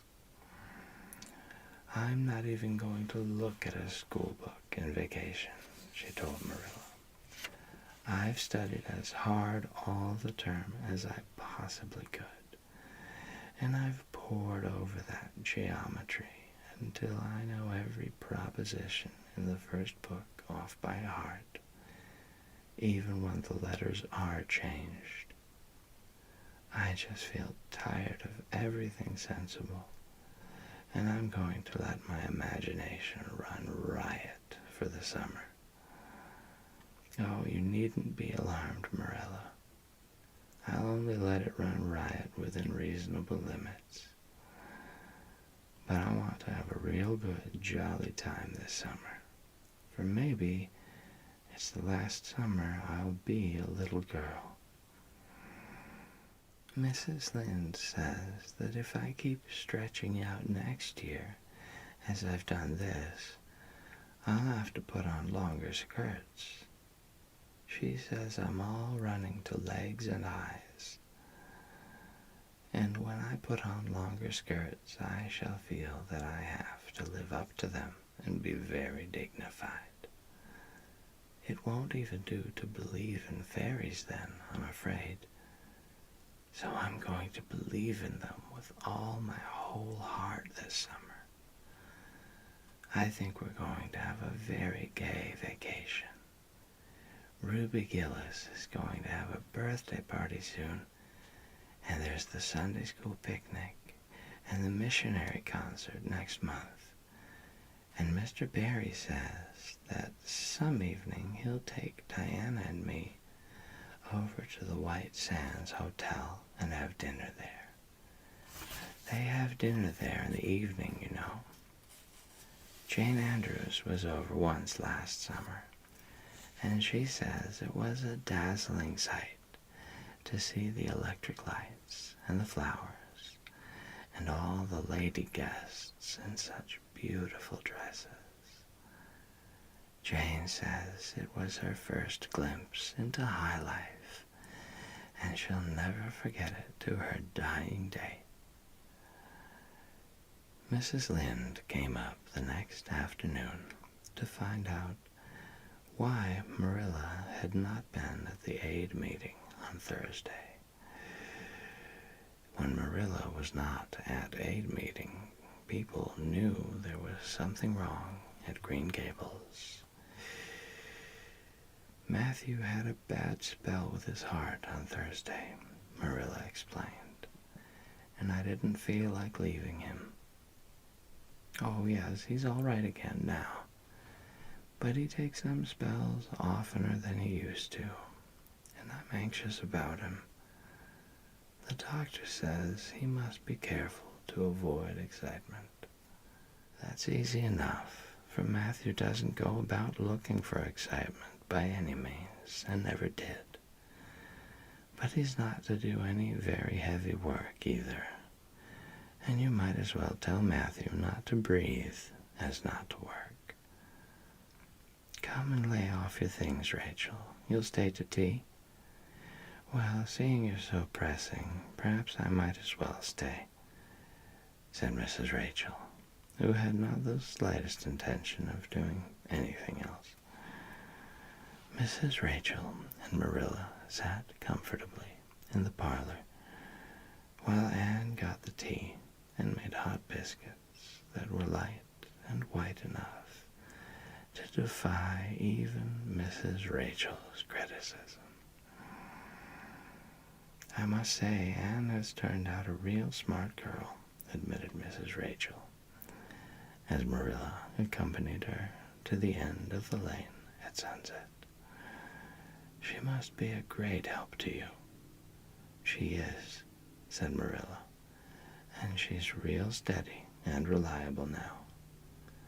I used to be afraid she'd never get over her feather-brained ways, but she has, and I wouldn't be afraid to trust her in anything now. I never would have thought she'd have turned out so well that first day I was here 3 years ago, said Mrs. Rachel. Lawful heart, shall I ever forget that tantrum of hers? When I went home that night, I says to Thomas, says I, mark my words, Thomas, Marilla Cuthbert'll live to rue the step she's took. But I was mistaken, and I'm real glad of it. I ain't one of those kind of people, Marilla, as can never be brought to own up that they've made a mistake. No, that never was my way, thank goodness. I did make a mistake in judging Anne, but it weren't no wonder, for an odder Unexpected or witch of a child there never was in this world, that's what. There was no ciphering her out by the rules that worked with other children. It's nothing short of wonderful how she's improved these 3 years, but especially in looks. She's a real pretty girl, got to be. Though I can't say I'm overly partial to that pale, big-eyed style myself. I like more snap and color, like Diana Barry has, or Ruby Gillis. Ruby Gillis's looks are real showy. But somehow, I don't know how it is, but when Anne and them are together, though she ain't half as handsome, she makes them look kind of common and overdone. Something like them white June lilies she calls narcissus, alongside of the big red peonies. That's what.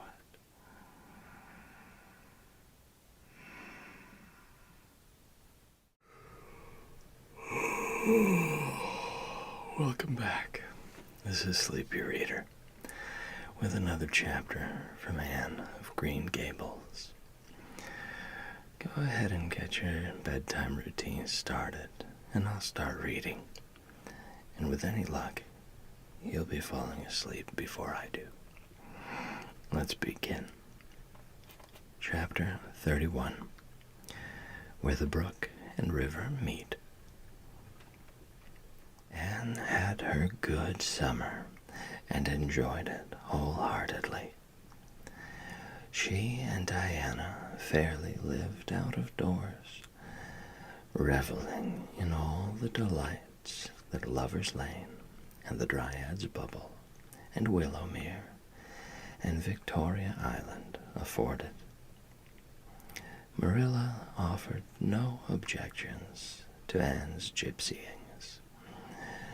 The Spencervale doctor, who had come the night Minnie May had the croup, met Anne at the house of a patient one afternoon, early in vacation, looked her over sharply, screwed up his mouth, shook his head, and sent a message to Marilla Cuthbert by another person.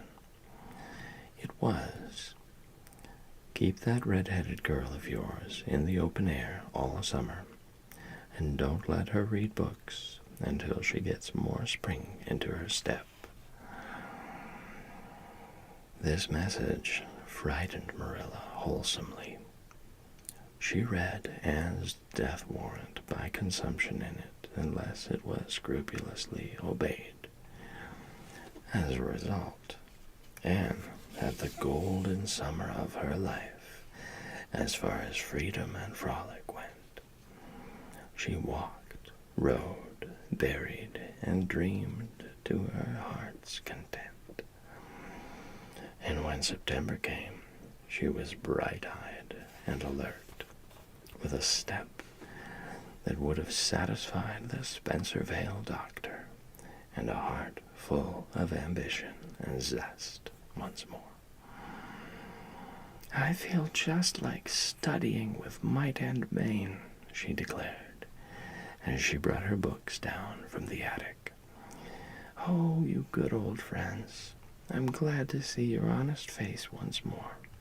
Yes, even you, geometry. I've had a perfectly beautiful summer, Marilla, and now I'm rejoicing as a strong man to run a race, as Mr. Allen said last Sunday. Doesn't Mr. Allen preach magnificent sermons? Mrs. Lynde says he is improving every day, and the first thing we know, some city church will gobble him up, and then we'll be left and have to turn to and break in another green preacher. But I don't see the use of meeting trouble halfway, do you, Marilla? I think it would be better just to enjoy Mr. Allen while we have him. If I were a man, I think I'd be a minister. They can have such an influence for good if their theology is sound. And it must be thrilling to preach splendid sermons and stir your hearers' hearts. Why can't women be ministers, Marilla? I asked Mrs. Lynde that, and she was shocked and said it would be a scandalous thing. She said there might be female ministers in the States, and she believed there was, but thank goodness we hadn't got to that stage in Canada yet, and she hoped we never would. But I don't see why. I think women would make splendid ministers. When there is a social to be got up, or a church tea, or anything else to raise money, the women have to turn to and do the work. I'm sure Mrs. Lynde can pray every bit as well as Superintendent Bell, and I've no doubt she could preach, too, with a little practice. Yes, I believe she could, said Marilla dryly. She does plenty of unofficial preaching as it is. Nobody has much of a chance to go wrong in Avonlea with Rachel to oversee them. Marilla, said Anne in a burst of confidence, I want to tell you something and ask you what you think about it. It has worried me terribly, on Sunday afternoons, that is, when I think specially about such matters. I do really want to be good, and when I'm with you, or Mrs. Allen, or Miss Stacy, I want it more than ever. And I want to do just what would please you and what you would approve of. But mostly, when I'm with Mrs. Lynde, I feel desperately wicked, and as if I wanted to go and do the very thing she tells me I oughtn't to do. I feel irresistibly tempted to do it. Now, what do you think is the reason I feel like that? Do you think it's because I'm really bad and unregenerate? Marilla looked dubious for a moment. Then she laughed. If you are, I guess I am too, Anne. For Rachel often has that very effect on me. I sometimes think she'd have more of an influence for good, as you say yourself, if she didn't keep nagging people to do right. There should have been a special commandment against nagging. But there, I shouldn't talk so. Rachel is a good Christian woman, and she means well. There isn't a kinder soul in Avonlea, and she never shirks her share of work. I'm very glad you feel the same, said Anne decidedly. It's so encouraging. I shan't worry so much over that after this. But I dare say there'll be other things to worry me. They keep coming up new all the time. Things to perplex you, you know. You settle one question, and there's another right after.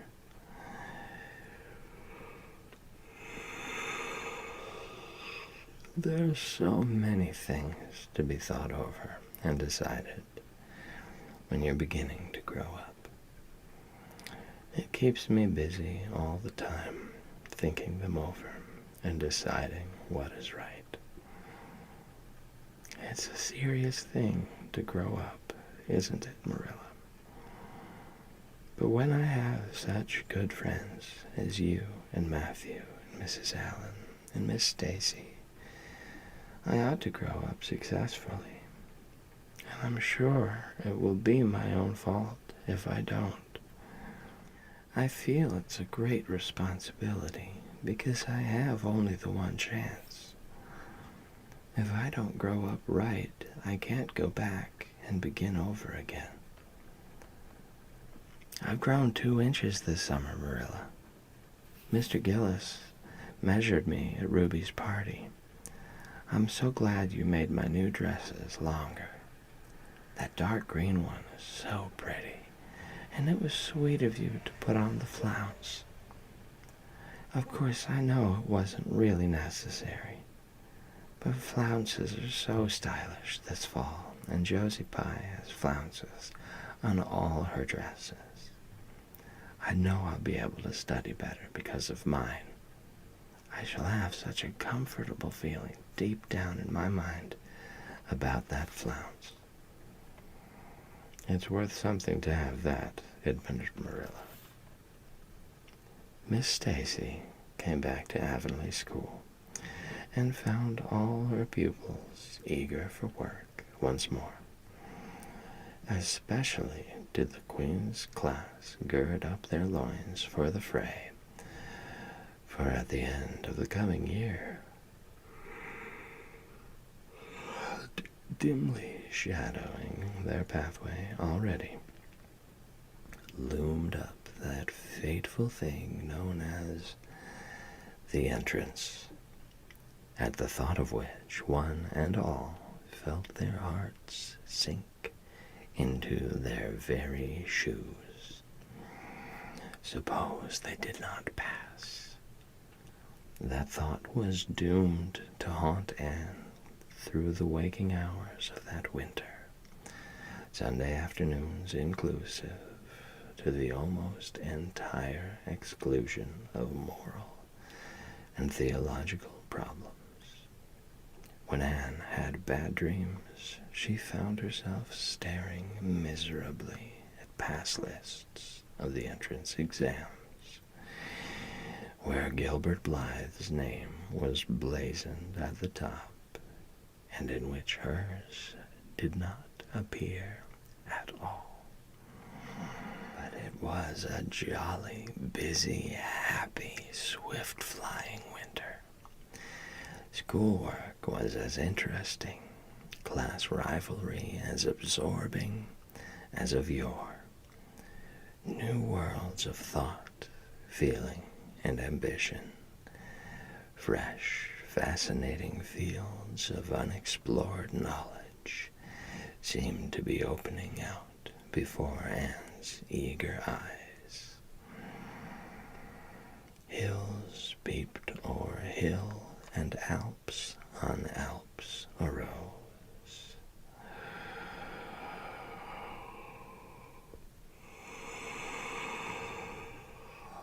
Much of all this was due to Miss Stacy's tactful, careful, broad-minded guidance.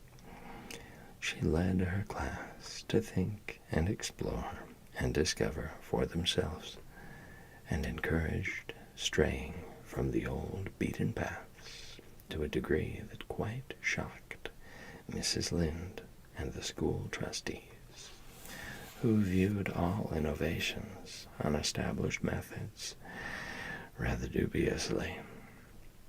Apart from her studies, Anne expanded socially, for Marilla, mindful of the Spencervale doctor's dictum, no longer vetoed occasional outings. The debating club flourished and gave several concerts. There were one or two parties, almost verging on grown-up affairs. There were sleigh drives and skating frolics galore. Between times, Anne grew, shooting up so rapidly that Marilla was astonished one day when they were standing side by side to find the girl was taller than herself. "Why, Anne, how you've grown," she said, almost unbelievingly. A sigh followed on the words. Marilla felt a queer regret over Anne's inches. The child she had learned to love had vanished somehow, and here was this tall, serious-eyed girl of 15, with the thoughtful brows and the proudly poised little head in her place. Marilla loved the girl as much as she had loved the child, but she was conscious of a queer, sorrowful sense of loss. And that night, when Anne had gone to prayer meeting with Diana, Marilla sat alone in the wintry twilight and indulged in the weakness of a cry. Matthew, coming in with a lantern, caught her at it and gazed at her in such consternation that Marilla had to laugh through her tears. "I was thinking about Anne," she explained. "She's got to be such a big girl. And she'll probably be away from us next winter. I'll miss her terrible." "She'll be able to come home often," comforted Matthew, to whom Anne was as yet, and always would be, the little eager girl he had brought home from Bright River on that June evening 4 years before. The branch railroad would be built to Carmody by that time. "It won't be the same thing as having her here all the time," sighed Marilla gloomily, determined to enjoy her luxury of grief uncomforted. "But there, men can't understand these things." There were other changes in Anne, no less real than the physical change. For one thing, she became much quieter. Perhaps she thought all the more and dreamed as much as ever, but she certainly talked less. Marilla noticed and commented on this also. "You don't chatter half as much as you used to, Anne, nor use half as many big words. What has come over you?" Anne colored and laughed a little, and she dropped her book and looked dreamily out of the window, where big, fat red buds were bursting out on the creeper in response to the lure of the spring sunshine. "I don't know. I don't want to talk as much," she said, denting her chin thoughtfully with her forefinger. "It's nicer to think dear, pretty thoughts and keep them in one's heart like treasures. I don't like to have them laughed at or wondered over. And somehow I don't want to use big words anymore. It's almost a pity, isn't it, now that I'm really growing big enough to say them if I did want to. It's fun to be almost grown up in some ways, but it's not the kind of fun I expected, Marilla. There's so much to learn and do and think that there isn't time for big words. Besides, Miss Stacy says the short ones are much stronger and better. She makes us write all our essays as simply as possible. It was hard at first. I was so used to crowding in all of the fine, big words I could think of, and I thought of any number of them. But I've got used to it now, and I see it's so much better. What has become of your story club? I haven't heard you speak of it for a long time." "The story club isn't in existence any longer. We hadn't time for it. And anyhow, I think we had got tired of it.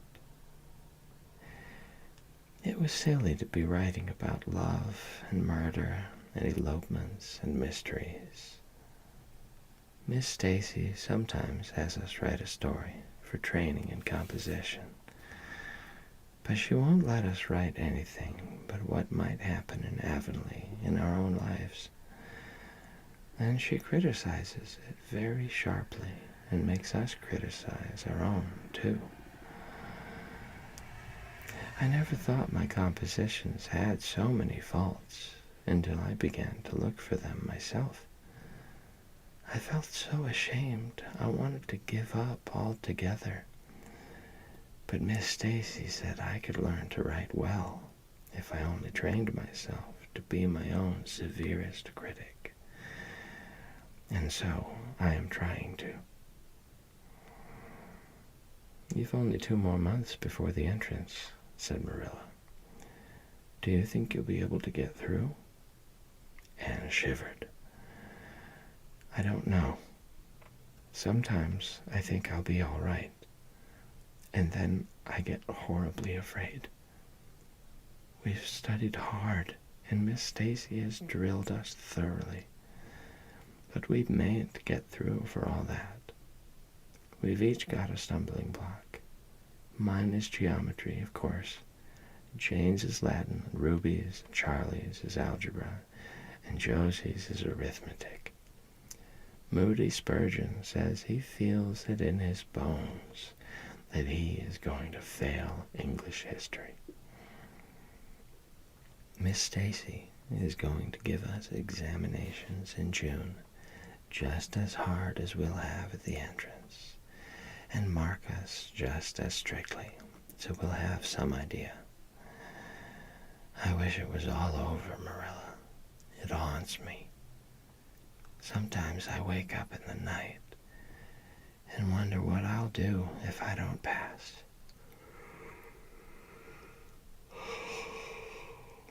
Why, go to school next year and try again, said Marilla unconcernedly. Oh, I don't believe I'd have the heart for it. It would be such a disgrace to fail, especially if the others passed. And I get so nervous in an examination that I'm likely to make a mess of it. I wish I had nerves like Jane Andrews. Nothing rattles her. Anne sighed, and dragging her eyes from the witcheries of the spring world, the beckoning day of breeze and blue, and the green things upspringing in the garden, buried herself resolutely in her book.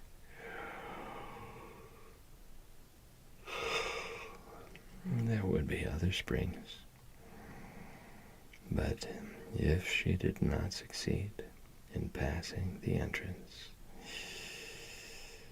Anne felt convinced that she would never recover sufficiently to enjoy them.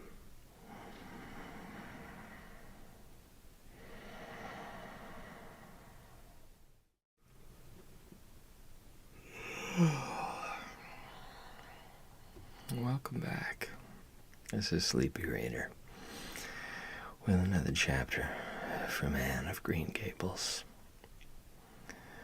Go ahead and get your bedtime ritual started, and I'll get started reading. With any luck, you'll be falling asleep before I do. So let's go. Chapter 32. The pass list is out. With the end of June came the close of the term and the close of Miss Stacy's rule in Avonlea School. Anne and Diana walked home that evening, feeling very sober indeed. Red eyes and damp handkerchiefs bore convincing testimony to the fact that Miss Stacy's farewell words must have been quite as touching as Mr. Phillips's had been under similar circumstances 3 years before. Diana looked back at the schoolhouse from the foot of the spruce hill and sighed deeply. It does seem as if it was the end of everything, doesn't it? She said dismally. You oughtn't to feel half as badly as I do, said Anne, hunting vainly for a dry spot on her handkerchief. You'll be back again next winter, but I suppose I've left the dear old school forever. If I have good luck, that is. It won't be a bit the same. Miss Stacy won't be there, nor you, nor Jane, nor Ruby probably. I shall have to sit all alone, for I couldn't bear to have another desk mate after you. We have had jolly times, haven't we, Anne? It's dreadful to think they're all over.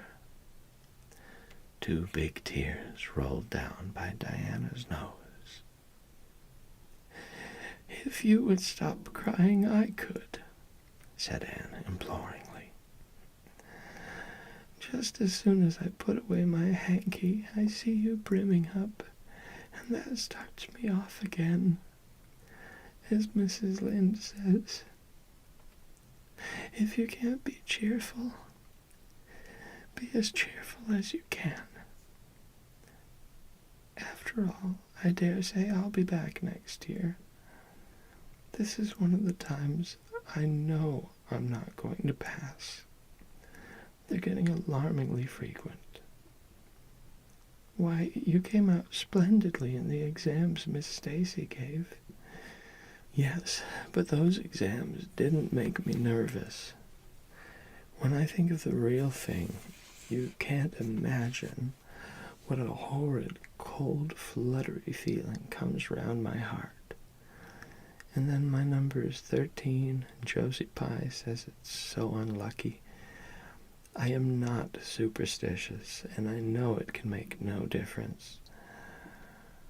But still, I wish it wasn't 13. I do wish I were going in with you, said Diana. Wouldn't we have a perfectly elegant time? But I suppose you'll have to cram in the evenings. No, Miss Stacy has made us promise not to open a book at all. She says it would only tire and confuse us, and we are to go out walking and not think about the exams at all, and go to bed early. It's good advice, but I expect it will be hard to follow. Good advice is apt to be, I think. Prissy Andrews told me that she sat up half the night, every night of her entrance week, and crammed for dear life. And I had determined to sit up at least as long as she did. It was so kind of your Aunt Josephine to ask me to stay at Beechwood while I'm in town. You'll write to me while you're in, won't you? I'll write Tuesday night and tell you how the first day goes, promised Anne. I'll be haunting the post office on Wednesday, vowed Diana. Anne went to town the following Monday, and on Wednesday Diana haunted the post office as agreed and got her letter. Dearest Diana, wrote Anne, here it is Tuesday night, and I'm writing this in the library at Beechwood. Last night I was horribly lonesome, all alone in my room, and wished so much you were with me. I couldn't cram because I'd promised Miss Stacy not to, but it was hard to keep from opening my history as it used to be to keep from reading a story before my lessons were learned. This morning, Miss Stacy came for me, and we went to the academy, calling for Jane and Ruby and Josie on our way. Ruby asked me to feel her hands, and they were as cold as ice. Josie said I looked as if I hadn't slept a wink, and she didn't believe I was strong enough to stand the grind of the teacher's course, even if I did get through. There are times and seasons, even yet, when I don't feel that I've made any great headway in learning to like Josie Pye. When we reached the academy, there were scores of students there from all over the island. The first person we saw was Moody Spurgeon, sitting on the steps and muttering away to himself.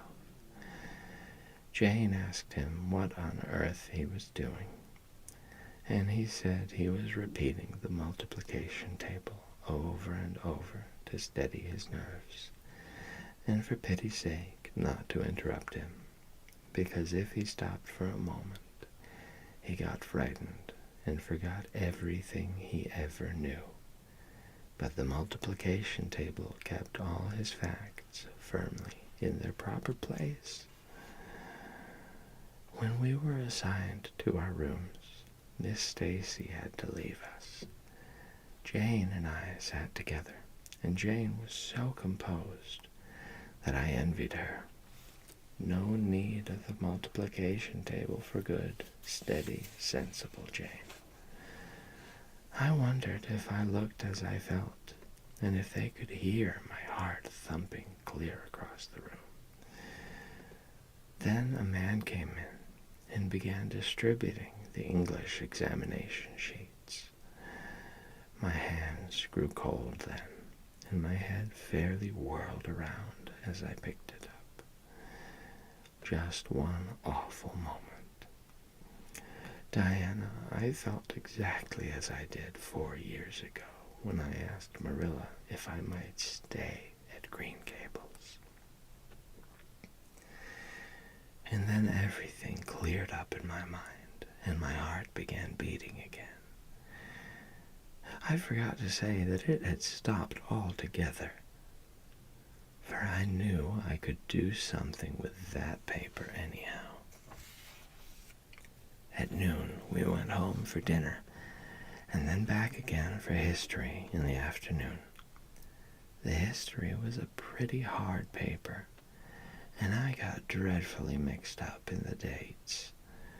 Still, I think I did fairly well today. But, oh, Diana, tomorrow the geometry exam comes off, and when I think of it, it takes every bit of determination I possess to keep from opening my Euclid. If I thought the multiplication table would help me any, I would recite it from now till tomorrow morning.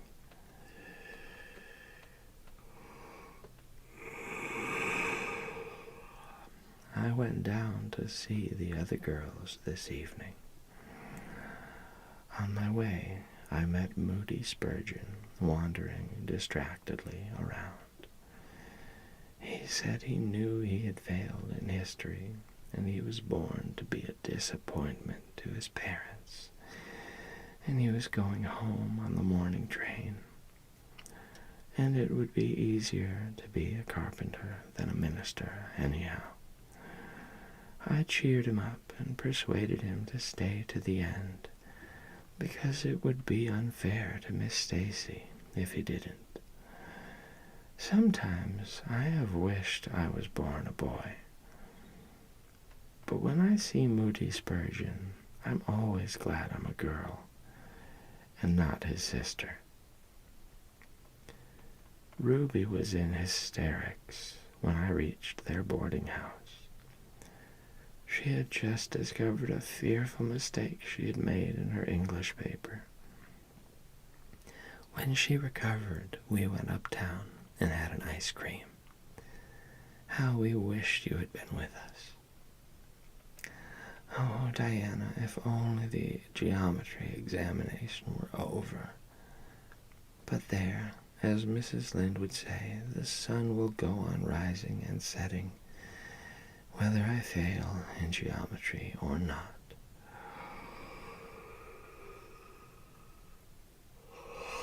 That is true, but not especially comforting. I think I'd rather it didn't go on if I failed. Yours devotedly, Anne. The geometry examination and all the others were over in due time, and Anne arrived home on Friday evening, rather tired, but with an air of chastened triumph about her. Diana was over at Green Gables when she arrived, and they met as if they had been parted for years. "You old darling, it's perfectly splendid to see you back again. It seems like an age since you went to town. And oh, Anne, how did you get along?" "Pretty well, I think, in everything but the geometry. I don't know whether I passed in it or not, and I have a creepy, crawly presentiment that I didn't. Oh, how good it is to be back. Green Gables is the dearest, loveliest spot in the world." "How do the others do?" "The girls say they know they didn't pass, but I think they did pretty well. Josie says the geometry was so easy a child of 10 could do it. Moody Spurgeon still thinks he failed in history, and Charlie says he failed in algebra. But we don't really know anything about it, and won't until the pass list is out. That won't be for a fortnight. Fancy living a fortnight in such suspense. I wish I could go to sleep and never wake up until it is over." Diana knew it would be useless to ask how Gilbert Blythe had fared, so she merely said, "Oh, you'll pass all right. Don't worry." "I'd rather not pass at all than not come out pretty well upon the list," flashed Anne, by which she meant, and Diana knew she meant, that success would be incomplete and bitter if she did not come out ahead of Gilbert Blythe. With this end in view, Anne had strained every nerve during the examinations. So had Gilbert. They had met and passed each other on the street a dozen times, without any sign of recognition. And every time Anne had held her head a little higher and wished a little more earnestly that she had made friends with Gilbert when he asked her, and vowed a little more determinedly to surpass him in the examination. She knew that all Avonlea Jr. was wondering which would come out first. She even knew that Jimmy Glover and Ned Wright had a bet on the question, and that Josie Pye had said there was no doubt in the world that Gilbert would be first, and she felt that her humiliation would be unbearable if she failed. But she had another and nobler motive for wishing to do well. She wanted to pass high for the sake of Matthew and Marilla, especially Matthew. Matthew had declared to her his conviction that she would be the whole island. That, Anne felt, was something it would be foolish to hope for, even in the wildest dreams. But she did hope fervently that she would be among the first 10, at least, so that she might see Matthew's kindly brown eyes gleam with pride in her achievement. That, she felt, would be a sweet reward indeed for all her hard work and patient grubbing among unimaginative equations and conjugations. At the end of the fortnight, Anne took to haunting the post office also, in the distracted company of Jane, Ruby, and Josie, opening the Charlottetown dailies with shaking hands and cold, sink-away feelings, as bad as any experienced during the entrance week. Charlie and Gilbert were not above doing this too, but Moody Spurgeon stayed resolutely away. "I haven't got the grit to go there and look at a paper in cold blood," he told Anne. "I'm just going to wait until somebody comes and tells me suddenly whether I've passed or not." When 3 weeks had gone by without the pass list appearing, Anne began to feel that she really couldn't stand the strain much longer. Her appetite failed, and her interest in Avonlea doings languished. Mrs. Lynde wanted to know what else you could expect with the Tory superintendent of education at the head of affairs. And Matthew, noting Anne's paleness and indifference, and the lagging steps that bore her home from the post office every afternoon, began seriously to wonder if he hadn't better vote Grit at the next election. But one evening the news came. Anne was sitting at her open window, for the time forgetful of the woes of examinations and the cares of the world, as she drank in the beauty of the summer dusk, sweet-scented with flower breaths from the garden below, and sibilant and rustling from the stir of poplars. The eastern sky above the firs was flushed faintly pink from the reflection of the west, and Anne was wondering dreamily if the spirit of color looked like that when she saw Diana come flying down through the firs, over the log bridge and up the slope, with a fluttering newspaper in her hand. Anne sprang to her feet, knowing at once what that paper contained. The pass list was out. Her head whirled and her heart beat until it hurt her. She could not move a step. It seemed an hour to her before Diana came brushing along the hall and burst into the room without even knocking. So great was her excitement. "Anne, you've passed," she cried. "Passed the very first. You and Gilbert both. Your ties. But your name is first. Oh, I'm so proud."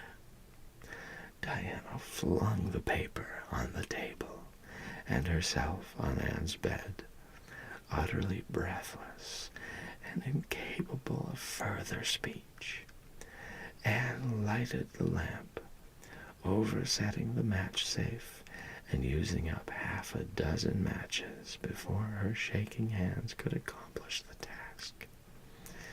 Then she snatched up the paper. Yes, she has passed. There was her name at the very top of a list of 200. That moment was worth living for. "You did just splendidly, Anne," puffed Diana, recovering sufficiently to sit up and speak, for Anne, starry-eyed and rapt, had not uttered a word. "Father brought the paper home from Bright River not 10 minutes ago. It came out on the afternoon train, you know, and won't be here till tomorrow by mail. And when I saw the pass list, I just rushed over like a wild thing. You've all passed, every one of you, Moody Spurgeon and all, although he's conditioned in history. Jane and Ruby did pretty well.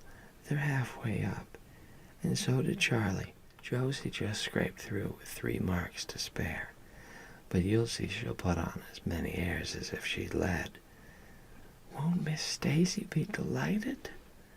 Oh, Anne, what does it feel like to see your name at the head of a pass list like that?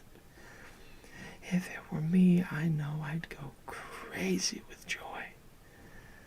I am pretty near crazy as it is, but you're as calm and cool as a spring evening. I'm just dazzled inside, said Anne.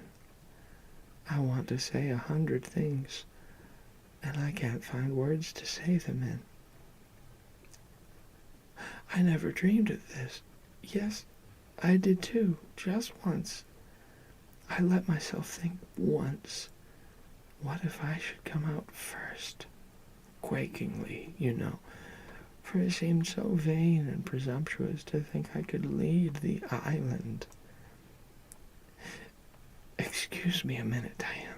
I must run right out to the field to tell Matthew. Then we'll go up the road and tell the good news to the others. They hurried to the hayfield below the barn, where Matthew was coiling hay. And as luck would have it, Mrs. Lynde was talking to Marilla at the lane fence. Oh, Matthew, exclaimed Anne. I've passed, and I'm first, or one of the first. I'm not vain, but I'm thankful. Well, now, I always said it, said Matthew, gazing at the pass list delightedly. I knew you could beat them all easy. You've done pretty well, I must say, Anne, said Marilla, trying to hide her extreme pride in Anne from Mrs. Rachel's critical eye.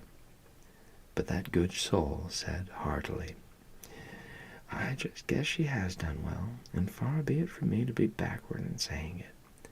You're a credit to your friends, Anne, that's what, and we're all proud of you. That night, Anne, who had wound up a delightful evening by a serious little talk with Mrs. Allen at the manse, knelt sweetly by her open window in a great sheen of moonshine and murmured a prayer of gratitude and aspiration that came straight from her heart. There was in it thankfulness for the past and reverent petition for the future. And when she slept on her white pillow, her dreams were as fair and bright and beautiful as maidenhood might desire.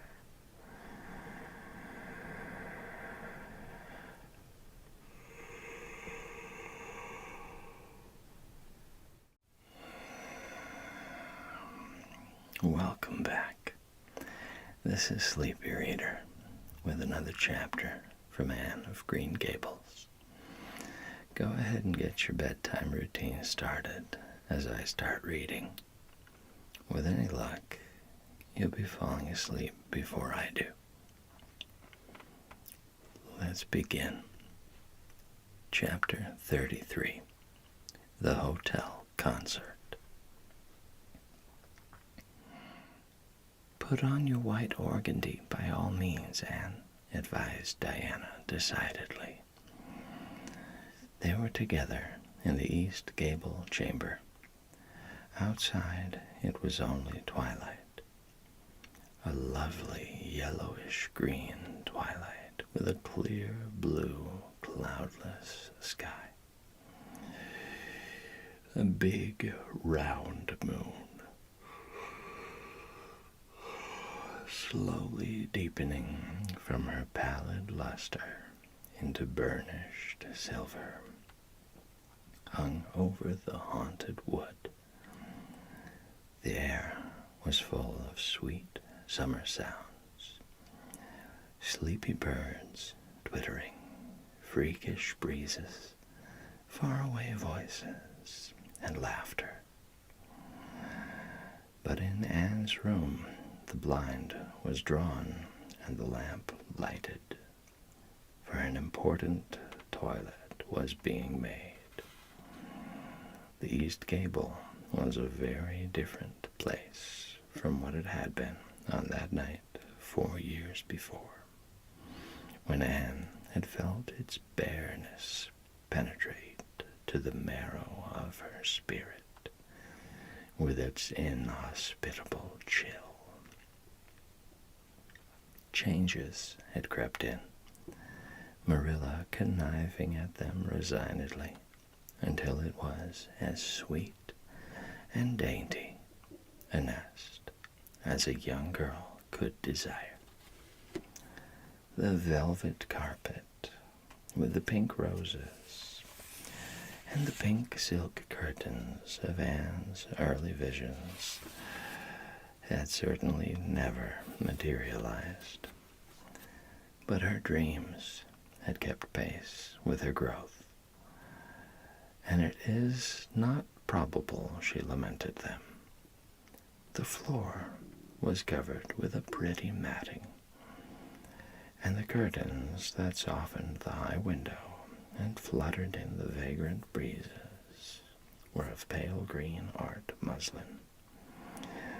The walls hung not with gold and silver brocade tapestry, but with a dainty apple blossom paper, were adorned with a few good pictures given Anne by Mrs. Allen.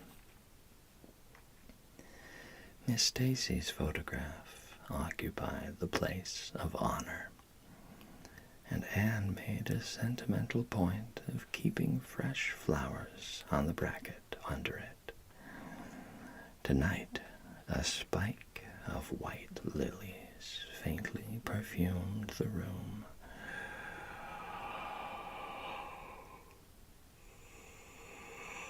Like the dream of a fragrance. There was no mahogany furniture, but there was a white-painted bookcase filled with books, a cushioned wicker rocker, a toilet table befrilled with white muslin, a quaint gilt-framed mirror with chubby pink cupids and purple grapes painted over its arched top that used to hang in the spare room, and a low white bed.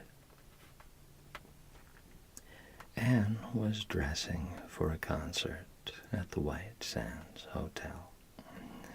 The guests had got it up in aid of the Charlottetown Hospital and had hunted out all the available amateur talent in the surrounding districts to help it along. Bertha Sampson and Pearl Clay of the White Sands Baptist Choir had been asked to sing a duet. Milton Clark of Newbridge was to give a violin solo. Winnie Adela Blair of Carmody was to sing a Scotch ballad, and Laura Spencer of Spencervale and Anne Shirley of Avonlea were to recite. As Anne would have said at one time, it was an epoch in her life, and she was deliciously athrill with the excitement of it. Matthew was in the seventh heaven of gratified pride over the honor conferred on his Anne, and Marilla was not far behind, although she would have died rather than admit it, and said she didn't think it was very proper for a lot of young folks to be gadding over to the hotel without any responsible person with them. Anne and Diana were to drive over with Jane Andrews and her brother Billy in their double-seated buggy, and several other Avonlea girls and boys were going too. There was a party of visitors expected out from town, And after the concert, a supper was to be given to the performers. "Do you really think the organdy will be best?" queried Anne anxiously. "I don't think it's as pretty as my blue flowered muslin, and it certainly isn't so fashionable." "But it suits you ever so much better," said Diana. "It's so soft and frilly and clinging. The muslin is stiff and makes you look too dressed up, but the organdy seems as if it grew on you."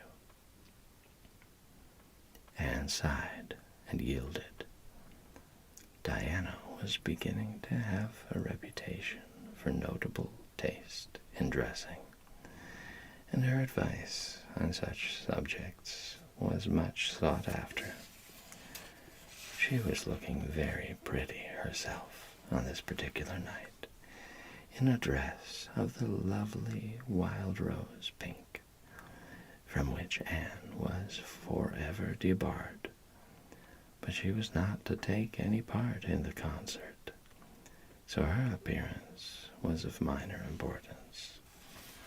All her pains were bestowed upon Anne, who she vowed must, for the credit of Avonlea, be dressed and combed and adorned to the Queen's taste.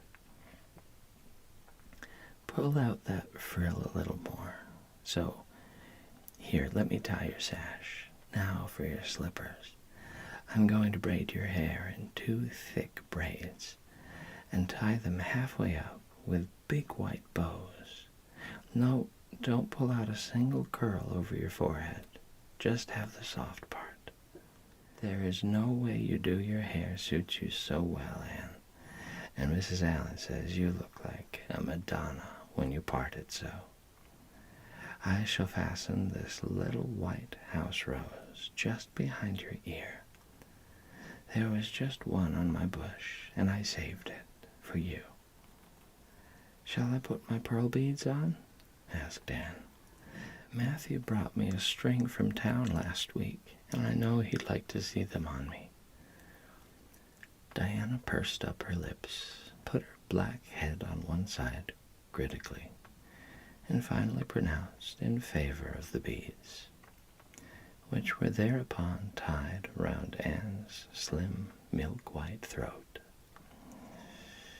"There's something so stylish about you, Anne," said Diana, with unenvious admiration. "You hold your head with such an air.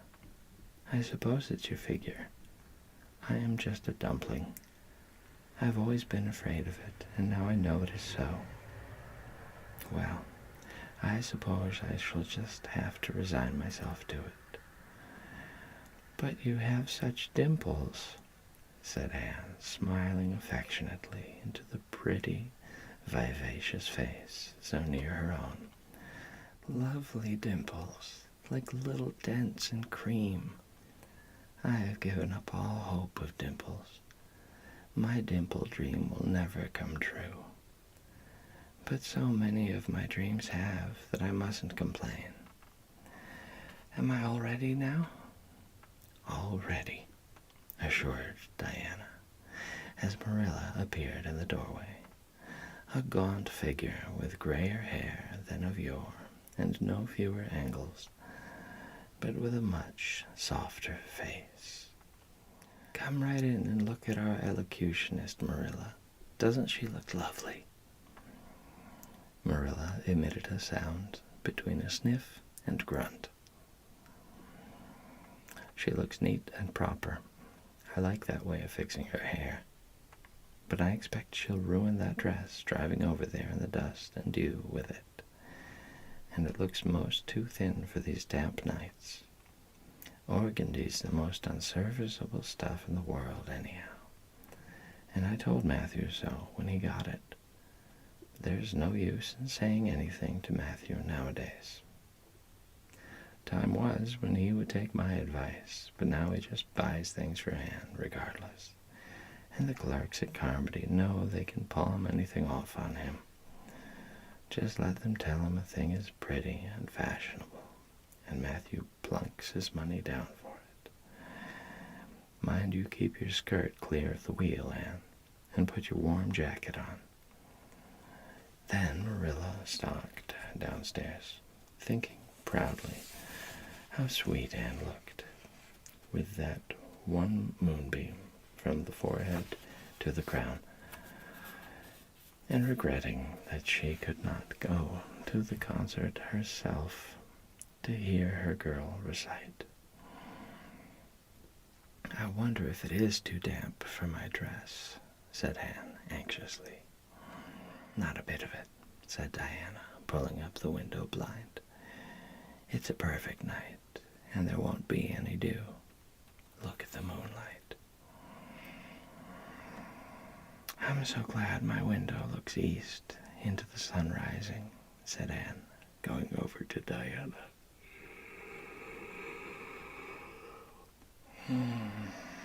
"It's so splendid to see the morning coming up over those long hills and glowing through those sharp fir tops.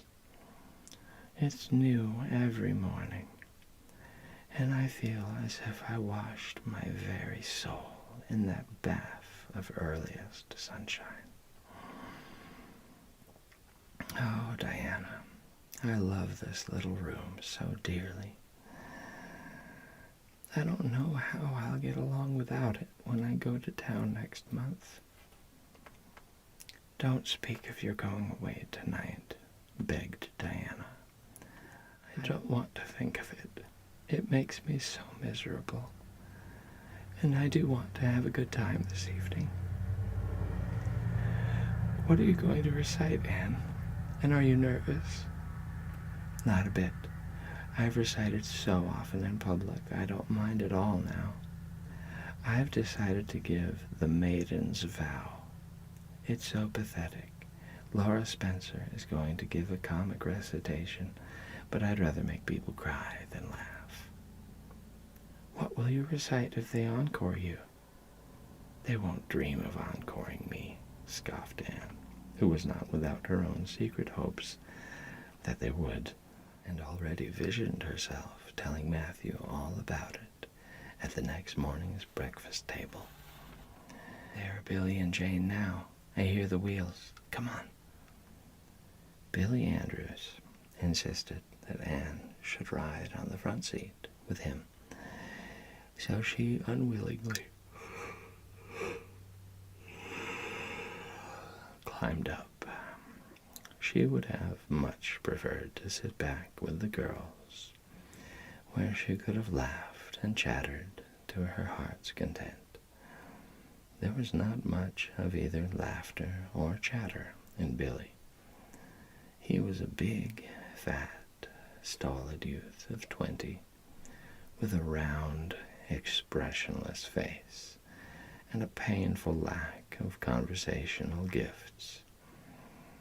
But he admired Anne immensely, and was puffed up with pride over the prospect of driving to White Sands with that slim, upright figure beside him. Anne, by dint of talking over her shoulder to the girls, and occasionally passing a sop of civility to Billy, who grinned and chuckled and never could think of any reply until it was too late, contrived to enjoy the drive in spite of all. It was a night for enjoyment. The road was full of buggies, all bound for the hotel, and laughter, silver clear, echoed and re-echoed along it. When they reached the hotel, it was a blaze of light from top to bottom. They were met by the ladies of the concert committee, one of whom took Anne off to the performers' dressing room, which was filled with the members of a Charlottetown Symphony Club, among whom Anne felt suddenly shy and frightened and countrified. Her dress, which in the East Gable had seemed so dainty and pretty, now seemed simple and plain. Too simple and plain, she thought, among all the silks and laces that glistened and rustled around her. What were her pearl beads compared to the diamonds of the big, handsome lady near her? And how poor her one wee white rose must look beside all the hothouse flowers the others wore. Anne laid her hat and jacket away and shrank miserably into a corner. She wished herself back in the white room at Green Gables. It was still worse on the platform of the big concert hall of the hotel, where she presently found herself. The electric lights dazzled her eyes. The perfume and hum bewildered her. She wished she were sitting down in the audience with Diana and Jane, who seemed to be having a splendid time away at the back. She was wedged in between a stout lady in pink silk and a tall, scornful-looking girl in a white lace dress. The stout lady occasionally turned her head squarely around and surveyed Anne through her eyeglasses, until Anne, acutely sensitive of being so scrutinized, felt that she must scream aloud, and the white lace girl kept talking audibly to her next neighbor about the country bumpkins and rustic belles in the audience, languidly anticipating such fun from the displays of local talent on the program. Anne believed that she would hate that white lace girl to the end of life. Unfortunately for Anne, a professional elocutionist was staying at the hotel and had consented to recite. She was a lithe, dark-eyed woman in a wonderful gown of shimmering gray stuff like woven moonbeams, with gems on her neck and in her dark hair. She had a marvelously flexible voice and wonderful power of expression. The audience went wild over her selection. Anne, forgetting all about herself and her troubles for the time, listened with rapt and shining eyes. But when the recitation ended, she suddenly put her hands over her face. She could never get up and recite after that. Never. Had she ever thought she could recite? Oh, if she were only back at Green Gables. At this unpropitious moment, her name was called. Somehow, Anne, who did not notice the rather guilty little start of surprise the white lace girl gave, and would not have understood the subtle compliment implied therein if she had, got on her feet and moved dizzily out to the front. She was so pale that Diana and Jane, down in the audience, clasped each other's hands in nervous sympathy.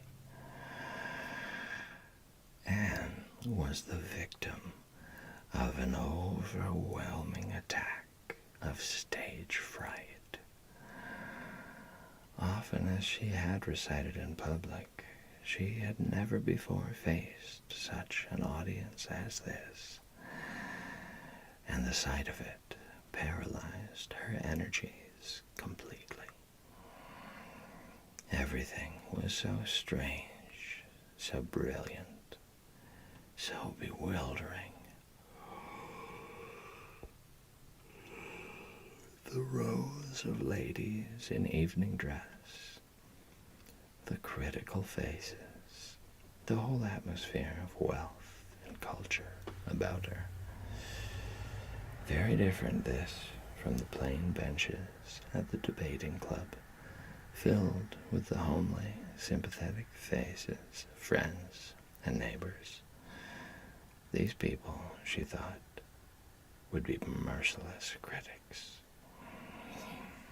Perhaps, like the white lace girl, they anticipated amusement from her rustic efforts. She felt hopelessly, helplessly ashamed and miserable. Her knees trembled, her heart fluttered, a horrible faintness came over her. Not a word could she utter, and the next moment she would have fled from the platform, despite the humiliation which she felt must ever after be her portion if she did so. But suddenly, as her dilated, frightened eyes gazed out over the audience,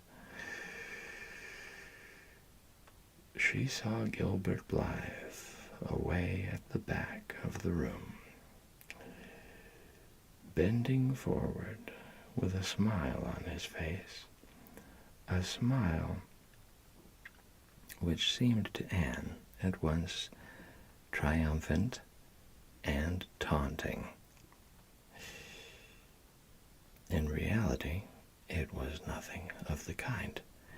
Gilbert was merely smiling with appreciation of the whole affair in general, and of the effect produced by Anne's slender white form and spiritual face against a background of palms in particular. Josie Pye, whom he had driven over, sat beside him, and her face certainly was both triumphant and taunting. But Anne did not see Josie, and would not have cared if she had. She drew a long breath and flung her head up proudly, courage and determination tingling over her like an electric shock. She would not fail before Gilbert Blythe. He should never be able to laugh at her. Never. Never. Her fright and nervousness vanished, and she began her recitation, her clear, sweet voice reaching to the farthest corner of the room without a tremor or a break.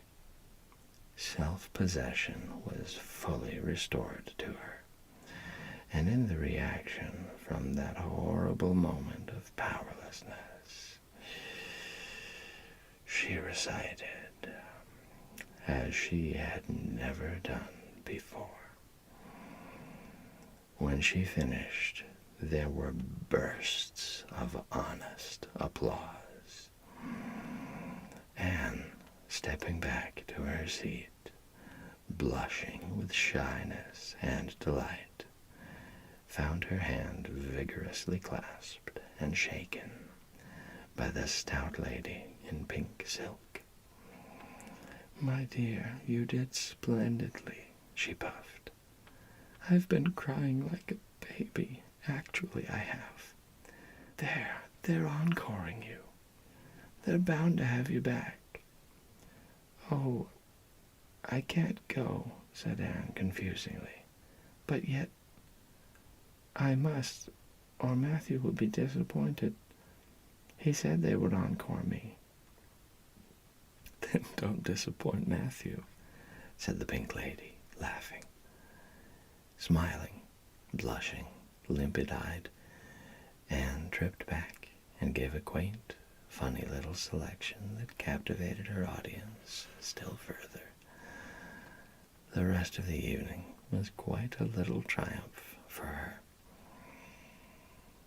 When the concert was over, the stout pink lady, who was the wife of an American millionaire, took her under her wing and introduced her to everybody, and everybody was very nice to her.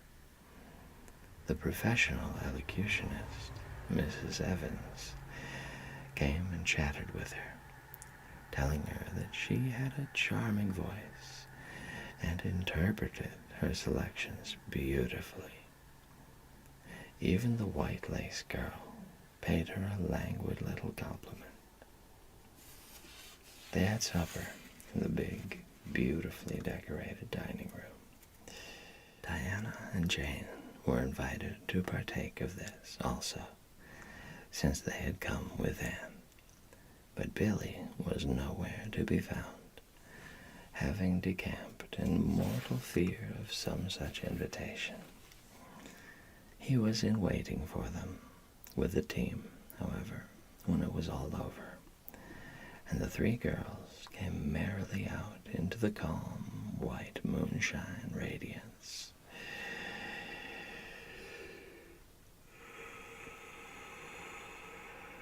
Anne breathed deeply and looked into the clear sky beyond the dark boughs of the firs. Oh, it was good to be out again in the purity and silence of the night. How great and still and wonderful everything was, with the murmur of the sea sounding through it, and the darkling cliffs beyond like grim giants guarding enchanted coasts. "Hasn't it been a perfectly splendid time?" sighed Jane as they drove away. "I just wish I was a rich American and could spend my summer at a hotel and wear jewels and low-necked dresses and have ice cream and chicken salad every blessed day. I'm sure it would be ever so much more fun than teaching school. And your recitation was simply great, although I thought at first you were never going to begin. I think it was better than Mrs. Evans's." "Oh, no, don't say things like that, Jane," said Anne quickly, "because it sounds silly. It couldn't be better than Mrs. Evans's, you know, for she is a professional, and I'm only a schoolgirl with a little knack for reciting. I'm quite satisfied if the people just liked mine pretty well." "I've a compliment for you, Anne," said Diana. "At least I think it must be a compliment because of the tone he said it in. Part of it was, anyhow. There was an American sitting behind Jane and me. Such a romantic-looking man, with coal-black hair and eyes. Josie Pye says he is a distinguished artist, and that her mother's cousin in Boston is married to a man that used to go to school with him. Well, we heard him say, didn't we, Jane, 'Who is that girl on the platform with the splendid Titian hair? She has a face I should like to paint.' There now, Anne. But what does Titian hair mean?" "Being interpreted, it means plain red, I guess," laughed Anne. "Titian was a very famous artist who liked to paint red-haired women." "Did you see all the diamonds those ladies wore?" sighed Jane. "They were simply dazzling. Wouldn't you just love to be rich, girls?" "We are rich," said Anne staunchly. "Why, we have 16 years to our credit, and we're happy as queens, and we've all got imaginations, more or less. Look at that sea, girls, all silver and shallow and vision of things not seen." We couldn't enjoy its loveliness any more if we had millions of dollars and ropes of diamonds. You wouldn't change into any of those women if you could. Would you want to be that white lace girl and wear a sour look all your life, as if you'd been born turning up your nose at the world? Or the pink lady, kind and nice as she is, so stout and short that you'd really no figure at all? Or even Mrs. Evans, with that sad, sad look in her eyes. She must have been dreadfully unhappy some time to have such a look. You know you wouldn't, Jane Andrews. I don't know exactly, said Jane, unconvinced. I think diamonds would comfort a person for a good deal. Well, I don't want to be anyone but myself. Even if I go uncomforted by diamonds all my life, declared Anne. I'm quite content to be Anne of Green Gables, with my string of pearl beads. I know Matthew gave me as much love with them as ever went with Madame the Pink Lady's jewels.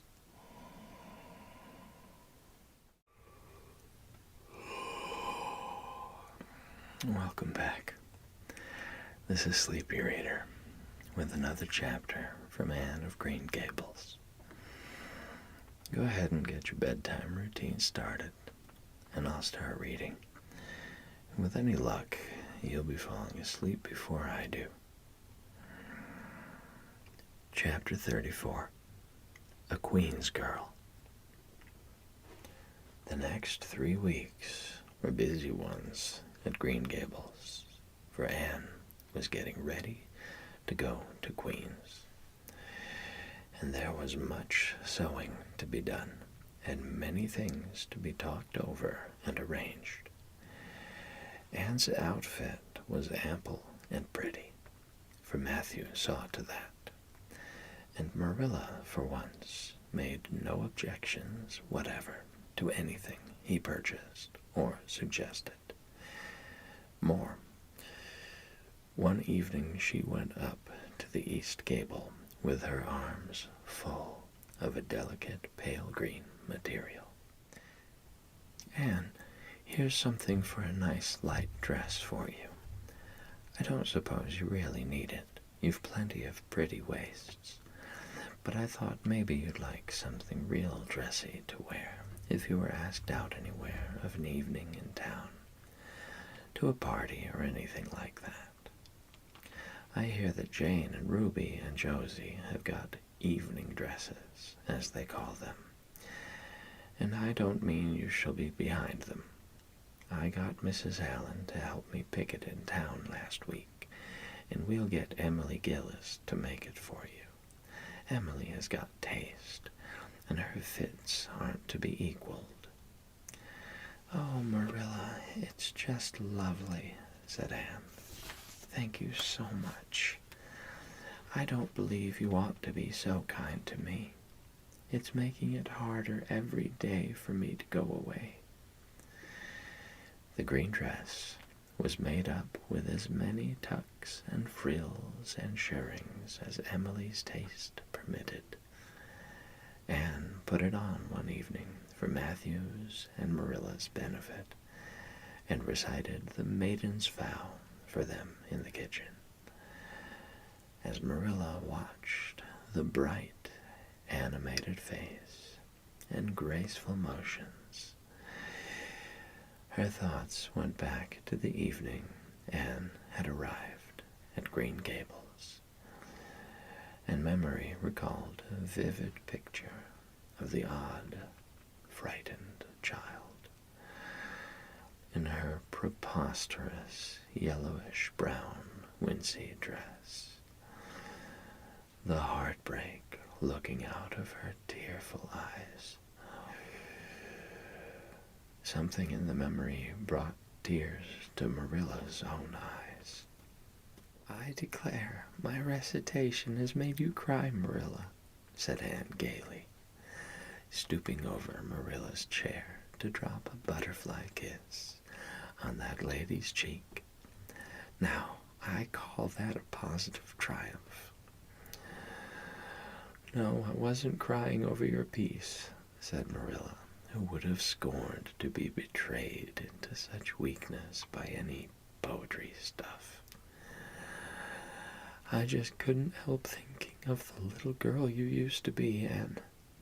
And I was wishing you could have stayed a little girl, even with all your queer ways.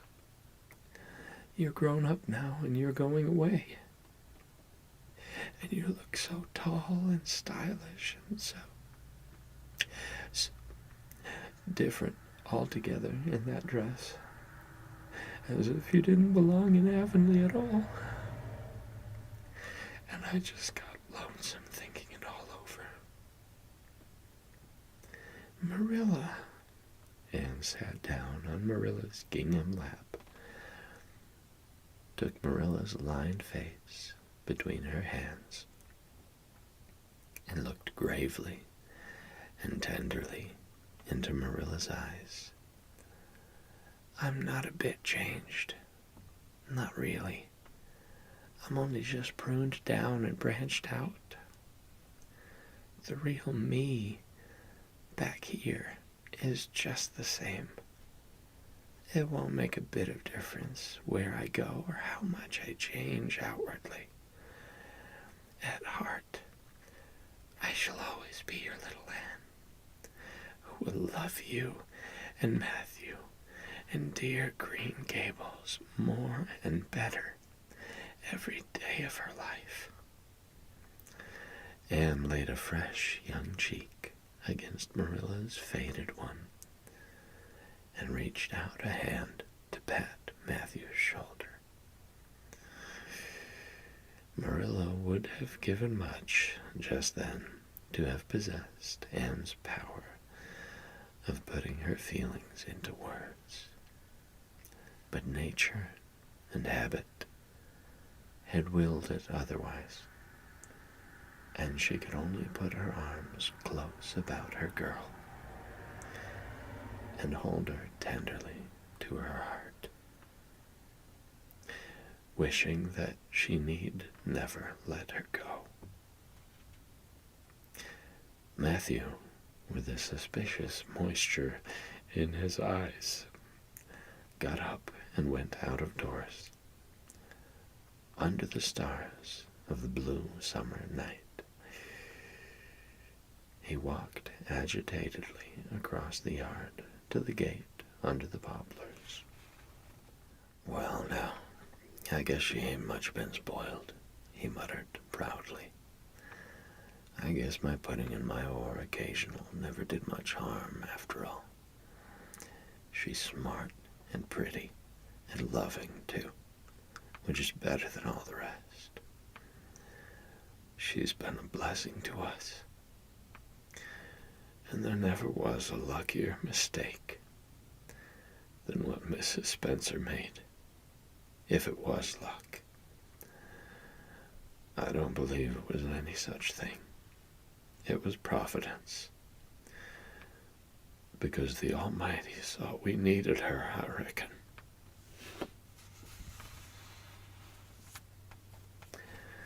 The day finally came when Anne must go to town. She and Matthew drove in one fine September morning, after a tearful parting with Diana, and an untearful, practical one, on Marilla's side at least, with Marilla. But when Anne had gone, Diana dried her tears and went to a beach picnic at White Sands with some of her Carmody cousins, where she contrived to enjoy herself tolerably well, while Marilla plunged fiercely into unnecessary work and kept at it all day long with the bitterest kind of a heartache. The ache that burns and gnaws and cannot wash itself away in ready tears. But that night, when Marilla went to bed, acutely and miserably conscious that the little gable room at the end of the hall was untenanted by any vivid young life, and unstirred by any soft breathing, she buried her face in her pillow and wept for her girl in a passion of sobs that appalled her when she grew calm enough to reflect how very wicked it must be to take on so about a sinful fellow creature.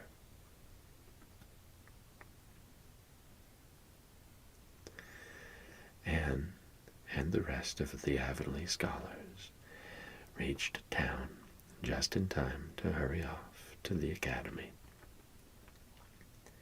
That first day passed pleasantly enough in a whirl of excitement, meeting all the new students, learning to know the professors by sight, and being assorted and organized into classes. Anne intended taking up the second-year work, being advised to do so by Miss Stacy. Gilbert Blythe elected to do the same. This meant getting a first-class teacher's license in 1 year instead of 2, if they were successful. But it also meant much more and harder work. Jane, Ruby, Josie, Charlie, and Moody Spurgeon, not being troubled with the stirrings of ambition, were content to take up the second-class work. Anne was conscious of a pang of loneliness when she found herself in a room with 50 other students, not one of whom she knew, except the tall, brown-haired boy across the room. And knowing him in the fashion she did not help her much, as she reflected pessimistically. Yet she was undeniably glad that they were in the same class. The old rivalry could still be carried on, and Anne would hardly have known what to do if it had been lacking. I wouldn't feel comfortable without it, she thought. Gilbert looks awfully determined. I suppose he's making up his mind, here and now, to win the medal. What a splendid chin he has. I never noticed it before. I do wish Jane and Ruby had gone in for first class, too. I suppose I won't feel so much like a cat in a strange garret when I get acquainted, though. I wonder which of the girls here are going to be my friends. It's really an interesting speculation. Of course, I promised Diana that no Queen's girl, no matter how much I liked her, should ever be as dear to me as she is. But I've lots of second-best affections to bestow. I like the look of that girl with the brown eyes and the crimson waist. She looks vivid and red-rosy. Then there's that pale, fair one gazing out of the window. She has lovely hair, and looks as if she knew a thing or two about dreams. I'd like to know them both, know them well enough to walk with my arm about their waists and call them nicknames. But just now I don't know them, and they don't know me, and probably don't want to know me particularly. Oh, it's lonesome. It was lonesomer still when Anne found herself about in her hall bedroom that night at twilight. She was not to board with the other girls, who all had relatives in town to take pity on them. Miss Josephine Barry would have liked to board her, but Beechwood was so far from the academy that it was out of the question. So Miss Barry hunted up a boarding house, assuring Matthew and Marilla that it was the very place for Anne. "The lady who keeps it is a reduced gentlewoman," explained Miss Barry. "Her husband was a British officer, and she is very careful what sort of boarders she takes. Anne will not meet with any objectionable persons under her roof. The table is good, and the house is near the academy, in a quiet neighborhood." All this might be quite true, and indeed proved to be so. But it did not materially help Anne in the first agony of homesickness that seized upon her. She looked dismally about her narrow little room, with its dull-papered, pictureless walls, its small iron bedstead and empty bookcase, and a horrible choke came into her throat as she thought of her own white room at Green Gables, where she would have the pleasant consciousness of a great green, still outdoors, of sweet peas growing in the garden, and moonlight falling on the orchard, of the brook below the slope, and the spruce boughs tossing in the night wind beyond it, of a vast starry sky, and the light from Diana's window shining out through the gap in the trees. Here, there was nothing of this.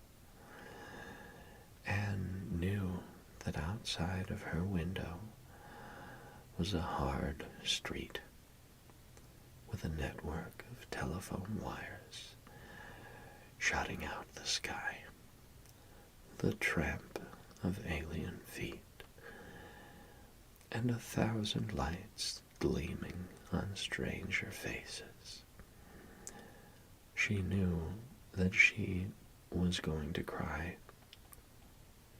and fought against it. "I won't cry. It's silly and weak. There's the third tear splashing down by my nose. There are more coming. I must think of something funny to stop them.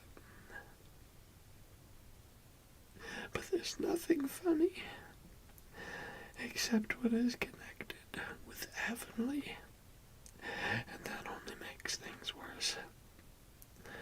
4, 5.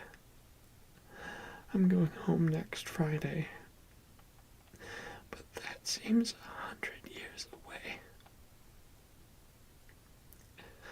Oh, Matthew is nearly home by now, and Marilla is at the gate, looking down the lane for him. 6, 7, 8. Oh, there's no use in counting them. They're coming in a flood presently. I can't cheer up. I don't want to cheer up. It's nicer to be miserable. The flood of tears would have come, no doubt, had not Josie Pye appeared at that moment. In the joy of seeing a familiar face, Anne forgot that there had ever been much love lost between her and Josie. As a part of Avonlea life, even a pie was welcome. "I'm so glad you came up," Anne said sincerely. "You've been crying," remarked Josie, with aggravating pity. "I suppose you're homesick. Some people have so little self-control in that respect. I've no intention of being homesick, I can tell you. Town's too jolly after that poky old Avonlea. I wonder how I ever existed there so long. You shouldn't cry, Anne. It isn't becoming, for your nose and eyes get red, and then you seem all red. I had a perfectly scrumptious time in the academy today. Our French professor is simply a duck. His mustache would give you kerwallops of the heart. Have you anything eatable around, Anne? I'm literally starving." "Ah, I guessed likely Marilla'd load you up with cake. That's why I called round. Otherwise I'd have gone to the park to hear the band play with Frank Stockley. He boards same place as I do, and he's a sport. He noticed you in class today, and asked me who the red-headed girl was. I told him you were an orphan that the Cuthberts had adopted, and nobody knew very much about what you'd been before that." Anne was wondering if, after all, solitude and tears were not more satisfactory than Josie Pye's companionship, when Jane and Ruby appeared, each with an inch of Queen's color ribbon, purple and scarlet, pinned proudly to her coat. As Josie was not speaking to Jane just then, she had to subside into comparative harmlessness. "Well," said Jane with a sigh, "I feel as if I'd lived many moons since the morning. I ought to be home studying my Virgil. That horrid old professor gave us 20 lines to start in on tomorrow. But I simply couldn't settle down to study tonight. Anne, methinks I see the traces of tears. If you've been crying, do own up. It will restore my self-respect, for I was shedding tears freely before Ruby came along. I don't mind being a goose so much if somebody else is goosey too. Cake? You give me a teeny piece, won't you? Thank you. It has the real Avonlea flavor." Ruby, perceiving the Queen's calendar lying on the table, wanted to know if Anne meant to try for the gold medal. Anne blushed and admitted she was thinking of it. "Oh, that reminds me," said Josie. "Queen's is to get one of the Avery scholarships after all.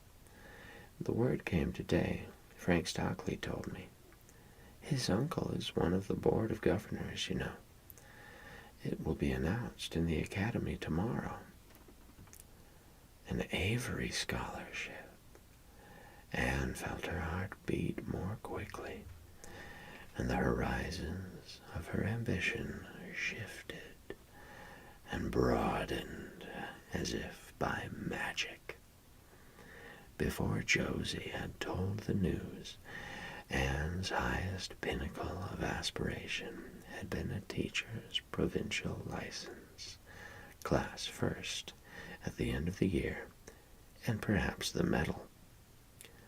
But now, in one moment, Anne saw herself winning the Avery Scholarship, taking an arts course at Redmond College, and graduating in a gown and mortarboard, all before the echo of Josie's words had died away.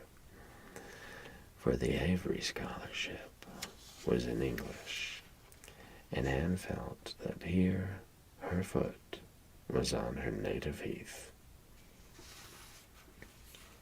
A wealthy manufacturer of New Brunswick had died, and left part of his fortune to endow a large number of scholarships to be distributed among the various high schools and academies of the maritime provinces, according to their respective standings. There had been much doubt whether one would be allotted to Queen's, but the matter was settled at last.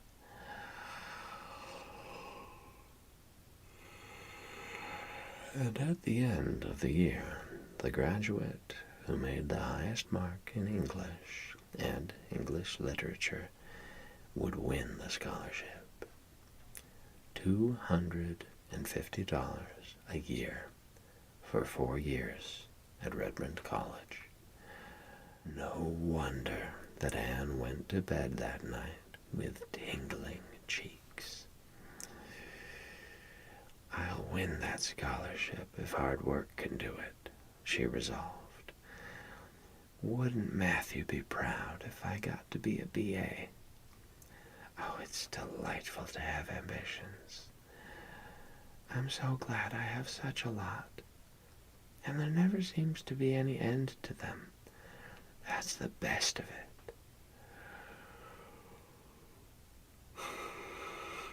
Just as soon as you attain to one ambition, you see another one glittering higher up still. It does make life so interesting.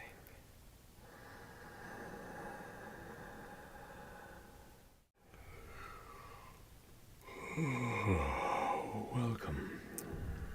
This is Sleepy Reader with another chapter from Anne of Green Gables. Go ahead and start your bedtime routine. I'll start reading. And with any luck, you'll fall asleep before I do. Chapter 35. The Winter at Queen's. Anne's homesickness wore off, greatly helped in the wearing by her weekend visits home. As long as the open weather lasted, the Avonlea students went out to Carmody on the New Branch Railway every Friday night. Diana and several other Avonlea young folks were generally on hand to meet them, and they all walked over to Avonlea in a merry party. Anne thought those Friday evening gypsyings over the autumnal hills in the crisp, golden air, with the home lights of Avonlea twinkling beyond, were the best and dearest hours in the whole week. Gilbert Blythe nearly always walked with Ruby Gillis and carried her satchel for her. Ruby was a very handsome young lady, now thinking herself quite as grown up as she really was. She wore her skirts as long as her mother would let her, and did her hair up in town, though she had to take it down when she went home. She had large, bright blue eyes, a brilliant complexion, and a plump, showy figure. She laughed a great deal, was cheerful and good-tempered, and enjoyed the pleasant things of life frankly. But I shouldn't think she was the sort of girl Gilbert would like, whispered Jane to Anne. Anne did not think so either, but she would not have said so for the Avery scholarship. She could not help thinking, too, that it would be very pleasant to have such a friend as Gilbert, to jest and chatter with and exchange ideas about books and studies and ambitions. Gilbert had ambitions, she knew, and Ruby Gillis did not seem the sort of person with whom such could be profitably discussed.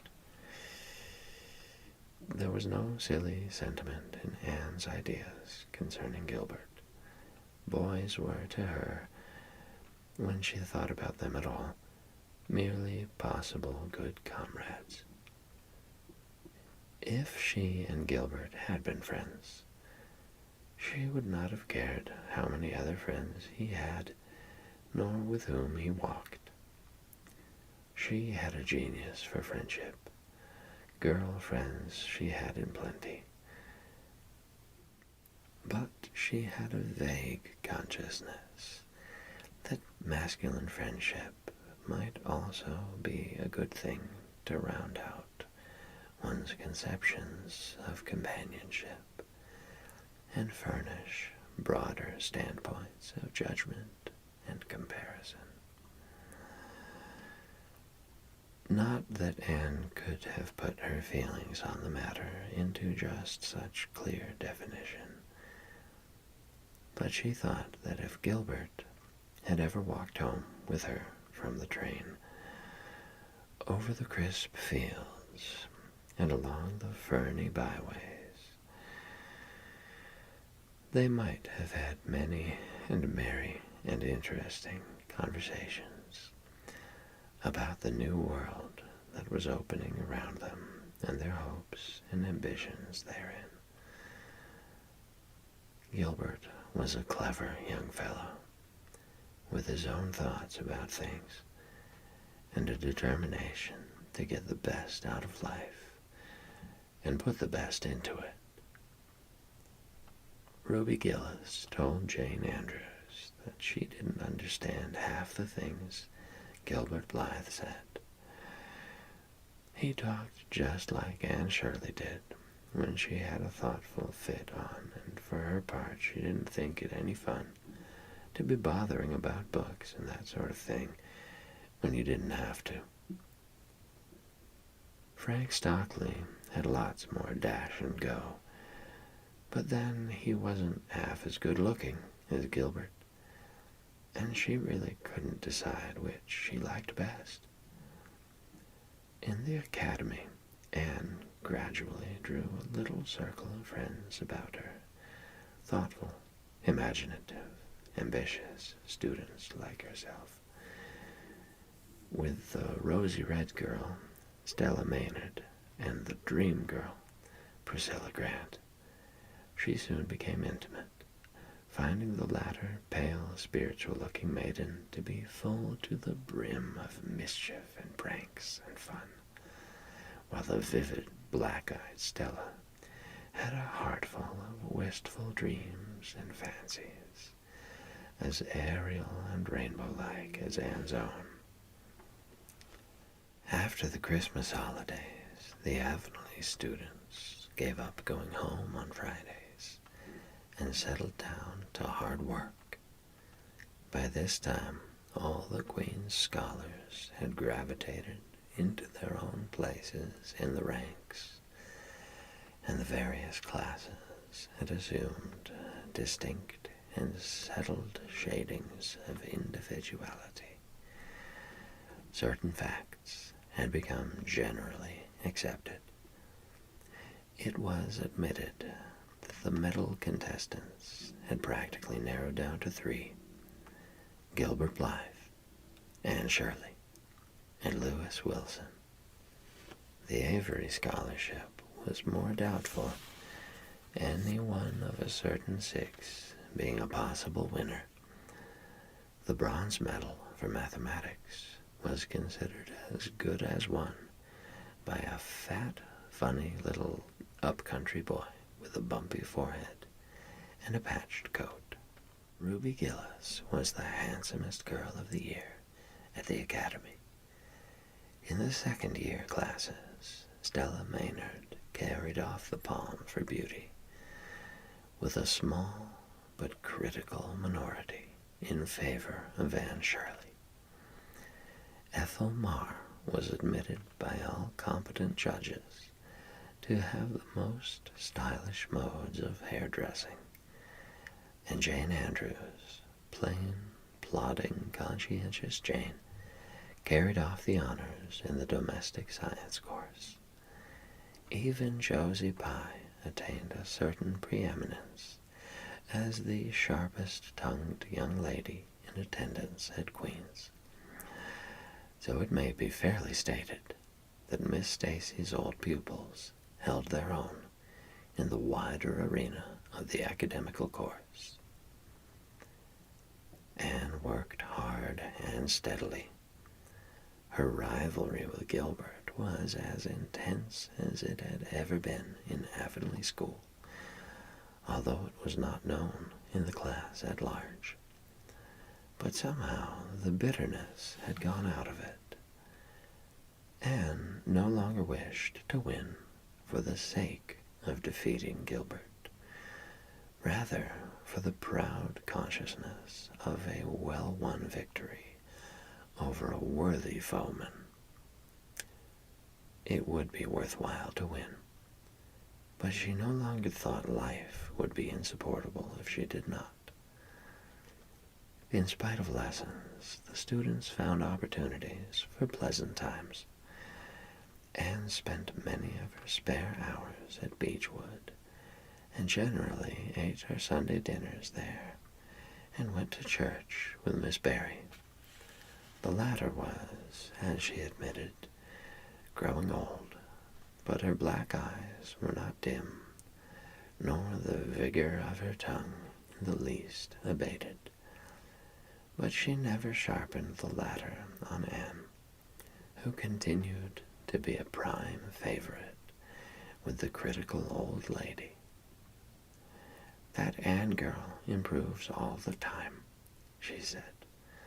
"I get tired of other girls. There is such a provoking and eternal sameness about them. Anne has as many shades as a rainbow, and every shade is the prettiest while it lasts. I don't know that she is as amusing as she was when she was a child, but she makes me love her, and I like people who make me love them. It saves me so much trouble in making myself love them." Then, almost before anybody realized it, spring had come. Out in Avonlea, the Mayflowers were peeping pinkly out on the sere barrens where snow wreaths lingered, and the mist of green was on the woods and in the valleys. But in Charlottetown, harassed Queen's students thought and talked only of examinations. "It doesn't seem possible that the term is nearly over," said Anne. "Why, last fall it seemed so long to look forward to. All winter of studies and classes. And here we are, with the exams looming up next week. Girls, sometimes I feel as if those exams meant everything. But when I look at the big buds swelling on those chestnut trees, and the misty blue air at the end of the streets, they don't seem half so important." Jane and Ruby and Josie, who had dropped in, did not take this view of it. To them, the coming examinations were constantly very important indeed, far more important than chestnut buds or Maytime hazes. It was all very well for Anne, who was sure of passing at least, to have her moments of belittling them. But when your whole future depended on them, as the girls truly thought theirs did, you could not regard them philosophically. "I've lost 7 pounds in the last 2 weeks, sighed Jane. "It's no use to say don't worry. I will worry.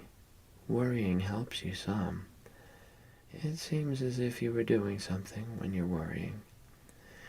It would be dreadful if I failed to get my license after going to Queen's all winter and spending so much money." "I don't care," said Josie Pye.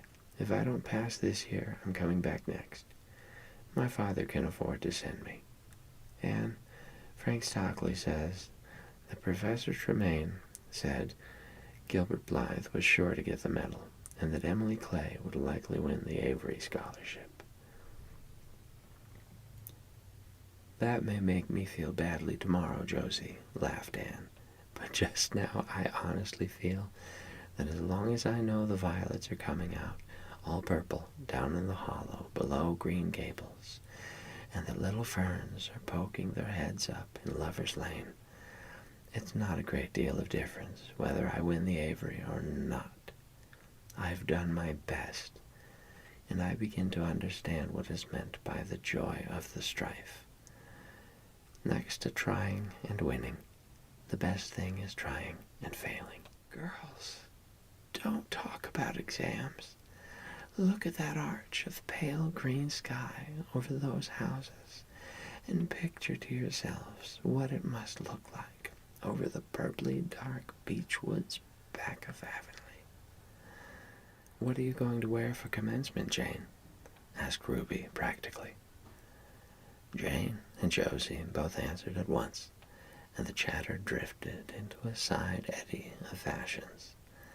But Anne, with her elbows on the window-sill, her soft cheek laid against her clasped hands, and her eyes filled with visions, looked out unheedingly across city roof and spire to that glorious dome of sunset sky, and wove her dreams of a possible future from the golden tissue of youth's own optimism. All the beyond was hers, with its possibilities lurking rosily in the oncoming years, each year a rose of promise to be woven into an immortal chaplet.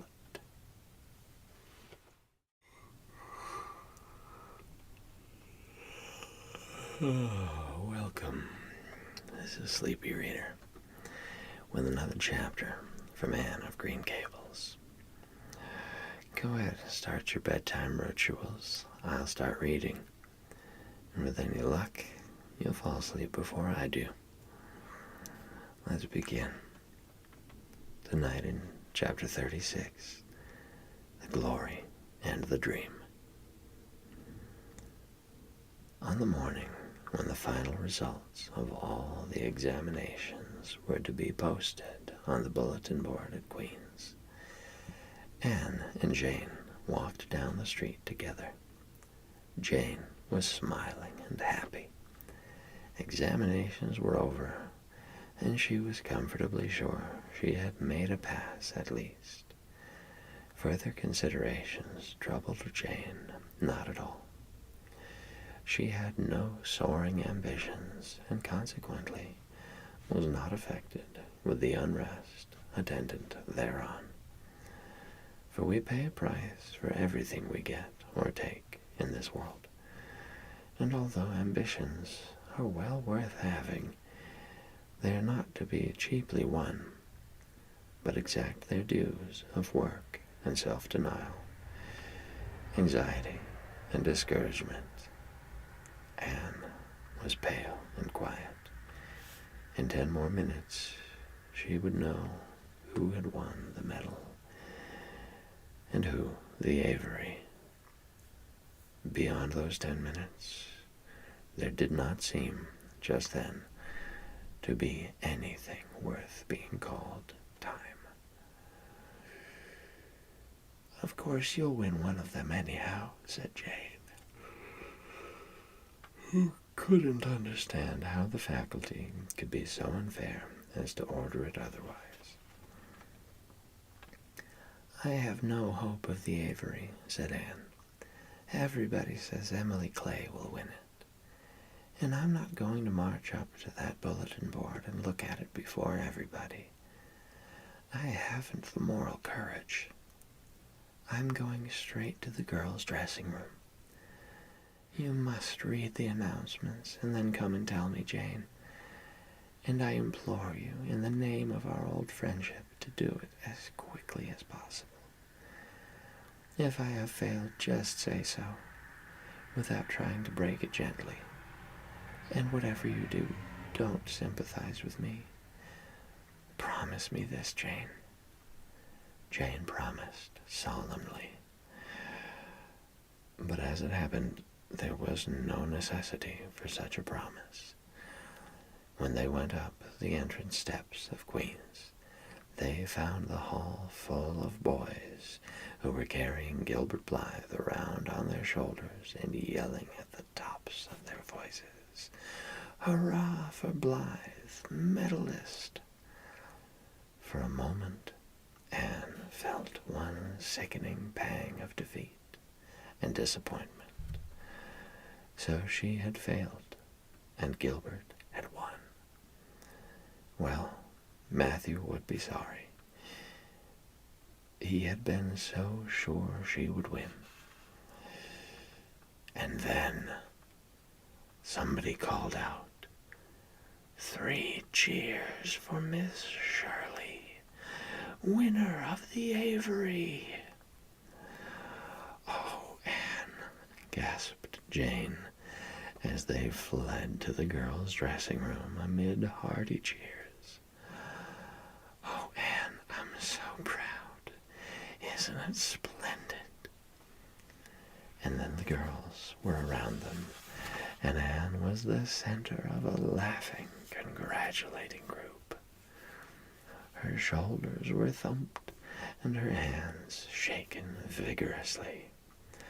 She was pushed and pulled and hugged, and among it all she managed to whisper to Jane, "Oh, won't Matthew and Marilla be pleased?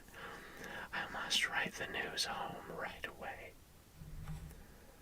Commencement was the next important happening. The exercises were held in the big assembly hall of the academy. Addresses were given, essays read, songs sung, the public award of diplomas, prizes, and medals made. Matthew and Marilla were there, with eyes and ears for only one student on the platform, a tall girl in pale green, with faintly flushed cheeks and starry eyes, who read the best essay and was pointed out and whispered about as the Avery winner. "Reckon you're glad we kept her, Marilla," whispered Matthew, speaking for the first time since he had entered the hall when Anne had finished her essay. "It's not the first time I've been glad," retorted Marilla. "You do like to rub things in, Matthew Cuthbert." Miss Barry, who was sitting behind them, leaned forward and poked Marilla in the back with her parasol. "Aren't you proud of that Anne girl?" "I am," she said. Anne went home to Avonlea with Matthew and Marilla that evening. She had not been home since April, and she felt that she could not wait another day. The apple blossoms were out, and the world was fresh and young. Diana was at Green Gables to meet her, in her own white room, where Marilla had set a flowering house rose on the windowsill. Anne looked about her and drew a long breath of happiness. "Oh, Diana, it's so good to be back again. It's so good to see those pointed firs coming out against the pink sky, and that white orchard and the old Snow Queen. Isn't the breath of the mint delicious? And that tea rose, why, it's a song and a hope and a prayer all in one. And it's good to see you again, Diana." I thought you liked that Stella Maynard better than me, said Diana reproachfully. Josie Pye told me you did. Josie said you were infatuated with her. Anne laughed and pelted Diana with the faded June lilies of her bouquet. Stella Maynard is the dearest girl in the world, except one, and you are that one, Diana, she said. I love you more than ever, and I have so many things to tell you. But just now, I feel as if it were joy enough to sit here and look at you. I'm tired, I think. Tired of being studious and ambitious. I mean to spend at least 2 hours tomorrow lying out in the orchard grass, thinking of absolutely nothing. You've done splendidly, Anne. I suppose you won't be teaching now that you've won the Avery. No, I'm going to Redmond in September. Doesn't it seem wonderful? I'll have a brand new stock of ambition laid in by that time after 3 glorious, golden months of vacation. Jane and Ruby are going to teach. Isn't it splendid to think we all got through, even to Moody Spurgeon and Josie Pye? The Newbridge trustees have offered Jane their school already, said Diana. Gilbert Blythe is going to teach, too. He has to. His father can't afford to send him to college next year, after all. So he means to earn his own way through. I expect he'll get the school here if Miss Ames decides to leave. Anne felt a queer little sensation of dismayed surprise. She had not known this. She had expected that Gilbert would be going to Redmond also. What would she do without their inspiring rivalry? Would not work, even at a coeducational college with a real degree in prospect, be rather flat without her friend the enemy? The next morning at breakfast, it suddenly struck Anne that Matthew was not looking well. Surely he was much grayer than he had been a year before. Marilla, she said hesitatingly when he had gone out, is Matthew quite well? No, he isn't, said Marilla in a troubled tone. He's had some real bad spells with his heart this spring, and he won't spare himself a mite. I've been real worried about him, but he's some better this while back, and we've got a good hired man, so I'm hoping he'll kind of rest and pick up. Maybe he will now you're home. You always cheer him up.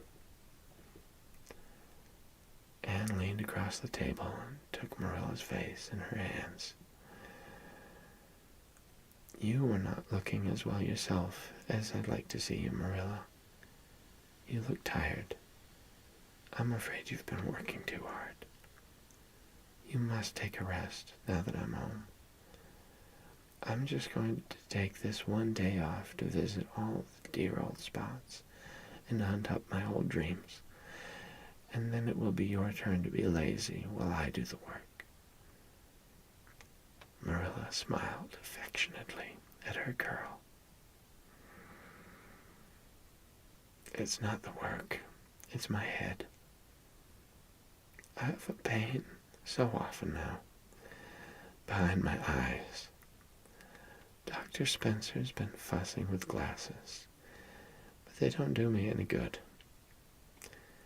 There is a distinguished oculist coming to the island the last of June, and the doctor says I must see him. I guess I'll have to. I can't read or sew with any comfort now, Well, Anne, you've done real well at Queen's, I must say. To take first-class license in 1 year and win the Avery Scholarship. Well, Mrs. Lynde says pride goes before a fall, and she doesn't believe in the higher education of women at all. She says it unfits them for woman's true sphere. I don't believe a word of it. Speaking of Rachel reminds me, did you hear anything about the Abbey Bank lately, Anne? I heard that it was shaky, answered Anne. Why? That is what Rachel said. She was up here one day last week and said there was some talk about it. Matthew felt real worried. All we have saved is in that bank. Every penny. I wanted Matthew to put it in the savings bank in the first place. But old Mr. Abbey was a great friend of Father's, and he'd always banked with him. Matthew said any bank with him at the head of it was good enough for anybody. I think he has only been its nominal head for many years, said Anne. He is a very old man. His nephews are really at the head of the institution.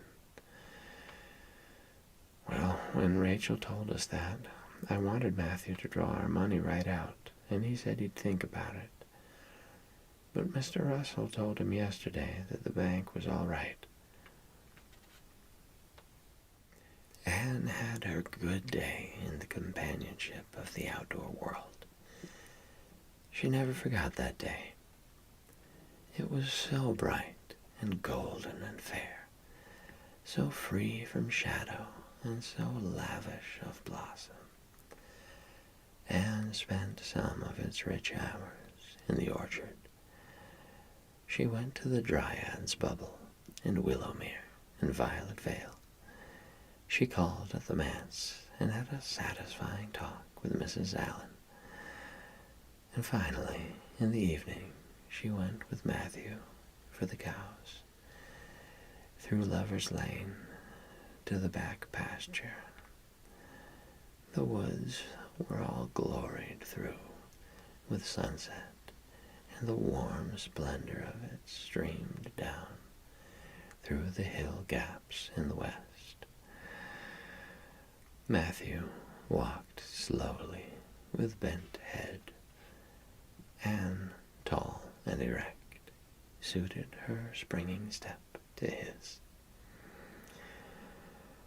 You've been working too hard today, Matthew, she said reproachfully. Why won't you take things easier? Well, now, I can't seem to, said Matthew, as he opened the yard gate to let the cows through. It's only that I'm getting old, Anne, and keep forgetting it. Well, I've always worked pretty hard, and I'd rather drop in harness. If I had been the boy you sent for, said Anne wistfully, I'd be able to help you so much now and spare you in 100 ways. I could find it in my heart to wish I had been, just for that. Well, now, I'd rather have you than a dozen boys, Anne, said Matthew, patting her hand. Just mind you that. Rather than a dozen boys. Well, now, I guess it wasn't a boy that took the Avery Scholarship, was it? It was a girl. My girl. My girl that I'm proud of.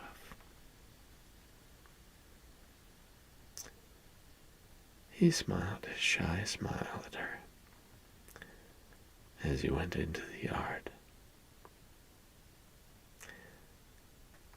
Anne took the memory of it with her when she went to her room that night, and sat for a long while at her open window, thinking of the past and dreaming of the future. Outside, the Snow Queen was mistily white in the moonshine. The frogs were singing in the marsh beyond Orchard Slope. Anne always remembered the silvery, peaceful beauty and fragrant calm of that night. It was the last night before sorrow touched her life. And no life is ever quite the same again when once that cold, sanctifying touch has been laid upon it. Welcome. This is Sleepy Reader with another chapter from Anne of Green Gables. Go ahead and get your bedtime routine started, and I'll start reading. With any luck, you'll be falling asleep before I do. Tonight is chapter 37, The Reaper, whose name is Death. Matthew, what is the matter? Matthew, are you sick? It was Marilla who spoke, alarm in every jerky word. Anne came through the hall, her hands full of white narcissus. It was long before Anne could love the sight or odor of white narcissus again. In time to hear her and to see Matthew standing in the porch doorway, a folded paper in his hand, and his face strangely drawn and gray. Anne dropped her flowers and sprang across the kitchen to him at the same moment as Marilla. They were both too late. Before they could reach him, Matthew had fallen across the threshold. "He's fainted," gasped Marilla. "Anne, run for Martin. Quick, quick. He's at the barn." Martin, the hired man, who had just driven home from the post office, started at once for the doctor, calling at Orchard Slope on his way to send Mr. and Mrs. Barry over. Mrs. Lynde, who was there on an errand, came too.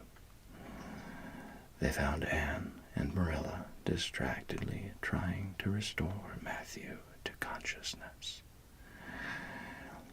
Mrs. Lynde pushed them gently aside, tried his pulse, and then laid her ear over his heart. She looked at their anxious faces sorrowfully, and the tears came into her eyes. "Oh, Marilla," she said gravely, "I don't think we can do anything for him. Mrs. Lynde, you can't think Matthew is...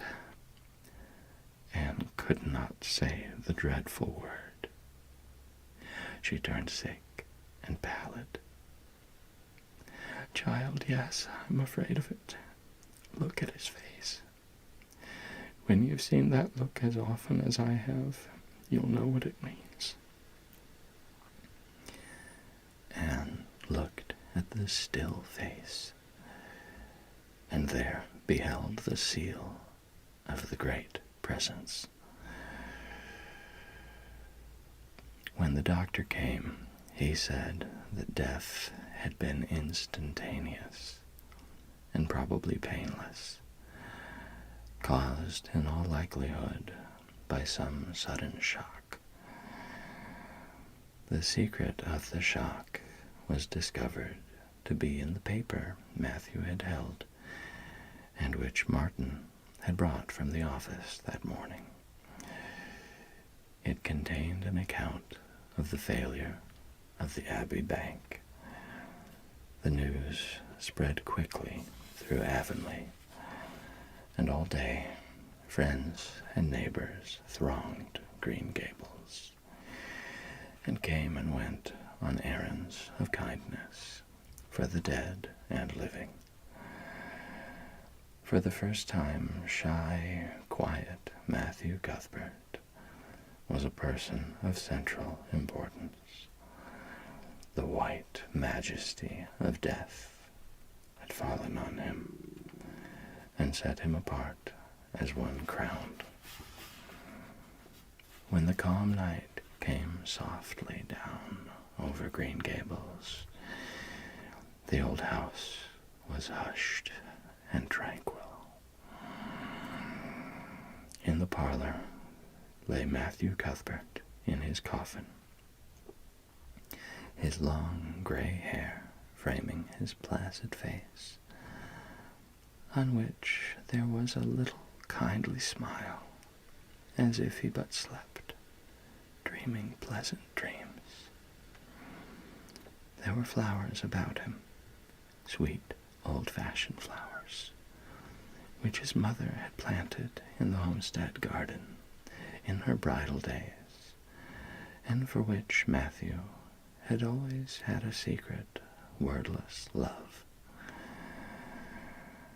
Anne had gathered them and brought them to him, her anguished, tearless eyes burning in her white face. It was the last thing she could do for him. The Berrys and Mrs. Lynde stayed with them that night. Diana, going to the east gable, where Anne was standing at her window, said gently, "Anne, dear, would you like to have me sleep with you tonight?" "Thank you, Diana." Anne looked earnestly into her friend's face. "I think you won't misunderstand me when I say that I want to be alone. I'm not afraid. I haven't been alone 1 minute since it happened, and I want to be. I want to be quite silent and quiet and try to realize it. I can't realize it. Half the time it seems to me that Matthew can't be dead, and the other half it seems as if he must have been dead for a long time, and I've had this horrible, dull ache ever since." Diana did not quite understand. Marilla's impassioned grief, breaking all the bounds of natural reserve and lifelong habit in its stormy rush, she could comprehend better than Anne's tearless agony. But she went away kindly, leaving Anne alone to keep her first vigil with sorrow. Anne hoped that tears would come in solitude. It seemed to her a terrible thing that she could not shed a tear for Matthew, whom she had loved so much, and who had been so kind to her. Matthew, who had walked with her last evening at sunset, and was now lying in the dim room below with that awful peace on his brow. But no tears came at first, even when she knelt by her window in the darkness and prayed, looking up to the stars beyond the hills. No tears, only the same horrible, dull ache of misery that kept on aching until she fell asleep. worn out with the day's pain and excitement.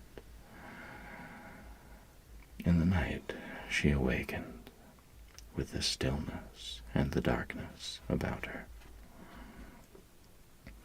and the recollection of the day came over her like a wave of sorrow. She could see Matthew's face smiling at her, as he had smiled when they parted at the gate. That last evening, she could hear his voice saying, my girl that I'm proud of. Then the tears came, and Anne wept her heart out. Marilla heard her and crept in to comfort her. There, don't cry so, dearie. It can't bring him back. It isn't right to cry so. I knew that today, but I couldn't help it then. He'd always been such a good, kind brother to me. But God knows best. Oh, just let me cry, Marilla, sobbed Anne. The tears don't hurt me like that ache did. Stay here for a little while with me, and keep your arm around me, so I couldn't have Diana stay. She's good and kind and sweet, but it's not her sorrow. She's outside of it, and she couldn't come close enough to my heart to help me.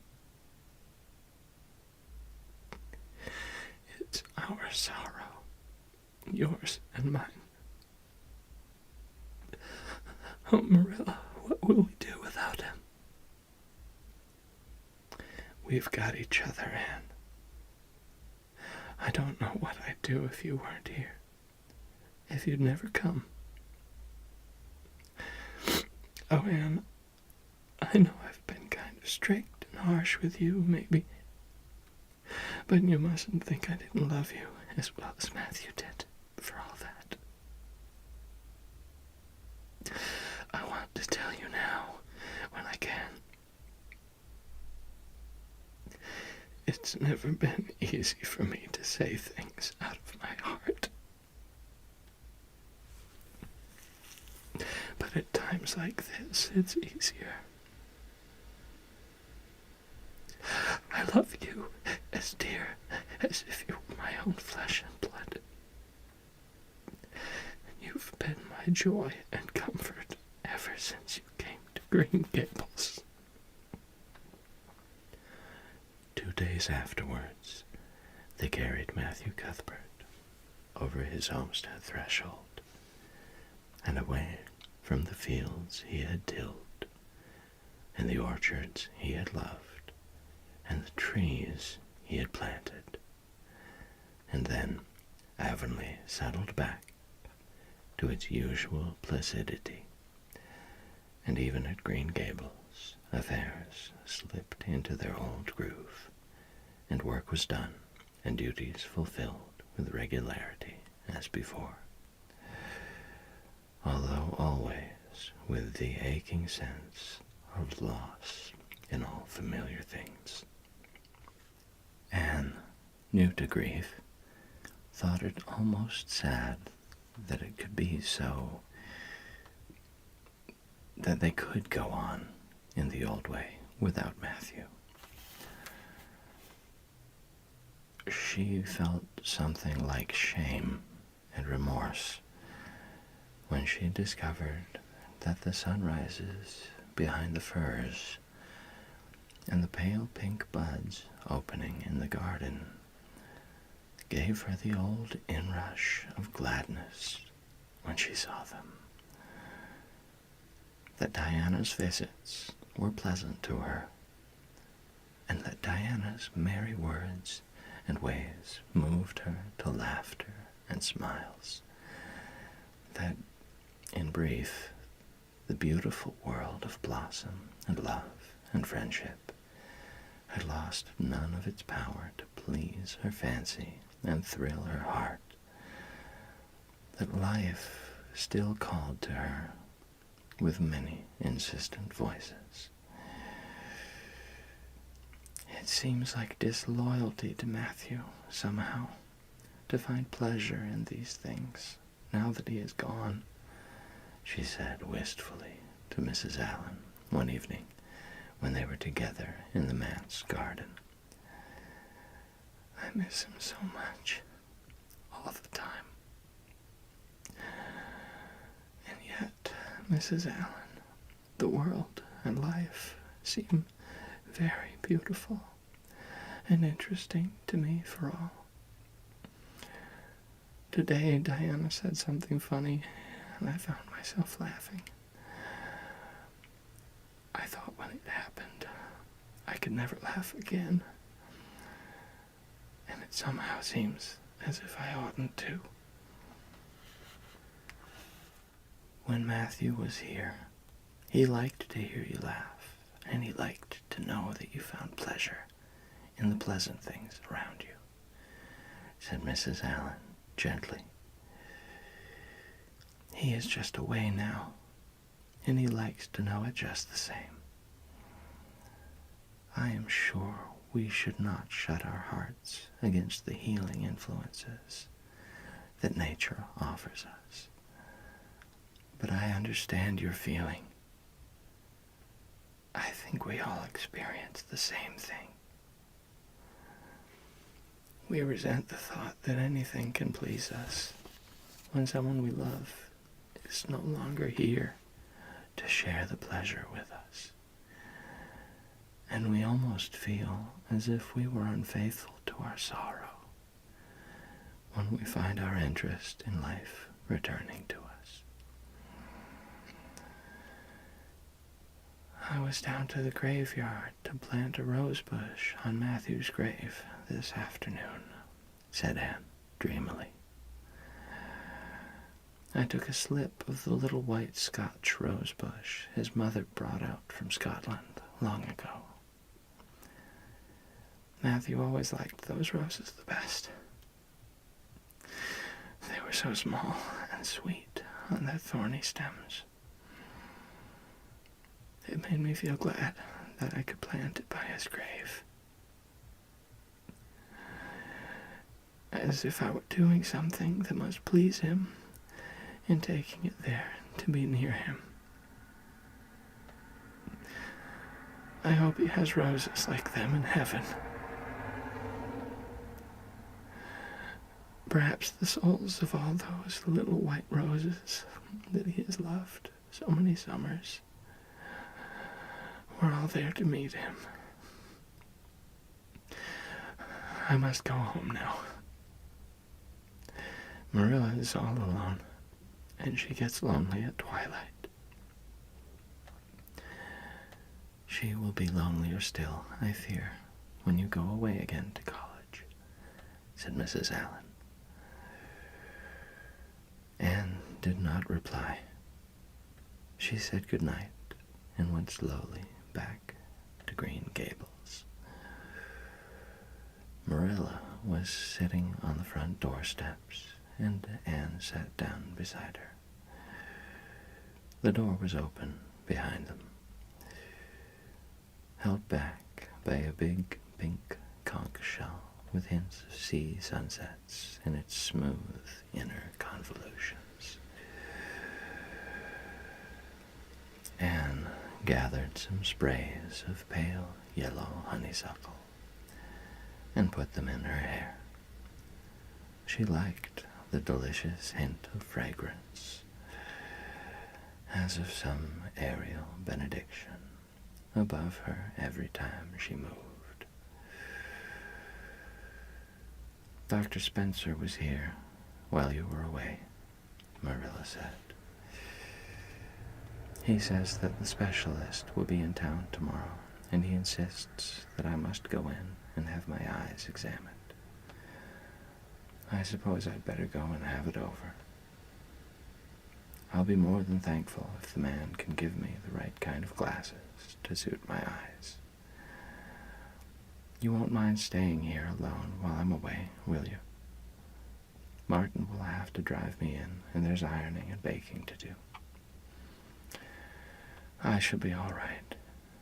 Diana will come over for company for me. I shall attend to the ironing and baking beautifully. You needn't fear that I'll starch the handkerchiefs or flavor the cake with liniment. Marilla laughed. What a girl you were for making mistakes in them days, Anne. You were always getting into scrapes. I did used to think you were possessed. Do you mind the time you dyed your hair? Yes, indeed. I shall never forget it, smiled Anne, touching the heavy braid of hair that was wound around her shapely head. I laugh a little now sometimes when I think what a worry my hair used to be to me. But I don't laugh much, because it was a very real trouble then. I did suffer terribly over my hair and my freckles. My freckles are really gone, and people are nice enough to tell me my hair is auburn now. All but Josie Pye.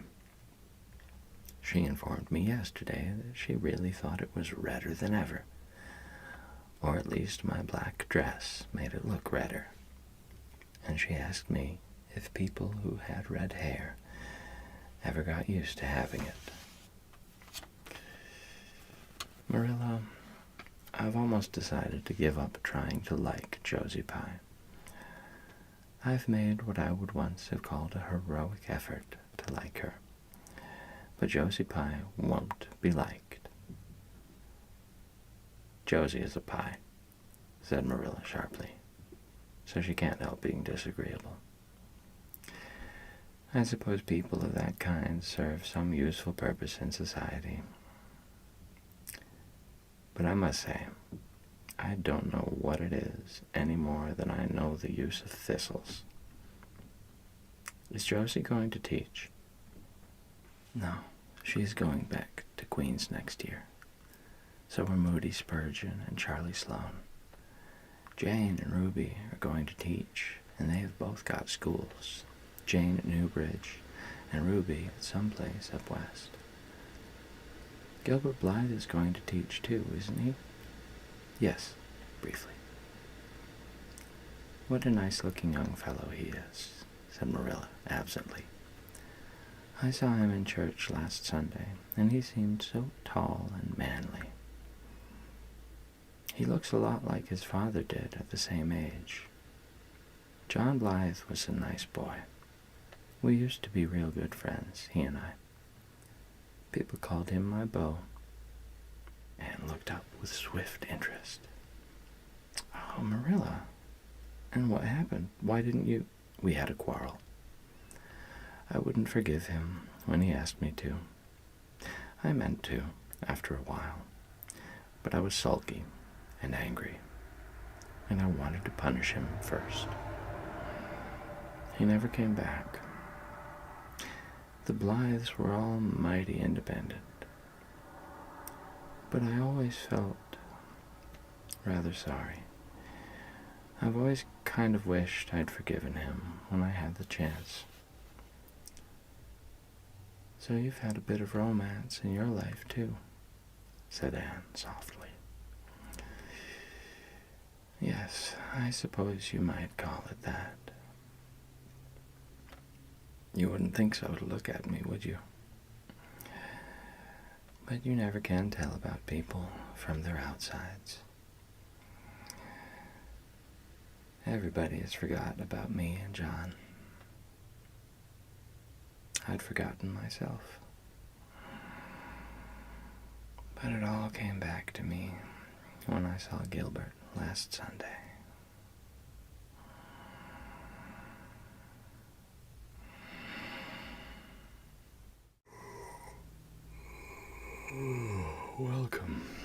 This is Sleepy Reader, with the final chapter of Anne of Green Gables. Go ahead and start your bedtime routine, and I'll start reading. With any luck, you'll be falling asleep before I do. So let's begin. Chapter 38, The Bend in the Road. Marilla went down to town the next day and returned in the evening. Anne had gone over to Orchard Slope with Diana and came back to find Marilla in the kitchen, sitting by the table with her head leaning on her hand. Something in her dejected attitude struck a chill to Anne's heart. She had never seen Marilla sit limply inert like that. "Are you very tired, Marilla?" "Yes. No. I don't know," said Marilla wearily, looking up. "I suppose I am tired, but I haven't thought about it. It's not that." "Did you see the oculist? What did he say?" asked Anne anxiously. "Yes, I saw him. He examined my eyes. He says that if I give up all reading and sewing entirely, and any kind of work that strains the eyes, and if I'm careful not to cry, and if I wear the glasses he's given me, he thinks my eyes may not get any worse, and my headaches will be cured. But if I don't, he says I'll certainly be stone blind in 6 months. Blind. And just think of it." For a minute, Anne, after her first quick exclamation of dismay, was silent. It seemed to her that she could not speak. Then she said bravely, but with a catch in her voice, "Marilla, don't think of it. You know he has given you hope. If you are careful, you won't lose your sight altogether. And if his glasses cure your headaches, it will be a great thing." "I don't call it much hope," said Marilla bitterly. "What am I to live for if I can't read or sew or do anything like that? I might as well be blind or dead.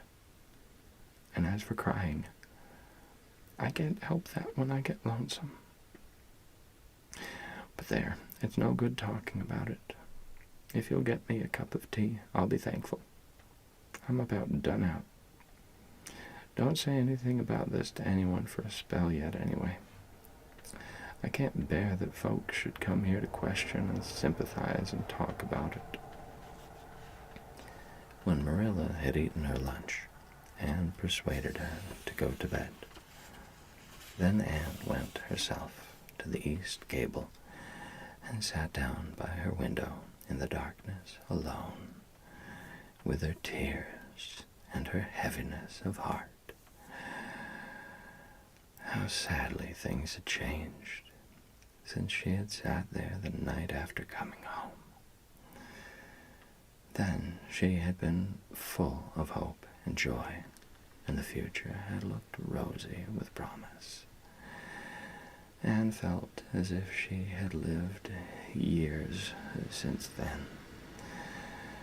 But before she went to bed, there was a smile on her lips and peace in her heart. She had looked her duty courageously in the face and found it a friend, as duty ever is when we meet it frankly. One afternoon, a few days later, Marilla came slowly in from the yard, where she had been talking to a caller, a man whom Anne knew by sight as John Sadler from Carmody. Anne wondered what he could have been saying to bring that look to Marilla's face. "What did Mr. Sadler want, Marilla?" Marilla sat down by the window and looked at Anne. There were tears in her eyes in defiance of the oculist's prohibition, and her voice broke as she said, "He heard that I was going to sell Green Gables, and he wants to buy it." "Buy it? Buy Green Gables?" Anne wondered if she had heard all right. "Marilla, you don't mean to sell Green Gables?" "Anne, I don't know what else is to be done. I've thought it all over. If my eyes were strong, I could stay here and make out to look after things and manage with a good hired man. But as it is, I can't. I may lose my sight altogether, and anyway, I'll not be fit to run things. I never thought I'd live to see the day when I'd have to sell my home. But things would only go behind worse and worse all the time, till nobody would want to buy it. Every cent of our money went in that bank, and there's some notes Matthew gave last fall to pay. Mrs. Lynde advises me to sell the farm and board somewhere with her, I suppose.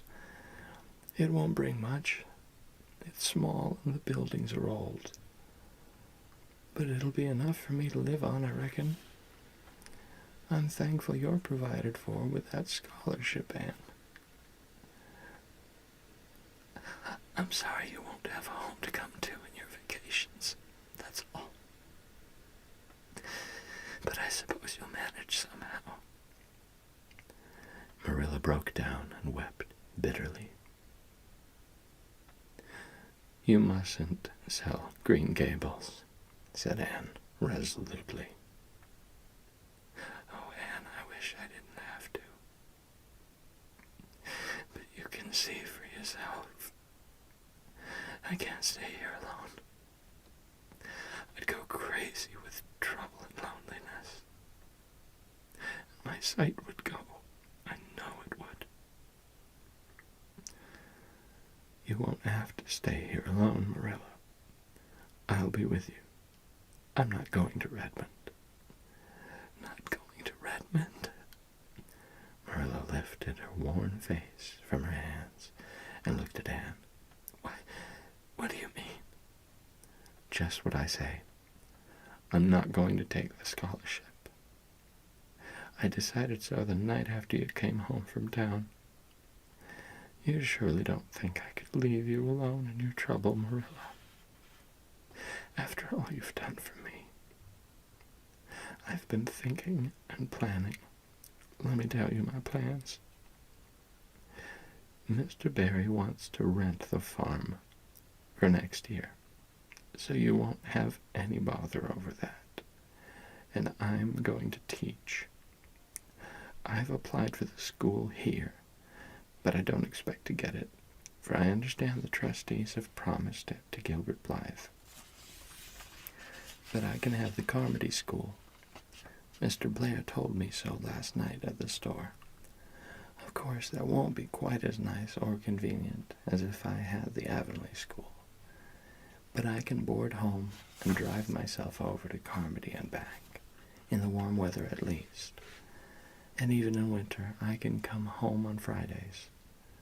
We'll keep a horse for that. Oh, I have it all planned out, Marilla. And I'll read to you and keep you cheered up. You shan't be dull or lonesome. And we'll be real cozy and happy here together, you and I. Marilla had listened like a woman in a dream.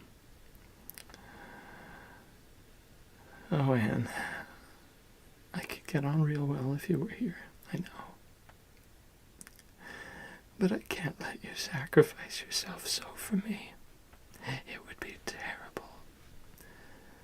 Nonsense. Anne laughed merrily. There is no sacrifice. Nothing could be worse than giving up Green Gables. Nothing could hurt me more.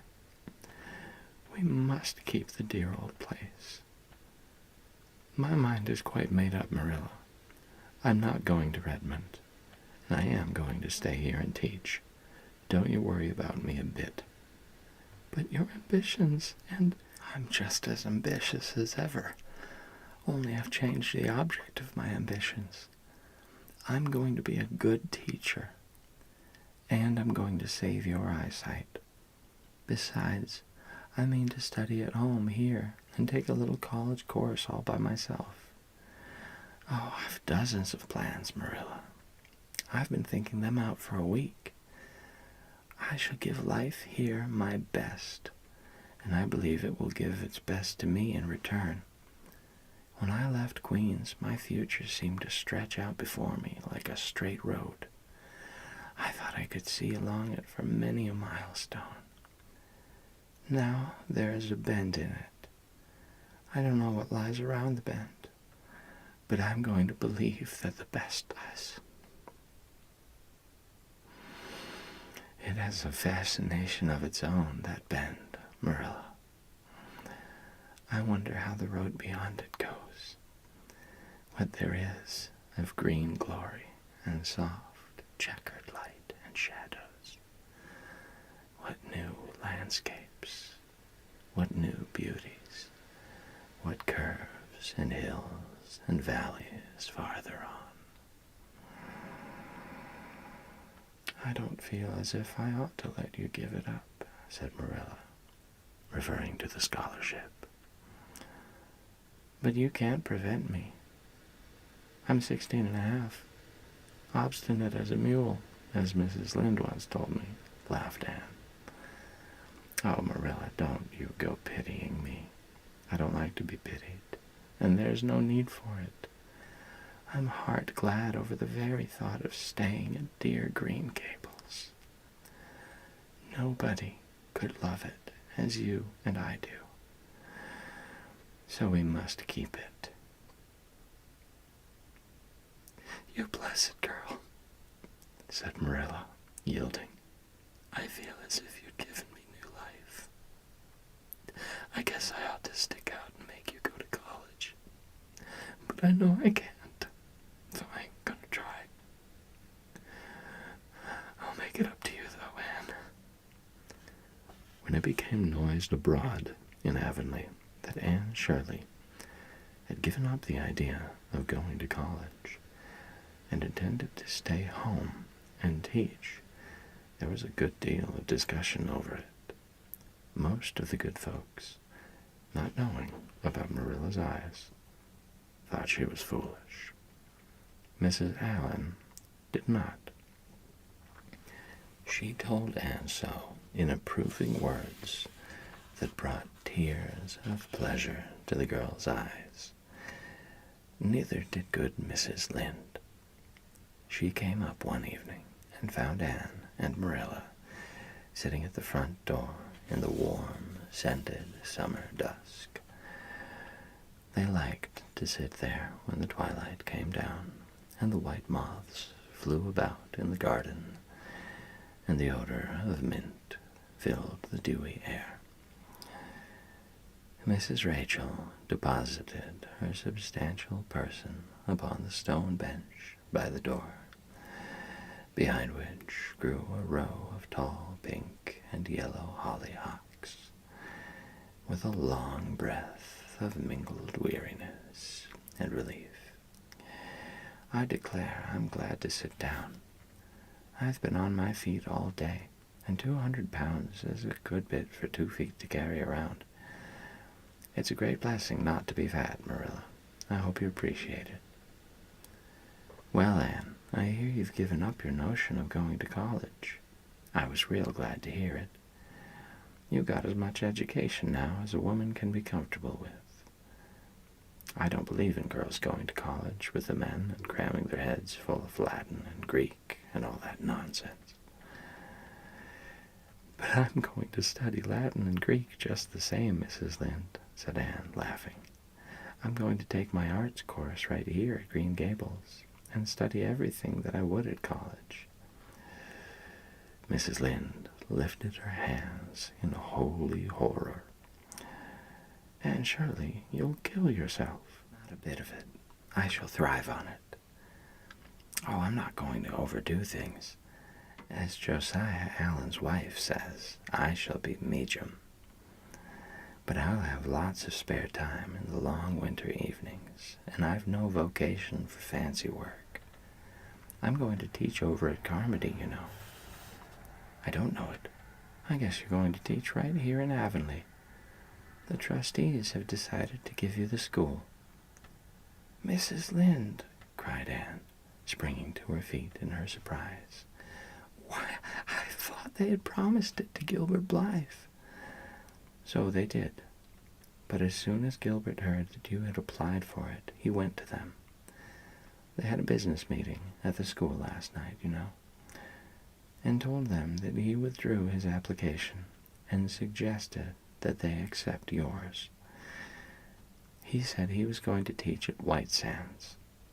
Of course he gave up the school just to oblige you, because he knew how much you wanted to stay with Marilla. And I must say, I think it was real kind and thoughtful in him, that's what. Real self-sacrificing, too, for he'll have his board to pay at White Sands. And everybody knows he's got to earn his own way through college. So the trustees decided to take you. I was tickled to death when Thomas came home and told me. I don't feel that I ought to take it, murmured Anne. I mean, I don't think I ought to let Gilbert make such a sacrifice for it. For me. I guess you can't prevent him now. He signed papers with the White Sands trustees. So it wouldn't do him any good now if you were to refuse. Of course you'll take the school. You'll get along all right, now that there are no pies going. Josie was the last of them, and a good thing she was, that's what. There's been some pie or other going to Avonlea School for the last 20 years.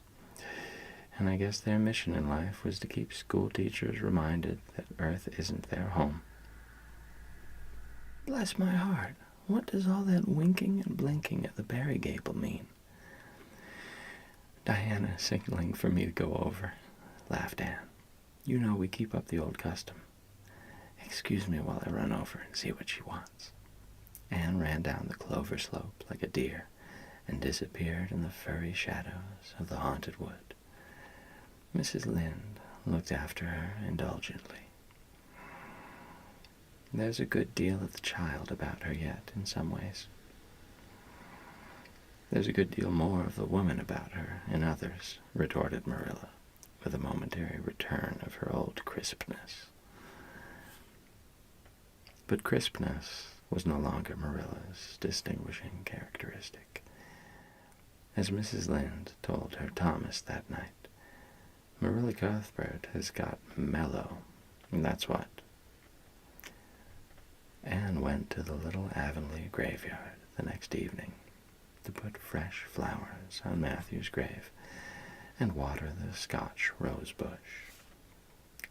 She lingered there until dusk, liking the peace and calm of the little place, with its poplars whose rustle was like low, friendly speech, and its whispering grasses growing at will among the graves. When she finally left it and walked down the long hill that sloped to the lake of shining waters, it was past sunset, and all Avonlea lay before her in a dreamlike afterlight, a haunt of ancient peace. There was a freshness in the air, as of a wind that had blown over honey-sweet fields of clover. Home lights twinkled out here and there among the homestead trees. Beyond lay the sea, misty and purple, with its haunting, unceasing murmur. The west was a glory of soft, mingled hues, and the pond reflected them all in still softer shadings. The beauty of it all thrilled Anne's heart, and she gratefully opened the gates of her soul to it. Dear old world, she murmured. You are very lovely. And I am glad to be alive in you.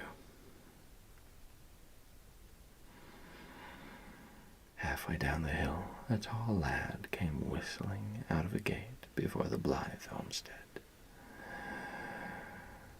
It was Gilbert, and the whistle died on his lips as he recognized Anne. He lifted his cap courteously, but he would have passed on in silence if Anne had not stopped and held out her hand. Gilbert, she said, with scarlet cheeks, I want to thank you for giving up the school for me. It was very good of you, and I want you to know that I appreciate it. Gilbert took the offered hand eagerly. It wasn't particularly good of me at all, Anne. I was pleased to be able to do you some small service. Are we going to be friends after this? Have you really forgiven me my old fault? Anne laughed and tried unsuccessfully to withdraw her hand. I forgave you that day by the pond landing, although I didn't know it. What a stubborn little goose I was. I may as well make a complete confession. I've been sorry ever since. We are going to be the best of friends, said Gilbert jubilantly. We were born to be good friends, Anne. You've thwarted destiny long enough. I know we can help each other in many ways. You are going to keep up with your studies, aren't you? So am I. Come, I'm going to walk home with you. Marilla looked curiously at Anne when the latter entered the kitchen. Who was that came up the lane with you, Anne? Gilbert Blythe, answered Anne, vexed to find herself blushing. I met him on Berry's Hill. I didn't think you and Gilbert Blythe were such good friends that you'd stand for half an hour at the gate talking to him, said Marilla with a dry smile. We haven't been. We've been good enemies. But we have decided that it will be much more sensible to be good friends in future. Were we really there half an hour? It seemed just a few minutes. But you see, we have 5 years lost conversations to catch up with, Marilla. Anne sat long at her window that night, companioned by a glad content. The wind purred softly in the cherry boughs, and the mint breaths came up to her. The stars twinkled over the pointed firs in the hollow, and Diana's light gleamed through the old gap. Anne's horizons had closed in since the night she had sat there after coming home from Queen's. But if the path set before her feet was to be narrow, she knew that flowers of quiet happiness would bloom along it. The joys of sincere work and worthy aspiration and congenial friendship were to be hers. Nothing could rob her of her birthright of fancy or her ideal world of dreams. And there was always the bend in the road. God's in his heaven. All's right with the world, whispered Anne. softly.